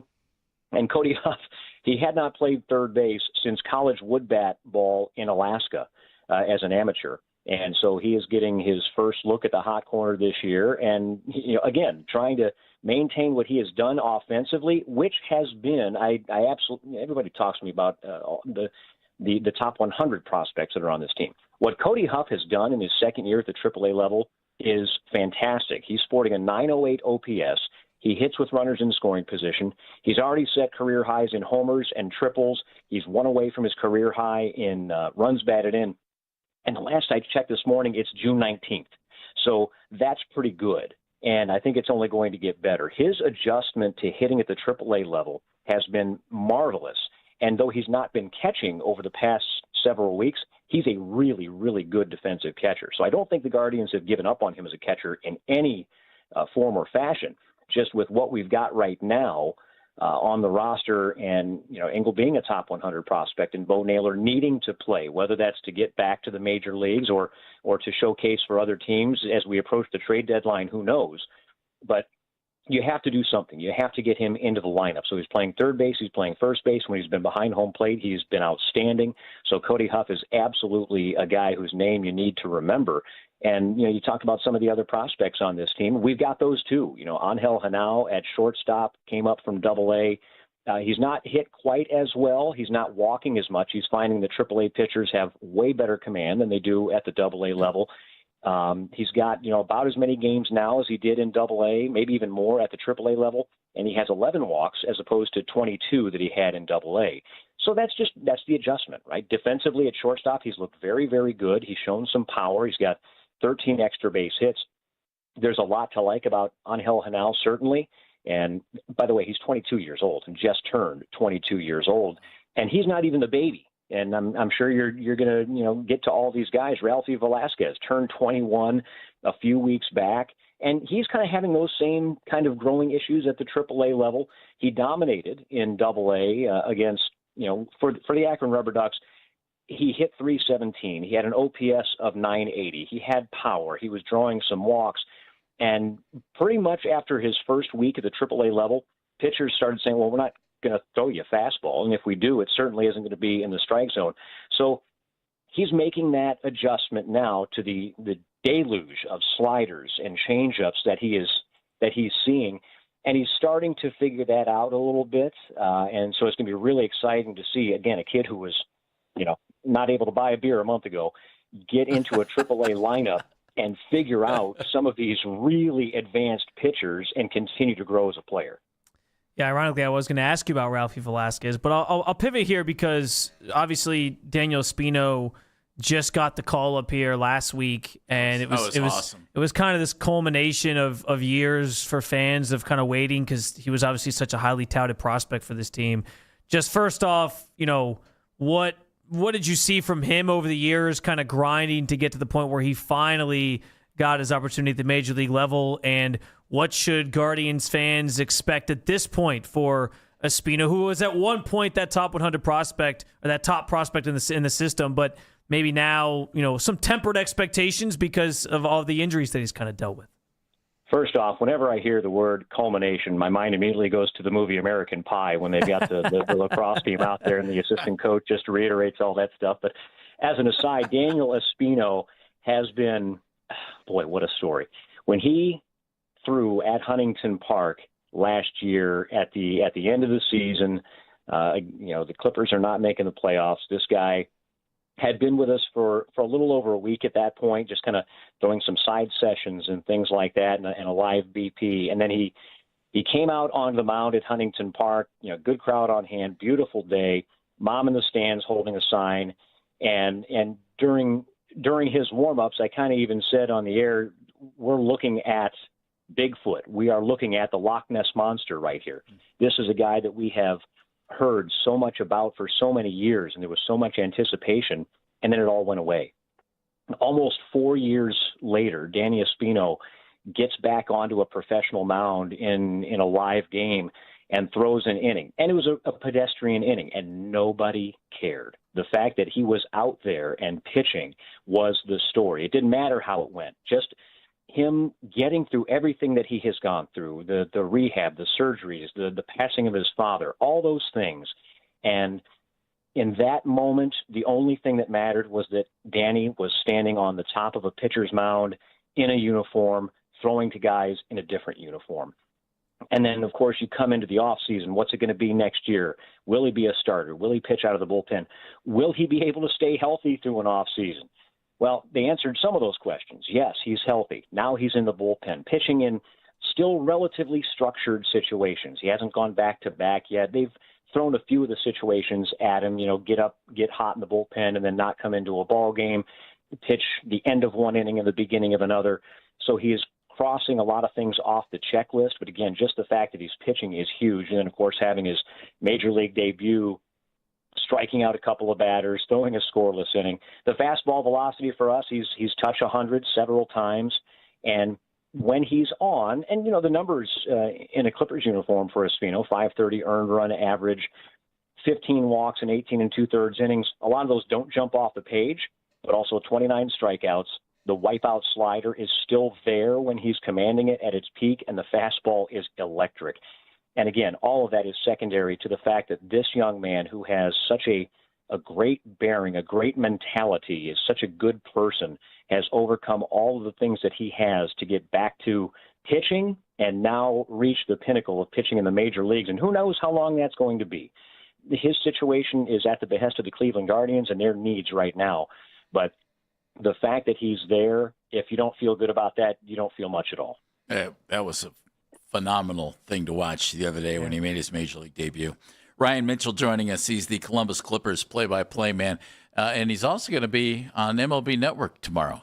And correct me if I have any facts wrong. You'll be calling the game with Jonathan Mayo against the Yankees AAA team, and it'll be the Prospect Showcase, correct, on MLB Network? Yeah, that's correct. We're very excited about that. It's the first minor league game that MLB Network has picked up this year. I think they're first since July of a season ago. And coming into this series, the Yankees had 4 top 100 prospects. The Guardians had 3 top 100 prospects.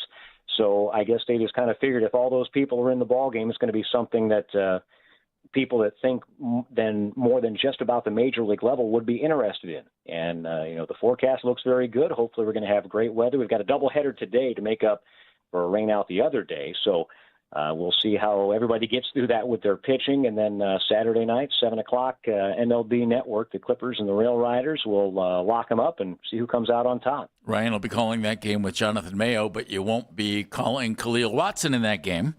He made his major league debut yesterday, made a terrific catch out in right field, and he looked like he knew what he was doing at the plate, Ryan. It was obviously he's a young guy, but it's been an interesting path for Khalil Watson.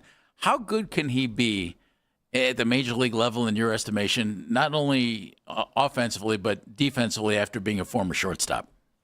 I think that if Khalil can mitigate some of the strikeouts and make a little bit more contact, I think he has a really, really high ceiling. There's power there. There's speed. Led the Clippers in most offensive categories. He had the most hits. He had the most home runs. He had the most stolen bases. He's a good base runner. He's a fast base runner. The transition is complete to the outfield, and he just makes the plays. It's been really fun to watch his growth as a player. He walks a lot, and then the strikeouts again. For the Clippers in 56 games, he had 71 strikeouts, but still posted a .255 batting average and an .861 OPS. So even with the strikeouts, you get some of that home run power.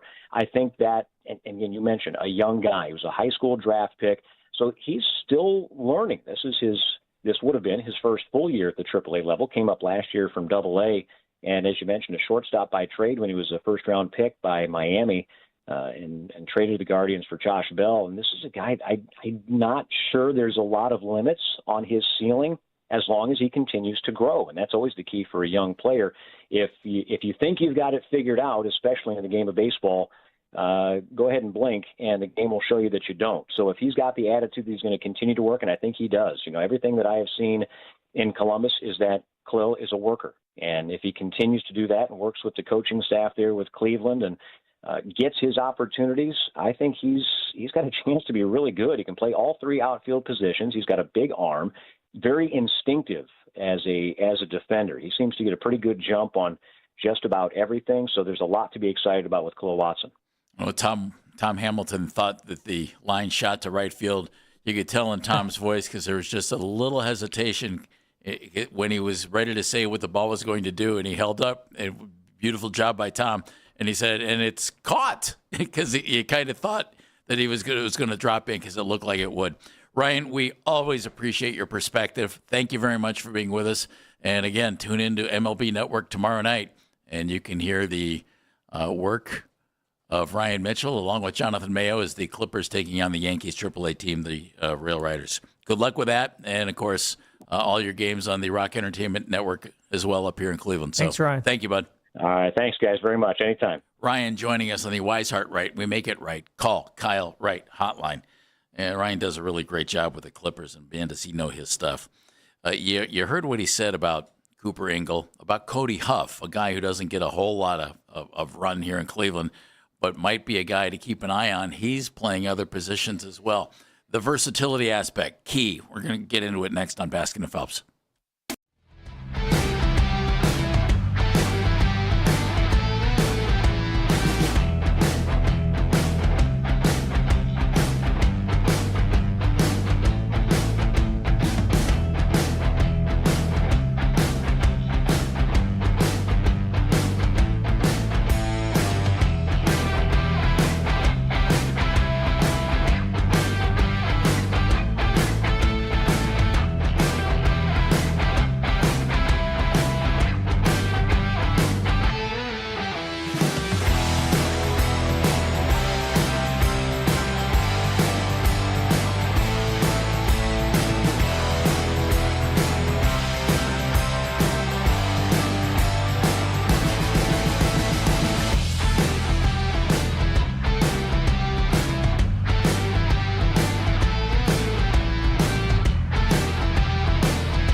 Nebraska played to a 1-1 draw in Atlanta. Both of those sides are still alive to advance. I'm Mike Conti. When you want the latest on the Guardians, we're the station you turn to first. 92.3 The Fan is Cleveland's home for breaking sports news. Your teams, your station.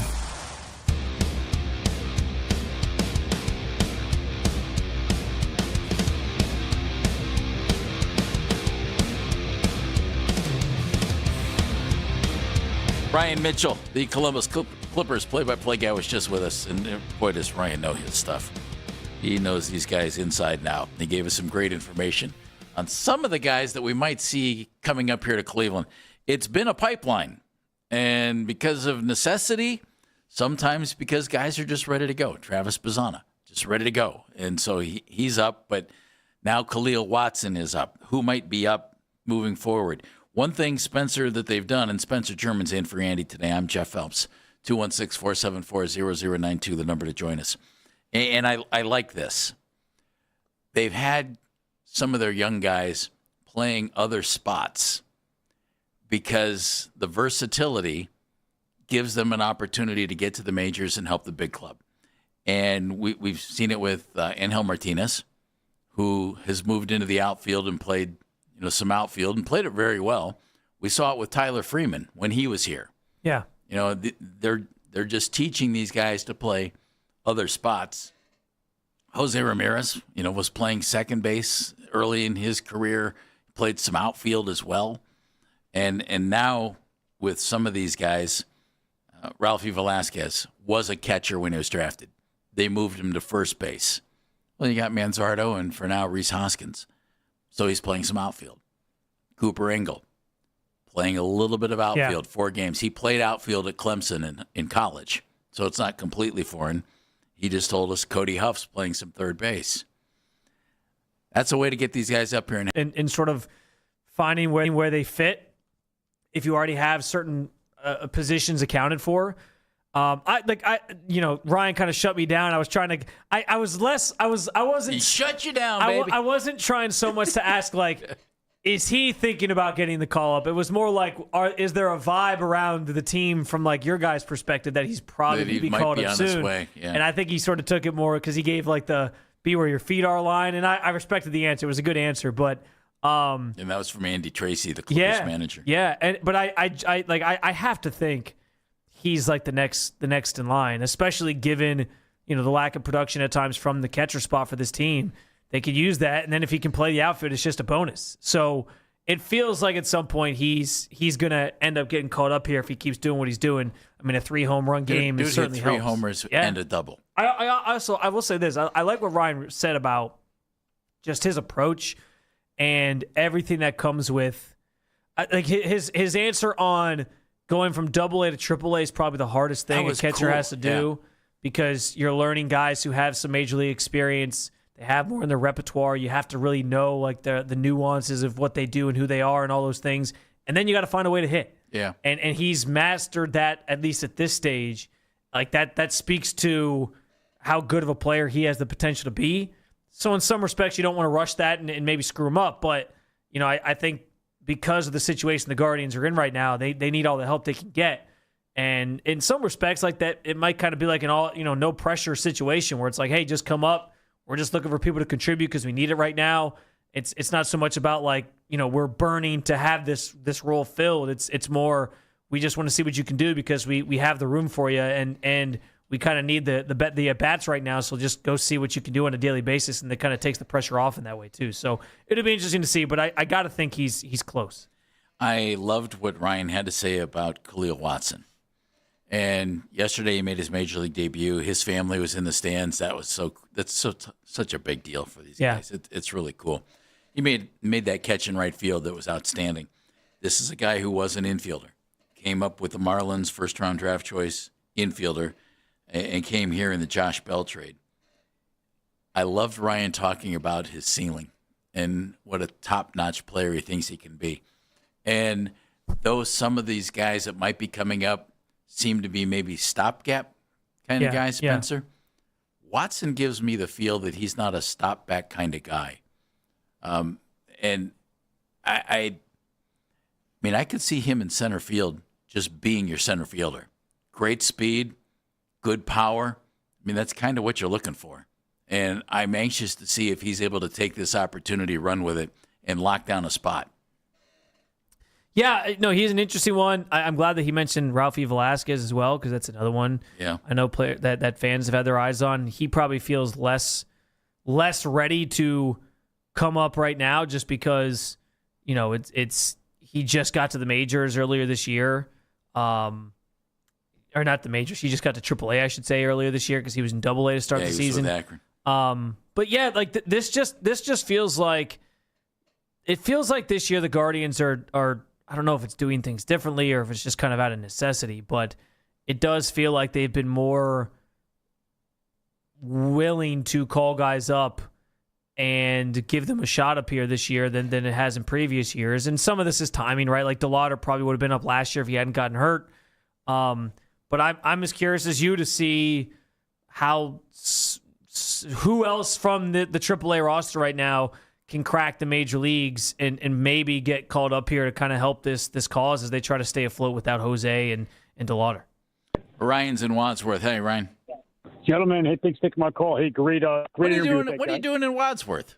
Hey, man, I'll be in Northeast Ohio for a couple weeks and then back to Tampa where I want to be. But I digress. Still love the city of Cleveland. Yeah, man. Hey, want to chime in on that previous interview. Hey, that guy had a lot of good stuff. And he brought up American Pie. Ironically, when he first got on the air, he did sound like Eugene Levy, which is a comedian from the 70s, 80s, 90s. And then he brought up American Pie. So I'm thinking, all right, he's probably been called that before. I digress. Brought up a lot of good points. Again, optimism is off the yin yang when it comes to the Guardians year after year. We go spiral downhill like with a Clase or injury to Ramirez, et cetera, over the years. And somehow, some way, they blossom and they find guys in the woodworks and the prospects just to bring them up, especially the Australian Travis Pizzana, just making us smile ear to ear as Guardians fans. He's going to have a bright future and going to be a Guardian for many years to come. With that being said, can we punch through that glass ceiling? What I mean by that is we're always going to be that team that's not going to be undermined. We're always going to be that third or fourth seed hypothetically in that playoff scenario. But can we puncture through to get to the Yankees or the big boys when it comes to just winning the whole darn thing? I don't think we have that capability now. And the other question I have for you guys is the ownership. When it comes to the trading scenario deadlines, are we going to spend finally, or is this going to be a consistency, which somewhat I'm okay with because we're in it every year? Same time, I want to blossom. I want to fight, scratch, and claw for that World Series and bring it home to Cleveland. But, great years always, guys. And, again, if you can kindly tell me what you think about the ownership and spending money when it matters. Thanks for taking my call, guys. All right, Ryan. Well, thank you very much. It's Ryan in Wadsworth before he goes back to Tampa. Hey, we just saw one Dolan win a title. Can we get all the siblings to sign off on spending some money for the cousins? The cousins and siblings to sign off on another Dolan chasing a championship here in Cleveland? That'd be nice. The whole money thing, I know that's an issue, and I wish our team spent more money. I also love the fact that our team wins. So, the fact that they do it their way, okay, that's fine. No, I don't have any issues with it. They get a lot. They deserve a lot of credit for finding ways to win. I wish they spent like the Dodgers with limited resorzes. Might not have a team here if they did. My one hope is because it seems like they're nearing the end of their time owning the team and they're going to pass it on to Blitzer, that maybe they go a little harder for trying to push the roster over the top before they kind of leave. Maybe that'd be if there's a sentimental part of that, but I guess we'll see. All of our talk had me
Get all the latest Browns content filtered right to your phone this offseason by following the Browns playlist and 92.3 The Fan on the Odyssey app.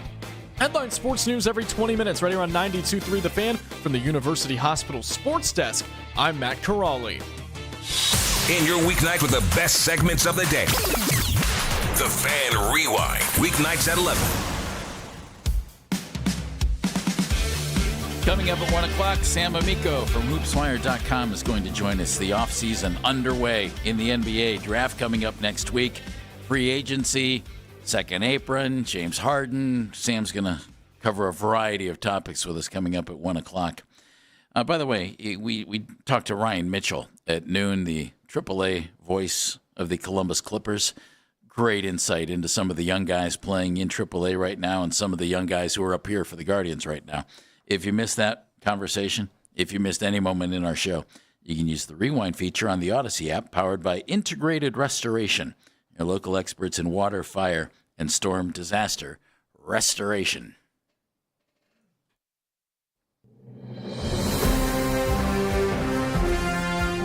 The big music means, guess what? Headlines. Headlines right here on Baskin and Phelps. Andy's not here. Spencer doesn't know that he's supposed to do the overhyped television voice doing the intro. I'll just pretend that the intro was there. There it is. In my head. You guys got to record Baskin so you can just like. So no, Baskin doesn't want to do that because he likes making the intro a little bit different. He changes every it every time. day. So yeah, he doesn't want to record it. Well, it's mainly because he can't remember what he said the day before. All right, so I want to start with some NBA storylines. You guys mentioned the draft. NBA draft is coming up very, very quickly. The Washington Wizards holding on to the number 1 pick. Don't call it a comeback, but one of the interesting storylines coming out of that is that Darren Peterson, who is a guard for Kansas, is so sure that he's going to be selected number 1 overall. He's only met with the Wizards and reportedly refuses to meet with any other team, including Utah, who holds the number 2 pick, because they wanted to meet with him as well. Reports are saying that he wouldn't do it. Darren should know better. He's from Canton, by the way. Went to Cuyahoga Valley Christian Academy in Cuyahoga Falls. I mean, isn't it like, I don't know. I've been seeing the Bansta is like the lockdown number 1 pick. Yeah, like that's what I've seen. Even though he's from Utah, or went to college in Utah. Wouldn't he be nice for the Utah Jazz? They'd love that, but they might have to trade like crazy to go get him. I would think Peterson's going to get drafted by Washington. Wouldn't you think? If not somebody else. Yeah. I mean, and once you're drafted, guess what? You want to play in the league? Better show up. He must know something if he's only meeting with Washington. So I would guess. But I feel like that's something that you can never know unless like Washington has flat out told them we're 100% going to take you. But do teams do that behind the scenes? Well, like I know we get that in the NFL a lot, right? Like Caleb Williams knew months in advance that the Bears were going to take him. Like it was a no-brainer.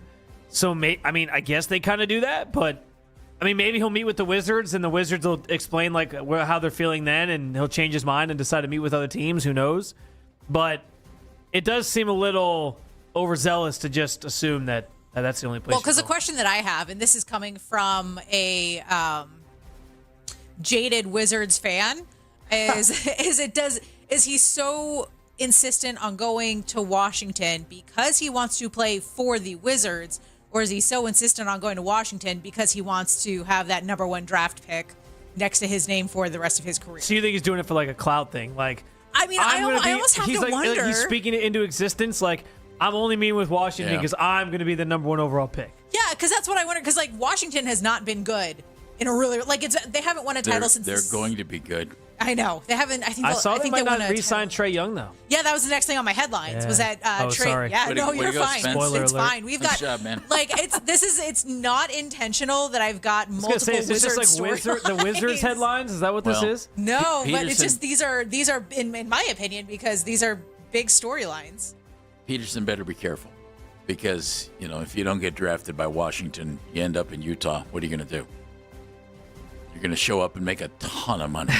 That's what you're going to do. Remember that. The bottom line here is how much cash you're going to make. Will he have a Zach LaVine reaction to being drafted by the the Utah Jazz the same way he did when he got drafted by Minnesota that one year? I mean, I guess maybe it's also he could be looking at where to live and be like, you know what, I'd rather live in the Washington, D.C. area than live in the middle of Utah. That's fair. Utah's beautiful. It is very, very beautiful. And you can get from point A to point B. I've heard the nightlife, though, 5 is not, miles. It's not much very to write home about. sparsely populated in compared to Washington, D.C. I Yeah, will say but- that. I have, as someone who grew up in D.C. and has visited Utah. But in Utah, you can drive 5 miles in 5 minutes as opposed to 5 hours. That's correct. Yeah. That is 100% correct. So Spencer alluded to it. Trae Young is expected to decline his $48.97 million player option.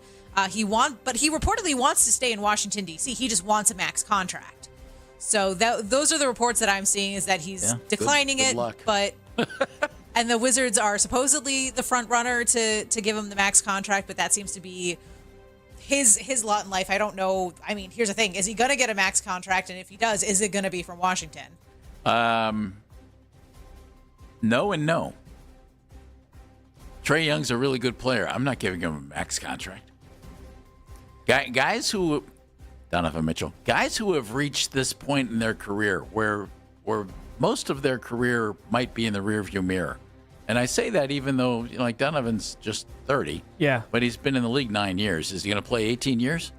I'd be hard-pressed to think he is. You never know. I don't know that they're all going to get that max contract. Some will.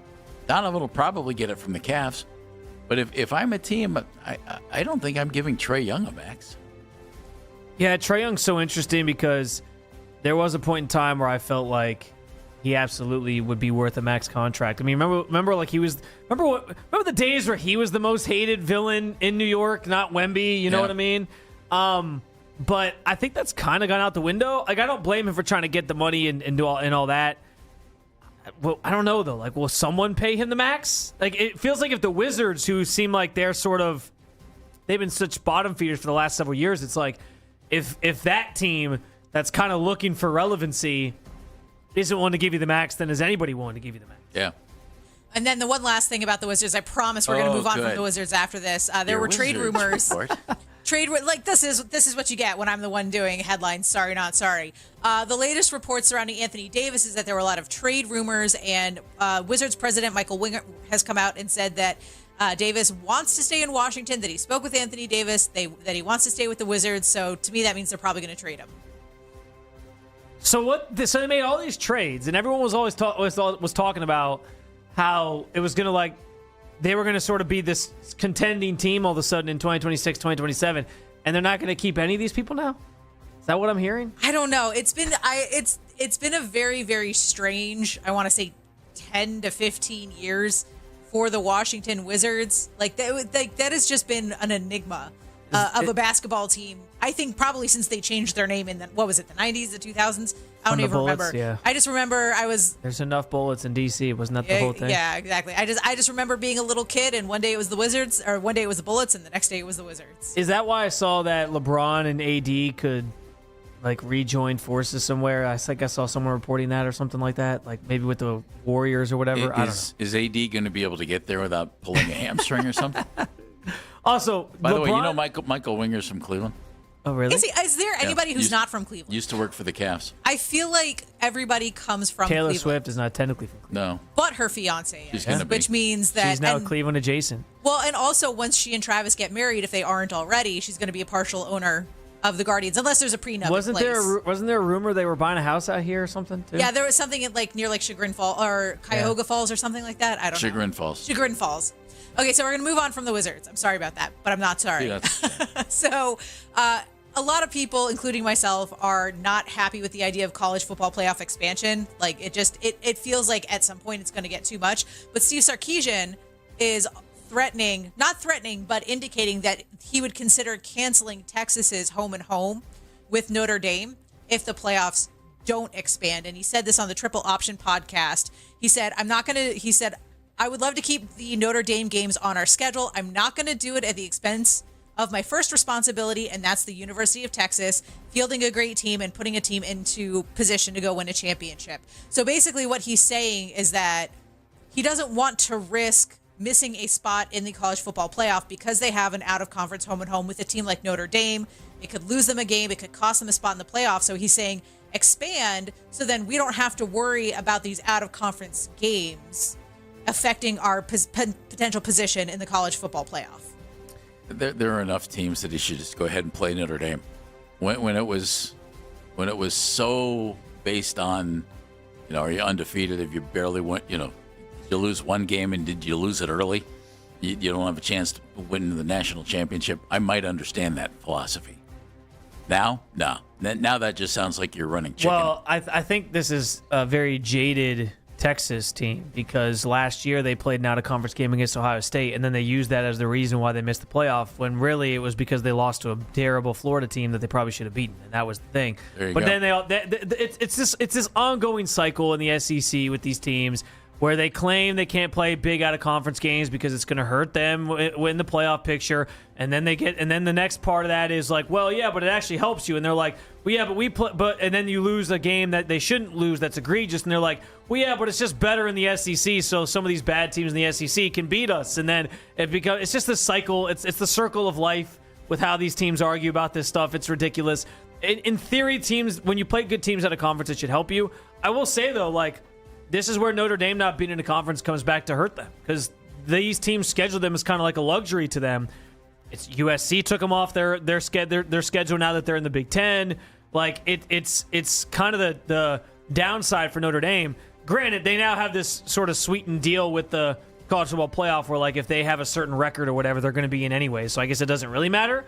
But obviously, their strength of schedule is going to take a hit over the years if they aren't in a conference because these other teams are going to be afraid to play them. I guess unless it expands to 24, and then it doesn't matter. But all right, so I've got a few World Cup stories before we run out of time here. You're familiar with the Tartan Army, right? They are the Scottish fans that have taken over Boston. Fenway Park, yeah. Took over Boston. Apparently, they have drank Boston dry. So Sam Adams ran out of Boston Lager, and they had to have an emergency shipment come back to Boston. One of the bars is reporting that they have sold 3 times their St. Patrick's Day sales, and multiple bars are reporting that they have completely sold out of beer because the Scottish fans, the Tartan Army, has just come in and drank the city dry. Dude, those videos from like the Scots, there's that German saxophone player guy. Like, some of these videos, and then they've got the bagpipes all over the city. Some of these videos are awesome. Here's the other really cool thing that the Tartan Army has done. In addition to drinking Boston dry, they have donated over $10,000 to hospitals and children's organizations in the city of Boston, one being the Hasbro Children's Hospital and one other Boston children's organization. So they're coming in, they're drinking up all their alcohol and then saying, here, let's help the sick children. Just fans are doing that? Yeah, so I don't know if it's like an official organization. They're calling themselves the Tartan Army, and it's all the fans from Scotland. So it's the Tartan Army that has donated over $10,000. That's awesome. They've been fun at Fenway. Yeah, to children's organizations, to children's hospitals, and other needy organizations in the city of Boston. I also saw a video of some of those same Scottish fans down in New York, and they were asked, like, oh, what do you think of New York? And they were all like, well, it's no Boston, I'll tell you that. And I was like, nobody has ever known how to get to my heart more than these Scottish fans. They're the best. That's funny. And then one last thing. So there is a fan club in Brazil that has put the Team Brazil on notice because they are warning Team Brazil to not dress the Rocky statue in the city of Philadelphia because apparently there is a curse that anytime a visiting team in the city of Philadelphia puts their jersey on the Rocky statue, they lose. They go south. I saw an Argentina fan did this, didn't they? Yeah, so there was a Brazil Instagram account, and I don't have, here it is. It's totally forbidden to put a Brazil shirt on the Rocky statue in Philly. Countless football teams, as in American football, not football, same curse, different sport, have all dressed Rocky statue in their colors and have gone on to lose. Now, Ecuador did this. Ecuador put their jersey on the Rocky statue, and that was the biggest upset last weekend when they lost to, what was it? They lost to the Ivory Coast. So Ecuador put their jersey on the Rocky statue, and then they lost to the Ivory Coast. And so now Team Brazil is being put on notice to not dress the Rocky statue because of the Rocky curse. Yeah, I don't mess with curses. I wouldn't do it. Just stay away. Just take your picture with the Rocky statue, hold the jersey up. You don't got to put it on his head. You don't know about the filling in for Baskin curse? That's a thing? What happens? Boys, I'm not going to bring that up. That's why we have Spence. a Ouija board in the back, Spencer. Not bringing that up for you. Meredith, thank you very much. Well done. Headlines. Sam Amico is a busy guy right now, hoopswire.com. Coverage of the Cavaliers, coverage of the NBA draft, but Sam's going to take time to join us. What can the Cavs do this offseason? What will they do? Amico next on Baskin and Phelps. Spencer German in for Andy.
Listen to 92.3 The Fan on the Odyssey, iHeartRadio, and TuneIn app.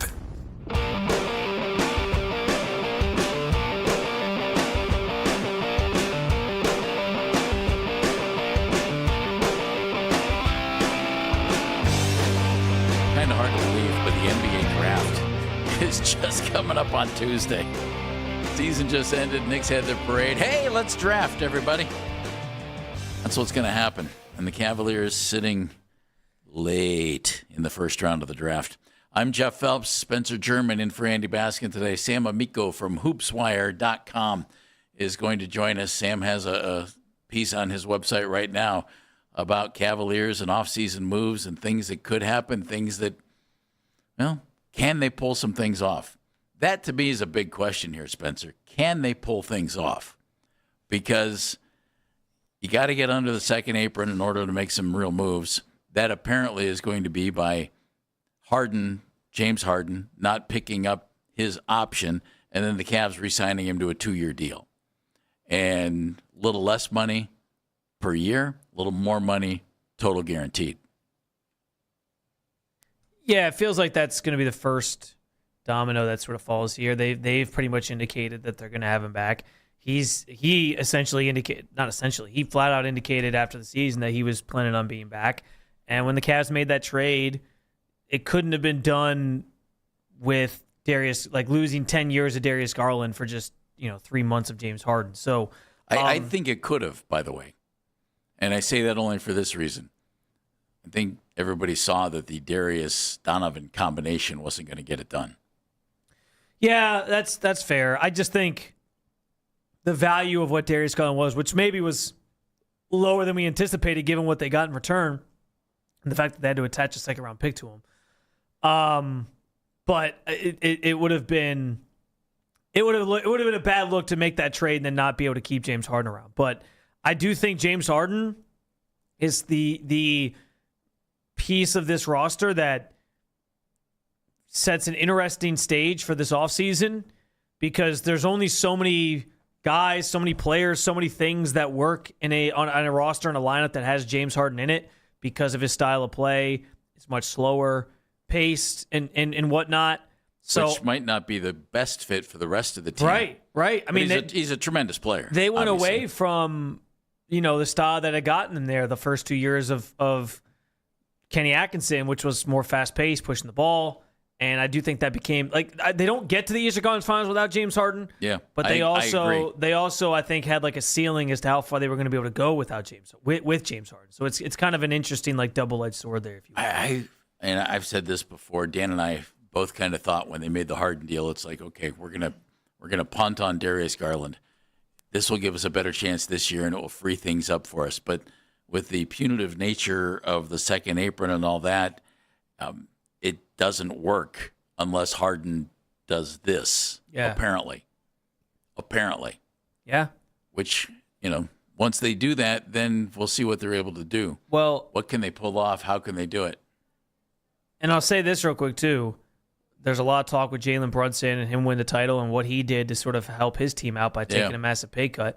Donovan Mitchell can save the team $10 million a year by getting his contract extension signed this offseason rather than next offseason. So that's another interesting conversation for this offseason as well. Let's go to the Weishart Right. We make it right. Call Kyle Wright hotline. Draft coming up on Tuesday. Cavs offseason moves straight ahead. Sam Amico has pried himself away from the keyboard at hoopswire.com to join us. Hello, Sam. Gentlemen, how are you? We couldn't be finer. Thank you very much. Better now that we're talking to you, Sam. First of all, let me say this. Sam is a graduate of Cuyahoga Valley Christian Academy in Cuyahoga Falls, where Darren Peterson also went. A Royal could be the second, maybe even the first overall pick in the NBA draft, Sam. Congratulations to you and all CVCA Royals throughout Northeast Ohio. Yeah, I personally hope to tap into that a little bit more and remind him, Darren, who's a great kid, that we're kind of the same. Yeah. So we'll see if he buys it. He's going to look at you and think, "Yep, 5'8" point guard from CVCA. These are my roots." Well, I think that he's I guess he's gaining a little steam as a possibility as a number one. So that's kind of cool. Very interesting. Yeah, it's kind of cool. And of course, the Wizards president of basketball operations, Michael Winger, is an Illyria product and a huge Browns and Guardians fan, and grew up, I believe, rooting for the Cavs and was employed by them for a little while. Yeah, worked under Danny Ferry with the Cavaliers. Yep. Cavs offseason, Sam, will be interesting. Will it be full of major moves? Well, what's your gut tell you about what Koby Altman's going to try and pull off this summer? I think there's going to be at least some kind of moves around the edges. I think they're kind of fooling themselves if they think we can just run it back as is. And I don't think they really think that. But I don't know that there's going to be a big splash. It seems to me that at least the last 2 years, Koby Altman has made his kind of splashier moves at the trade deadline. He did that in 2018 too. So I never really think, you think the off season, yes, that's when he went in and snuck in and got Donovan Mitchell. But it seems like a lot of his moves are like in February, right? I mean, you go back to the DeAndre Hunter, George Niang, and Karis LeVert for DeAndre Hunter, and then this last year at the trade deadline, trading DeAndre Hunter and then trading Darius Garland for James Harden. So I don't know that, he values as much we need to shake it up during the off season, but certainly I would suspect they're going to make some moves, whether guys numbers 5 through 9, I think that those guys are all probably at least being explored and at least being, listened to from other teams. With that said, Sam, you mentioned guys like 5 through 9 on the roster. Which of those names do you think are most likely still here next season, and which ones do you think are maybe guys that do become sort of assets that can be moved in a trade that aren't necessarily guaranteed to be back? Yeah, I think the guy who sticks out to me would be Max Strus, and that's not really any inside information, but I think that he's a guy that is going to draw a significant amount of interest. Again, if you're the Cavs, you look at guys like that, Max Strus. I think there could be some interesting sign and trade possibilities with Dean Wade. I think they want Dean Wade back, but how's that going to work out? He's actually drawing quite a bit of interest. Phoenix really likes him. Portland really likes him. Is that enough? And he's going to be an unrestricted free agent. So that changes the dynamic a little bit too. But the problem is, and not necessarily a problem, what we saw, like the DeAndre Hunter, Keon Ellis, Dennis Schroeder trade, is that kind of ended up being mish for mash a little bit, at least to this point, So, and I think that you want to avoid that. If you trade Max Strus, you want to get something better than Max Strus back. And obviously that's always the goal. Those things are difficult to do, as we've seen with these last couple of trades. DeAndre Hunter, I thought, boy, the Cavs really ripped off the Hawks. And then you kind of saw eventually, well, this is why the Hawks took George Niang and Karis LeVert, two guys who were no longer part of the organization, for a guy in DeAndre Hunter. You figure it out eventually. So I guess out of those 5 through 9, I think Sam Merrill's, definitely back. Yeah. I would keep an eye on Max Strus, Dean Wade. And unless they can make a splash, I would suspect that Jalen Tyson is back as well. Sam, can they piece together players off that bench, Dennis Schroeder, Strus, who knows, and bring back someone of significance who could be, I'm assuming, that wing player that they desperately need? I think so. When James Harden, as we all have been led to believe, is going to opt out and sign this 2-year deal and give them a little bit of flexibility, I think that's exactly what they're going to be looking to do is move some of these bench pieces and bring back what they would hope would be the DeAndre Hunter, who they had hoped would be their starting small forward. Never really claimed that role, at least not consistently. So I think that that's something they look at the roster, and it's like in the playoffs, we're alternating Dean Wade and Max Strus as starters. That's not something you want.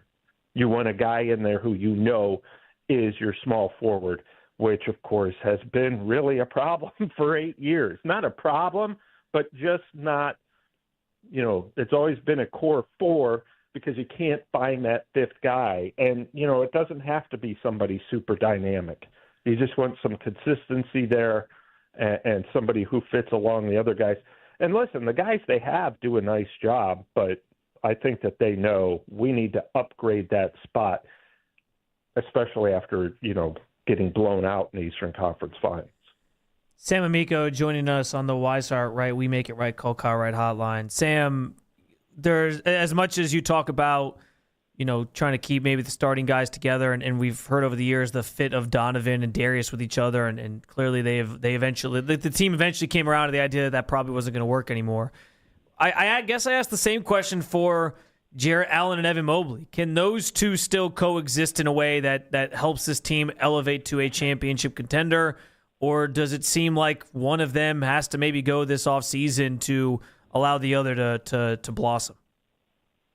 I think you can make it work, but you ask a great question, Spencer, because we saw, Jarrett Allen for a while there when Mobley was out really have the best stretch of his career, right? Yeah. I mean, for I guess, a few weeks, a month.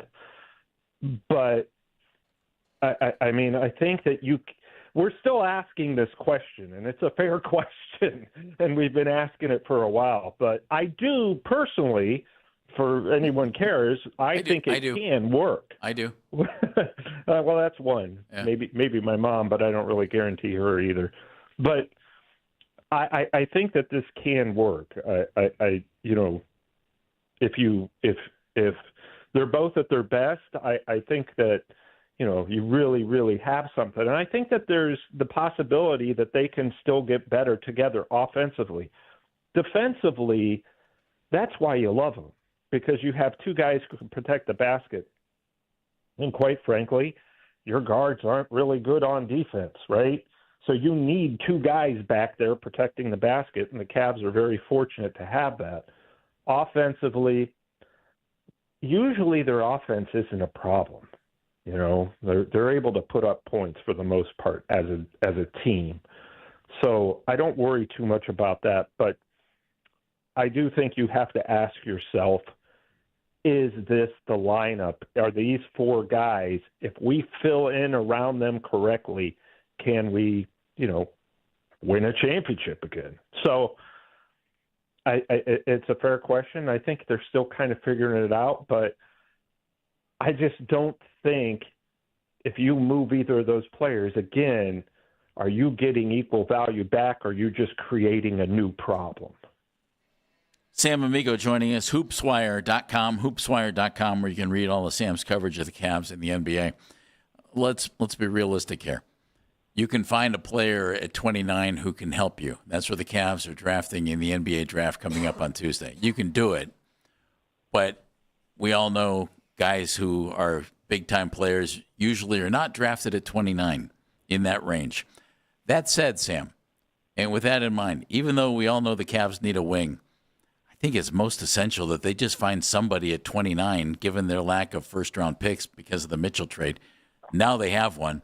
Find somebody who can actually play and be a rotational player. And though I've been screaming for wings, isn't that maybe what they should do going into this draft rather than taking a shot at somebody who might fit some size criteria? Yeah, I think they're going to just take the best available guy as opposed to position.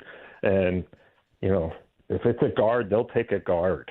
I mean, because you always take who you feel is, you have your big draft board and you start crossing off the names going into the draft if you're the front office.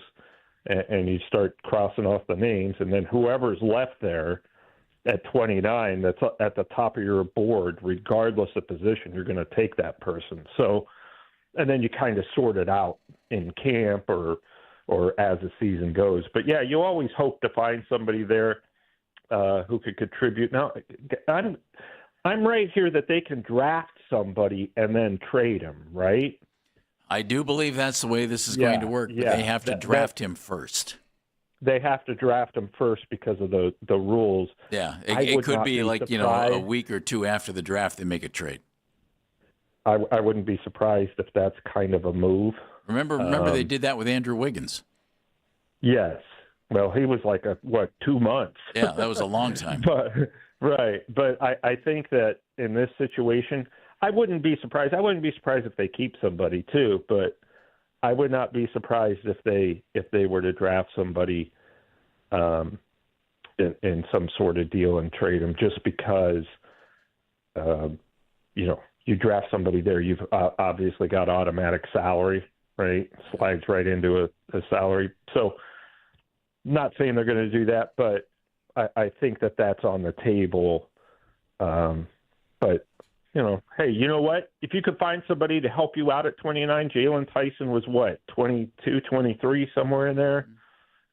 Jimmy Butler was 30. Right.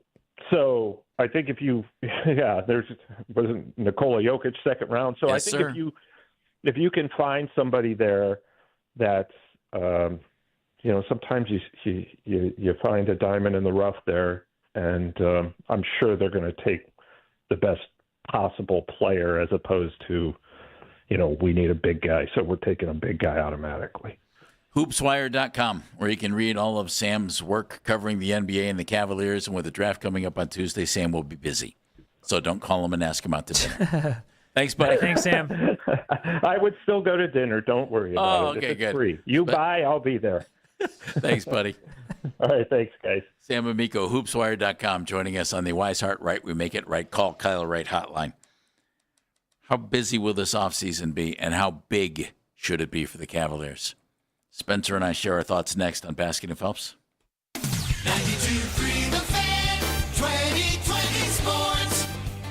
This sports update is brought to you by Ohio Basement Authority, a groundswork company. Guardians concluded the first leg of their 9-game road trip with a win over the Brewers yesterday. The road trip continues tonight. They'll head out to Houston to face the Astros for the first of a 3-game weekend series.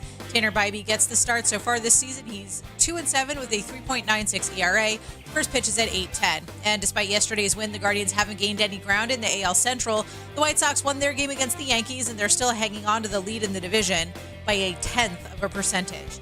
Round 2 of the U.S. Open underway out in New York. Wyndham Clark hanging on to a commanding lead at the top of the leaderboard at 6 under. Xander Schauffele and Matt Fitzpatrick are tied for second at 3 under. Rory McIlroy finished his first round play at 1 under. He'll be teeing off for his second round at 2 o'clock. The United States is back in action for World Cup play this afternoon. They'll be facing off against Team Australia, and they can secure a spot in the knockout rounds with a win over the Aussies. And if Paraguay wins or draws with Turkey, kickoff for Team USA and Team Australia is at 3 o'clock. You can now find 92.3 The Fan on YouTube. Subscribe to our YouTube channel and get the best content from our shows each and every weekday. That's 92.3 The Fan on YouTube. Headline sports news every 20 minutes on 92.3 The Fan. From the University Hospital Sports Desk, I'm Meredith Kane. Hey, it's Nick Wilson for Kitchen Cabinets at Northeast Factory Direct. You're not just picking cabinets from a catalog, you're collaborating with actual designers who know what works. And the best part, their design expertise works for every project. From efficient 10x10 layouts to expansive custom kitchens. All wood construction, soft close drawers, contemporary styles, no shortcuts. Plus, they handle your entire remodel under one roof. Flooring, backsplash, and vanity tops. Visit any location or northeastfactorydirect.com for your free design consultation. Mention Nick Wilson for your extra special discount. At Liberty Mutual, we love helping people with things like customizing car insurance, just like how we customize a song for you. Catered country tune. Liberty Mutual, saving you bucks by protecting your truck. 'Cause 30 told me to only pay for what I need. Thank you, Limu. I'll always trust in Limu with Liberty, Liberty, Liberty, Liberty.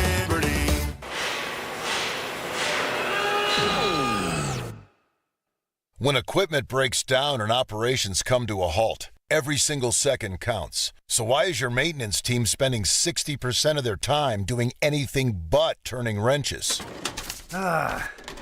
MaintainX is the AI-powered maintenance and asset management system that helps your team get back to actually fixing breakdowns. No more searching for manuals. No more hunting down parts. No more drowning in paperwork. With MaintainX, your team can access manuals from anywhere, create new procedures in minutes, and turn voice notes into clear and complete work order feedback. What used to take hours now only takes minutes. Keep your operations moving and your wrenches turning. Join over 13,000 maintenance teams that are already fixing more and filing less. Try MaintainX for free today. Go to maintainx.com/AI. That's maintain and the letter X.com/AI. Ken Carmen here for Classic Toyota and friends at Classic Toyota. They don't just sell cars, they deliver an award-winning experience. As a multi-year Toyota President's Award winner, their commitment to you starts the moment you walk through the door. Right now, qualified buyers can get 4.75% APR for 72 months on select 2025 and 2026 models. Plus, every new Toyota comes with Toyota Care. Whether it's a rugged Tacoma or a fuel-saving Corolla, Classic Toyota has what you need. Visit them in Mentor or online at driveclassictoyota.com. Hey everybody, Andy Baskin for Weather Seal Home Services. Does your home need new windows? Call Weather Seal Home Services today for a free upgrade to their Ultra Seal triple pane windows. That's right, get 60 months 0% interest with approved credit. The incredible limited time offer ends at the end of the month, so don't wait. Don't wait on those new windows. Get a free upgrade to Weather Seal's triple pane Ultra Seal windows at 60 months 0 interest. 330-920-4494 or go to weathersealhomeservices.com. I wish we were at the game right now. To be honest, I don't mind watching it at home. You'd rather be here than at the game? I mean, kinda. We have comfy seats, replays, and this entire fridge full of Faygo. Red Hot. 60-40. Dr. Faygo. Cotton candy. Rock and roll. What the heck was that? Oh, yeah. My fridge does that ever since I stocked it with all this Faygo. Can I try? All yours. Root beer, candy apple, orange. I think one just said my name. Faygo, with over 50 flavors, what flavor you got? Finding great candidates to hire can be like, well, trying to find a needle in a haystack, but not with ZipRecruiter. Its powerful technology actively finds and invites qualified candidates to apply to your job. So while other companies might deliver a lot of hay, ZipRecruiter finds you the needle in the haystack. See why 4 out of 5 employers who post a job on ZipRecruiter get a quality candidate within the first day. Try ZipRecruiter for free at ZipRecruiter.com/free. That's ZipRecruiter.com/free. ZipRecruiter. Anytime is a great time to visit the new Bomber Sports Card shop in Broadview Heights, Ohio. Bomber Sports Cards is reminding you to bring us your Topps Chrome MVP buyback cards worth $20 to $200 in store credit. Also win prizes in Panini's Player of the Day promotion going on in-store only. We're open 11 to 7 Monday through Saturday, 12 to 4 Sundays at 203 East Royalton Road in Broadview Heights. Call us 216-354-2332 and shop anytime at BomberSportsCards.com. Igniting the collector in you. LeBron watches on. And this fall, I'm going to take my talents to... Could he make another return to Cleveland? We are the place for all the latest NBA news and rumors. We are Sports Radio 92.3 The Fan.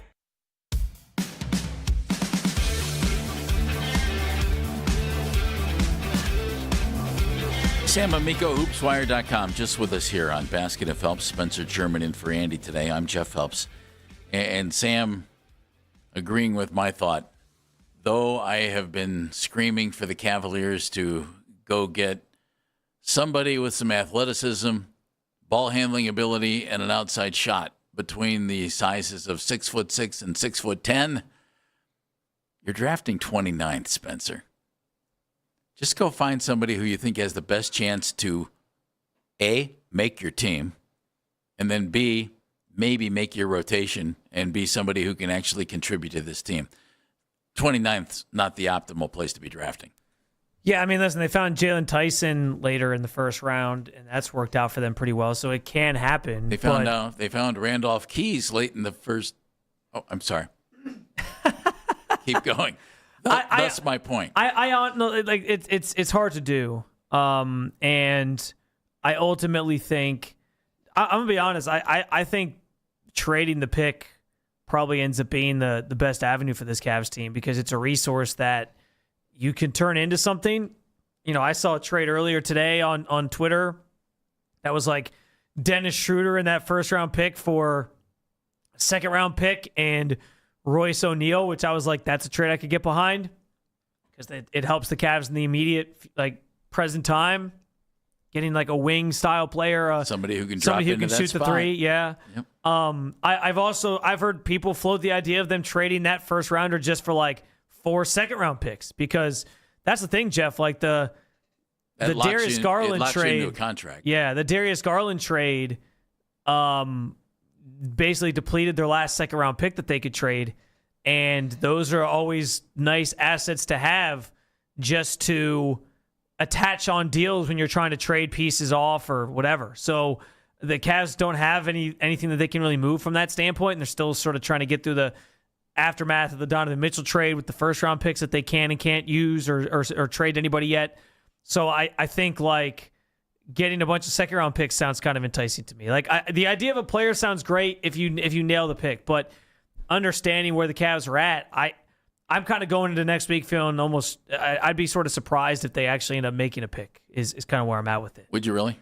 Or if they they might make a pick and then trade the pick away type thing, because I know you know they got to wait to trade it. But I'm kind of the belief that I don't know that I think they're resoundingly going to make a pick and just add some young player to the roster. I think there's probably a better use for the pick, to be honest.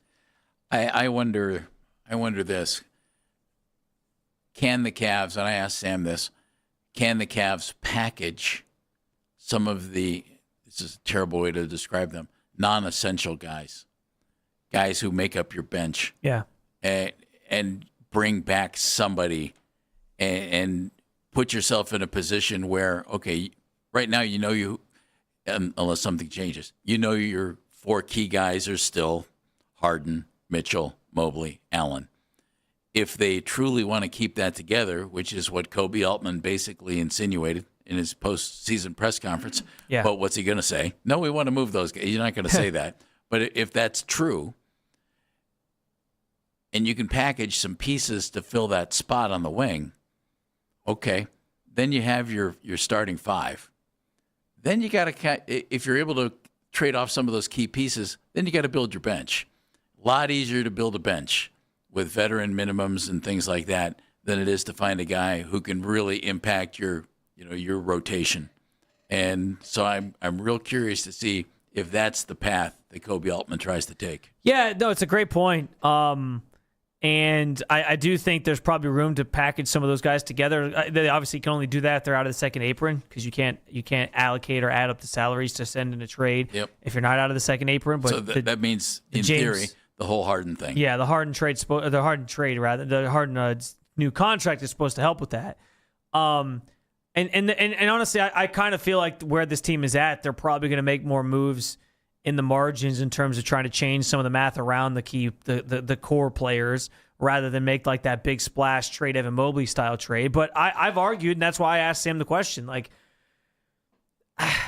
I just wonder if it's time to also move off of Jarrett Allen. And it's not because I don't like Jarrett Allen. It's not because I don't think Jarrett Allen's a good player. Get out of the studio. You can leave now. I get on the road 30 minutes early.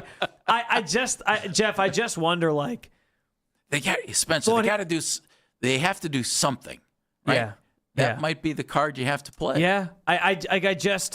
I don't know if packaging some of the, pieces around the roster together is going to get you make enough of a difference for your team, given the assets the Cavs actually have that they can move, to really change much of the math around the team.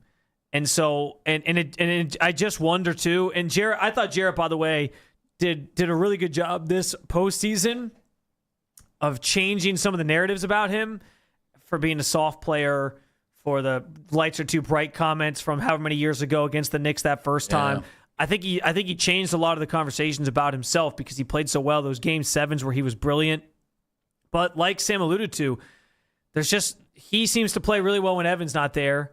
Or he seems to play his best, I should say, when Evan's not there. And Evan seems to play at his best when Jarrett's not there. It's this weird sort of thing where it feels like they're kind of stealing from each other a little bit. All right, but how about this? Okay. Start one of them and bring the other off the bench. You need two big guys. Well, and Jarrett you would, need three big guys. Yeah, and they have two. And Jarrett would be the one that probably would be coming off the bench. Well, and he'd probably accept some, like he'd understand. You know what I mean?